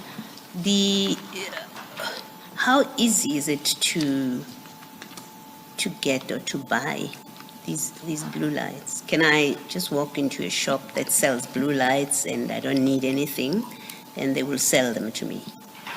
Correct, Commissioner. Blue lights, the sale of the lights itself is not prohibited in South Africa at all. You can buy it in just about any shop that you can walk in, you can buy it. It is maybe one of the limitations of our system that we have, where the restriction on selling of these lights should be prohibited, and it should only be sold to law enforcement officers. But you can buy it anyway. You can find it in any electronic shop that sells lights. You can buy these lights. Well, I was going to ask, isn't it an area that should be considered for reform? That there should be some legislative changes about the accessibility and ease of getting these blue lights. I agree with you, Commissioner. It should be restricted, that even the import and the sale of these vehicles should be restricted to law enforcement only. Yeah. Thank you. Thank you. I'm tempted to lead you into an area of conjecture based on the conversation you've just had with Commissioner Baloyi. And I'm trying to resist the edge, but nonetheless, I'll give into it. Commissioner, with your experience of 43 years in the police service, if you were to be asked to express a view on how prevalent you consider the abuse of blue lights to be in the country, would you be able to express a view? How big has the problem become in your view, based on your experience of 43 years? Are you able to formulate a view? I can, Commissioner. Even in a period that I was stating earlier, that I acted as the caretaker for the internal affairs for Ekurhuleni Metro Police Department, a very large amount of the internal affairs, disciplinary inquiries and misconduct that was raised to us relates to members of the public that allege that officers have impersonated police officers. They've been pulled off by blue lights and that. It's prevalent for the last, I want to say 6-7 years. It started to be prevalent and it become critical where we are now. It even reached a state where I myself wouldn't even want to pull a vehicle off to do law enforcement because I'm driving an unmarked vehicle and that. It becomes very difficult to do law enforcement because the member of the public, it can lead to a situation where I'm a genuine police officer, I'm an honest police officer, I'm doing my work. The member of the public is afraid and scared and he drives away because he doesn't want to stop because of the risk. And I could believe that it happens, simple mistakes can happen. A vehicle could be wrongly registered when you buy a vehicle. You buy the vehicle and your dealer that sells the vehicle to you makes a mistake in the registration number and they swap 2 digits around when they make the registration plate. And you can drive home, brand new car, and you drive home and an officer drives behind you and he does an inquiry on you on the radio. And they say it's a black Mercedes, but you're driving a white Audi. And now the officer tries to stop you because it's a false plate in his mind. And you're a citizen. You will immediately try to get away from him. If you get away and the officer believes it's a false plate, he most probably will shoot you and you will die. And afterwards there will be obviously inquest and everything. And the other way around it works as well. So it's one of our biggest risks as law enforcement officers having rogue blue lights available and being misused, especially by criminals. And just about every single day, if you open a newspaper today, if you speak around the Braai in South Africa, doesn't matter where you are, every single person, be it male or female, complain about the after hours stopping at the red light. We disobey traffic lights because of the risk. When I see a police officer or a blue light, I don't know if it's a hijacker or that. So it is a massive risk in our country. Please state for the record the reverse that you referred to. Just articulate that for the record, please. Remember, you said you as an officer are following a motor vehicle and there's an issue around the registration plate or registration numbers, and you may end up shooting the driver. And you said the reverse may also happen, and then you just went on. So I'm just saying, for the record, please articulate the reverse. Okay. The reverse could be that the member of the public actually do stop for that, but it is a criminal. And then the member of the public will be hijacked or kidnapped.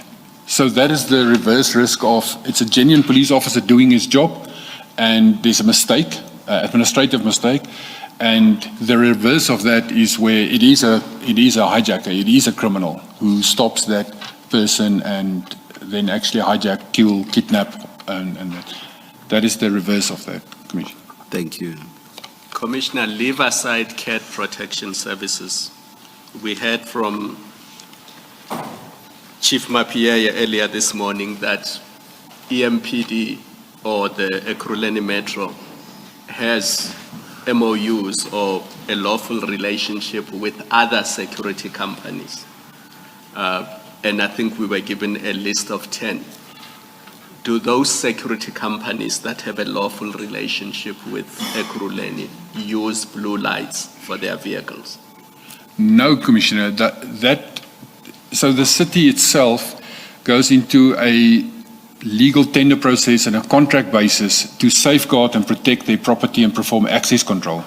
So it is static security at cities' infrastructure, substations, parks, and buildings.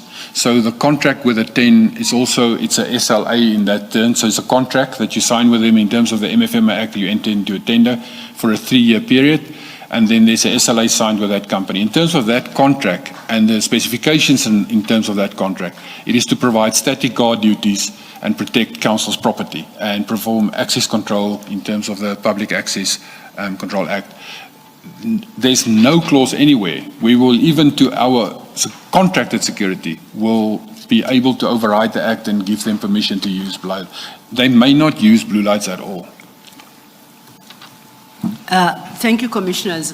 Before you leave that topic, I guess for my own safety considerations, I have to ask you these questions. What do you, Commissioner Spies, do in the night when an unmarked vehicle with blue lights or switches on its blue lights when you are driving in a bid to communicate to you? What do you do as an experienced police officer? And I might as well ask my next question, what do you advise I do when I'm confronted with that situation tomorrow? Commissioners, I cannot give you legal advice. No, it's not legal advice, Commissioner. It's staying alive advice. Commissioners, the first thing, because I'm such an old police officer, if I do see blue lights behind me, I obviously shift, even if it's a criminal, I shift out of the way that he can come past me. That's the first thing that I will do. Sorry, may I qualify that it's flagging you down to stop? But if he starts to flag me down, I will slow down to a slower speed, and I will then indicate through my window, open the window and say, indicate, follow me. And I will then drive to one of 2 public places, depending upon where I am at that moment in the country. If I know the area and I know where police stations are, I will drive to a police station. Slowly follow him without making sudden any direction changes or accelerating speed, because that will make the situation much worse. So I will request the policeman or whoever's behind me then to follow me to a police station. If I don't know the area, I will then drive to a well-lit, something like a fuel station where there's lights, cameras, people around me which can record everything that will happen. But I will still request him to follow me. I will not stop at the moment. Even I, as a trained officer, I'm fortunate maybe as well that I'm armed and I do carry firearms with me, so I can, if there is something, I will try and defend myself. But the first, and that's what I will also advise, is that show the officer that you are obeying, but that you want to be going to a safe area. But it's a very difficult situation for both sides. Indeed. Thank you, Commissioner. You had referenced and marked as RS 4 and 5 the videos that the journalist Jeff Wicks had shared with Lieutenant Colonel Tepa, who forwarded them to you. I think we have located the videos and we are able to play them. We'll play both, not necessarily in the order that we have marked them as RS 4 and 5. So we'll play the first and then the second. Thank you.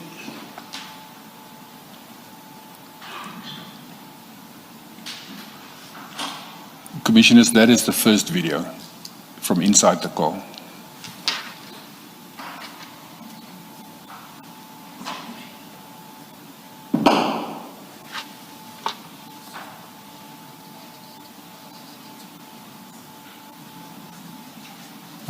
Just to check, does this particular video have a sound or? It does have sound. Does.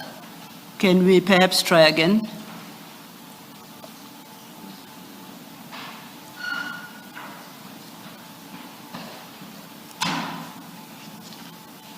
Or someone is coming to our assistance there. Commissioners, when it starts, you will see the flash of the lights in the windscreen portion as well.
I think Ms. Mutlasedi is suggesting to play it again. Okay, she must.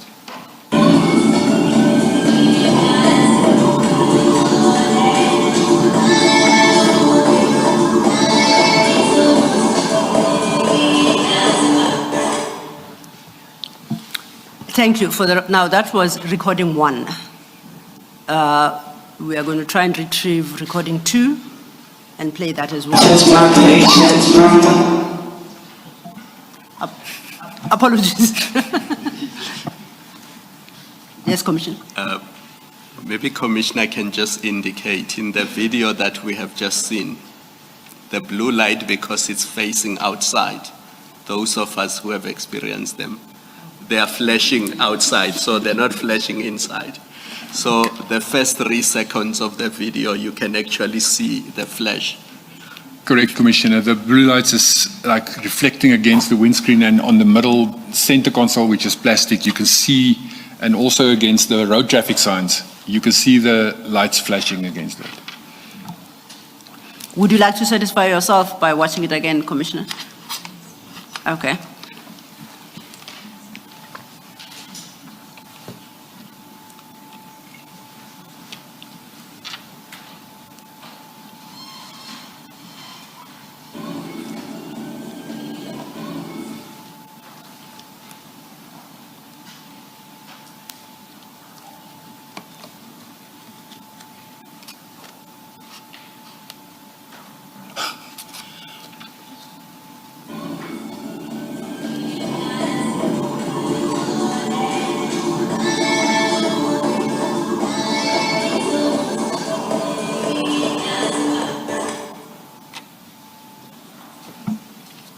Yes, Commissioner Baloy?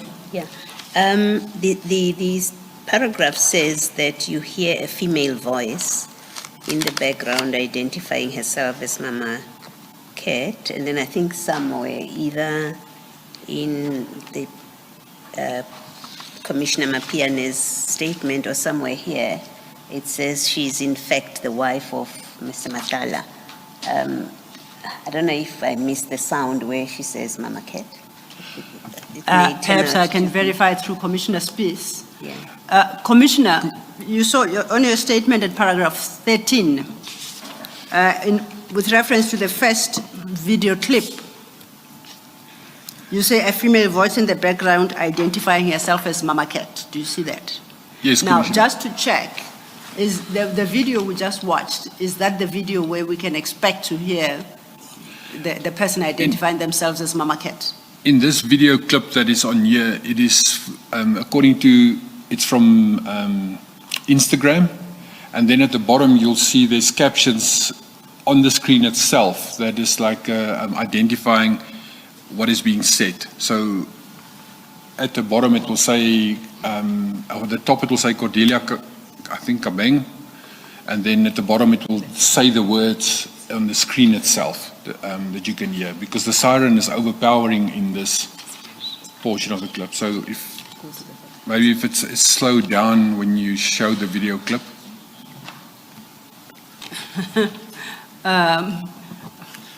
Advocate Mufasedi suggests that you are demanding too much of a lawyer to do what you are suggesting.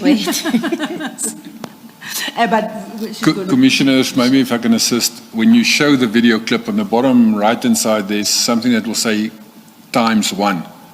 That could most probably be changed to ½ or which will make it slower. Okay, well, she's going to give it her best shot. We'll see where it lands us. Thank you. We're going to try. Thank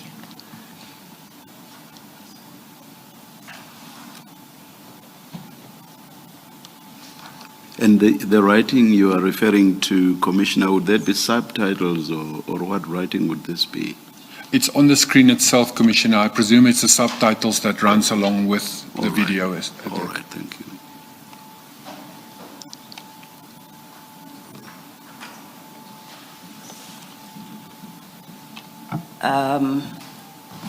We might just report success. So let's try. We're not projecting. Okay, she slowed it down significantly. If you can then look at the screen and you direct where to read on the screen. From my side, this one says blue lights, drop off the cups. Is that? Oh, the Queen. Yeah. Blue lights, drop off the Queen and her cups. Where are you reading? Are you reading at the top of the? In the middle of the screen, in the middle, where the elbow of the passenger is. Yes. Okay. Then we proceed. Yes.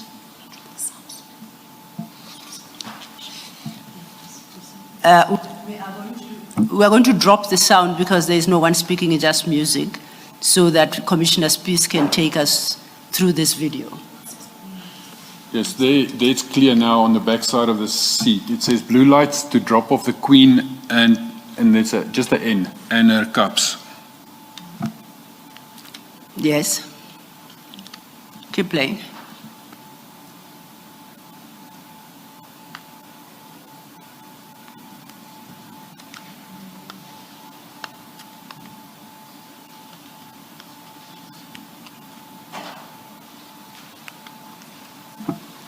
Okay, it would appear there is nothing further added there. I want to refer you to the top of the video. There appears to be some writings there. Are you able to read them for us into the record? Correct, Commissioners. It's a small avatar of a lady's face with long black hair, and then next to it is Cordelia Kabeng. And it states underneath that, beauty by exclusive _Weinak. Okay. So then, getting back to your paragraph 13, it is not correct that we hear a female voice in the background identifying herself as Mama Cat. That doesn't come through on the video, correct? Or Can we just miss listen it? to the second video as well? Okay, let's try the second video and see if it's in that clip.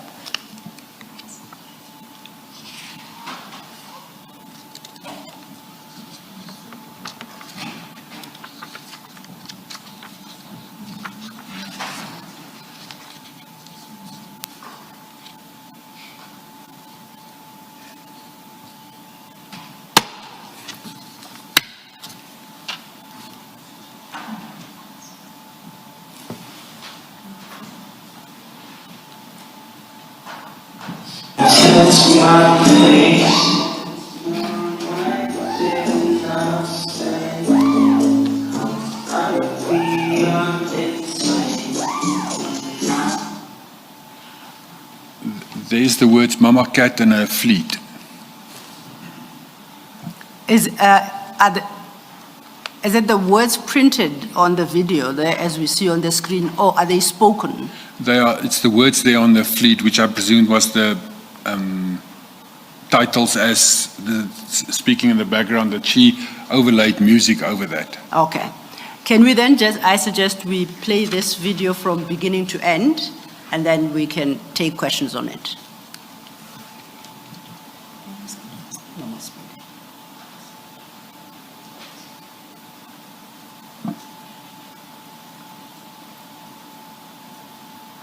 Touch my patience, my mind did nothing. I'll be on insane.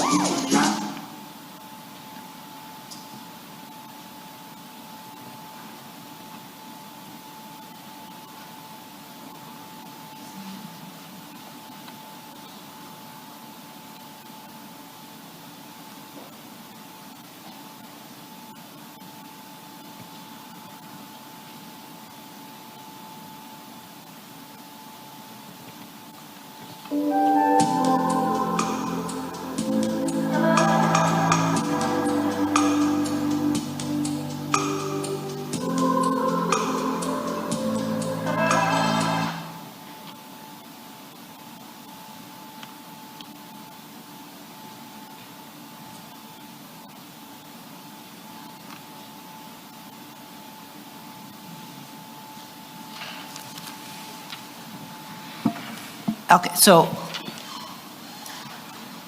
the start of this video, there is a female voice that speaks, that utters the words Mama Cat. Is that what you heard? It's the words on it that says Mama Cat and a fleet. Okay, then I suggest at paragraph 13, we make a correction to the effect that those words are not spoken, they are printed on the video. Would I be correct to do so? Yes. Okay. We shall effect that change. So then we've played the two videos. I don't know, commissioners, if there are any questions arising therefrom for the witness. Commissioner Baloyi? In response to a question by Commissioner Baloyi about the registration of the vehicles and whether you could relate the vehicles on the videos to the listed vehicles. If I'm not mistaken, I think you said that the registrations are not showing on the videos. I actually do see a couple of registrations, but of course I could not read any of them. Isn't there a method by which you could have enhanced what's showing on there so as to be able to see the registrations? Commissioner, I'm surely in today's age there is methods by brilliant people who can do it, but I don't have that skill set. But there should be people that can video enhance that, but I cannot. Thank you. Commissioner, an observation, and please confirm if I am correct in my observation. It is that those vehicles are on the tarmac of whatever airport that is. That's correct, Commissioner. And to get into the tarmac, I mean, I know that if I tried to drive to the tarmac, I would fail dismally. They wouldn't allow me to do that. Do you know how it works? Permission is granted by who? Or municipal vehicles with blue lights, when they get to the gate that leads to the tarmac, they are just free to go through. Do you know how it works? Commissioner, in all my career, I obviously, as a policeman, I have sometimes been on the apron on foot and per vehicle in blue lights, but you use blue lights and there's security at the gates and the booms that goes to the tarmac and the apron itself.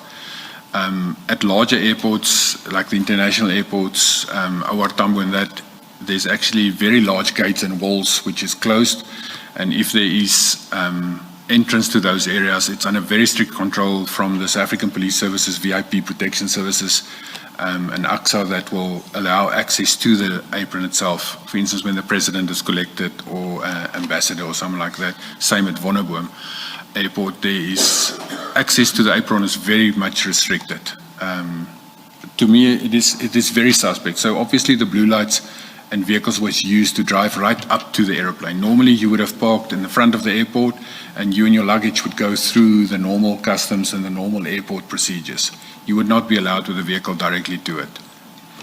So someone in the SAPS, VIP or whoever is there, and or someone at AXA, if this is OR Tambo, well, I guess even Lanseria, no, must have allowed it for these people to drive to the tarmac. Correct, Commissioner, but they could have been conned. So the security at the airport would have stopped them and allowed them, but if they believe it is South African Police Service or that then they would allow them to go past them, but they would have been stopped and allowed to the apron itself. Thank you. Commissioner, do you know that this is an AXA-administered airport? I don't want you to make the mistake of assuming that it could have been a private tarmac in a private facility where a private jet is stationed. So don't make the assumption unless you know for a fact that this is. No, Commissioner, it's as I stated in my statement as well, it's a small airport. And I make apology if I speak about AXA because we deal at Wonderboom Airport and at OR Tambo we deal with AXA.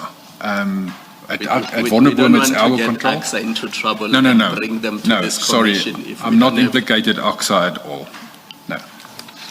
With that clarification, still ask my question. Does it work differently, access to the tarmac? Is it free driving through in the smaller airports? No, it's not. If you look at Wonderboom Airport is controlled by the city of Tshwane and access to the apron is restricted. It's closed off, there's boom gates and security at the airport will restrict access as well to that. It's not allowed at, but it could be a private airport. I don't know. I cannot determine which airport this is.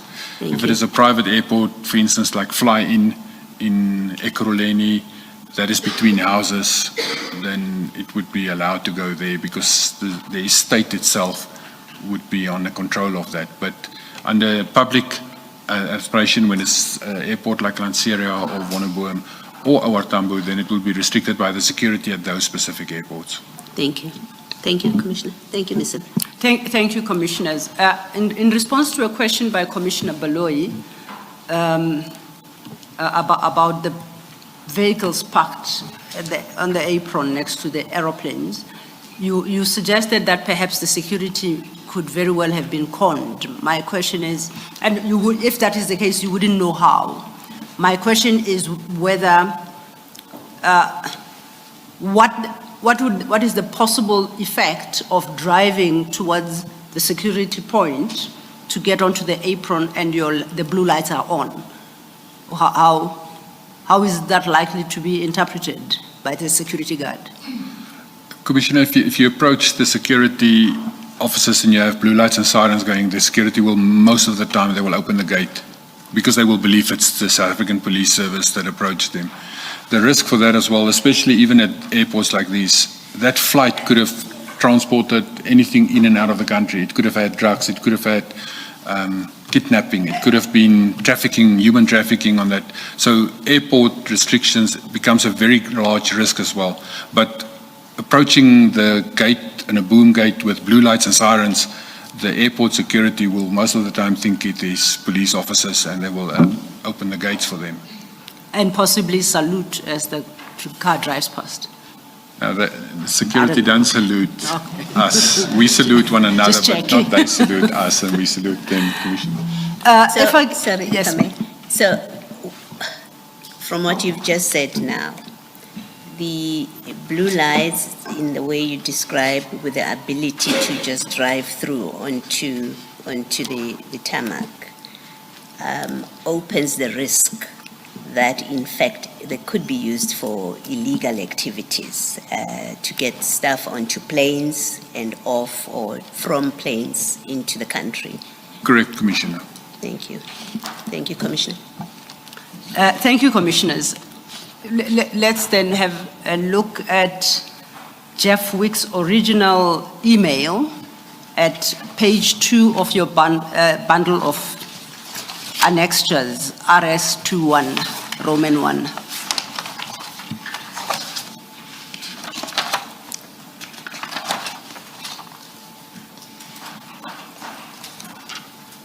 In the fourth paragraph of that email, Jeff Wicks writes as follows: 2 videos from the social media page of Cordelia Kabeng, wife of Vusimusi Matala, the owner of the aforementioned company, have been sent to you via WhatsApp. Do you see where I'm reading? Correct, Commissioner.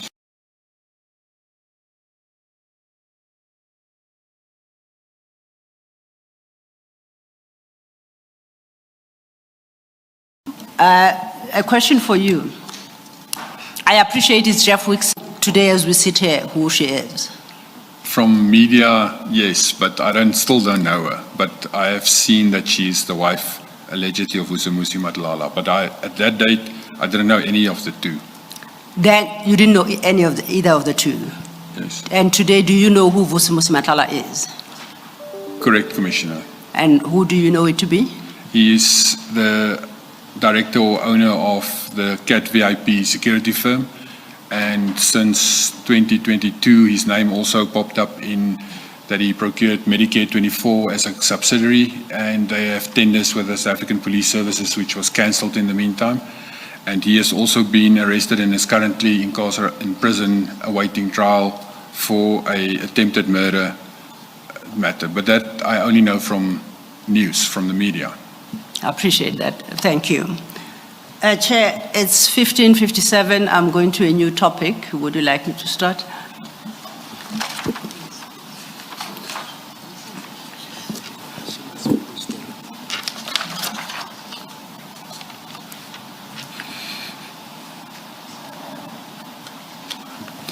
Let us adjourn and resume it.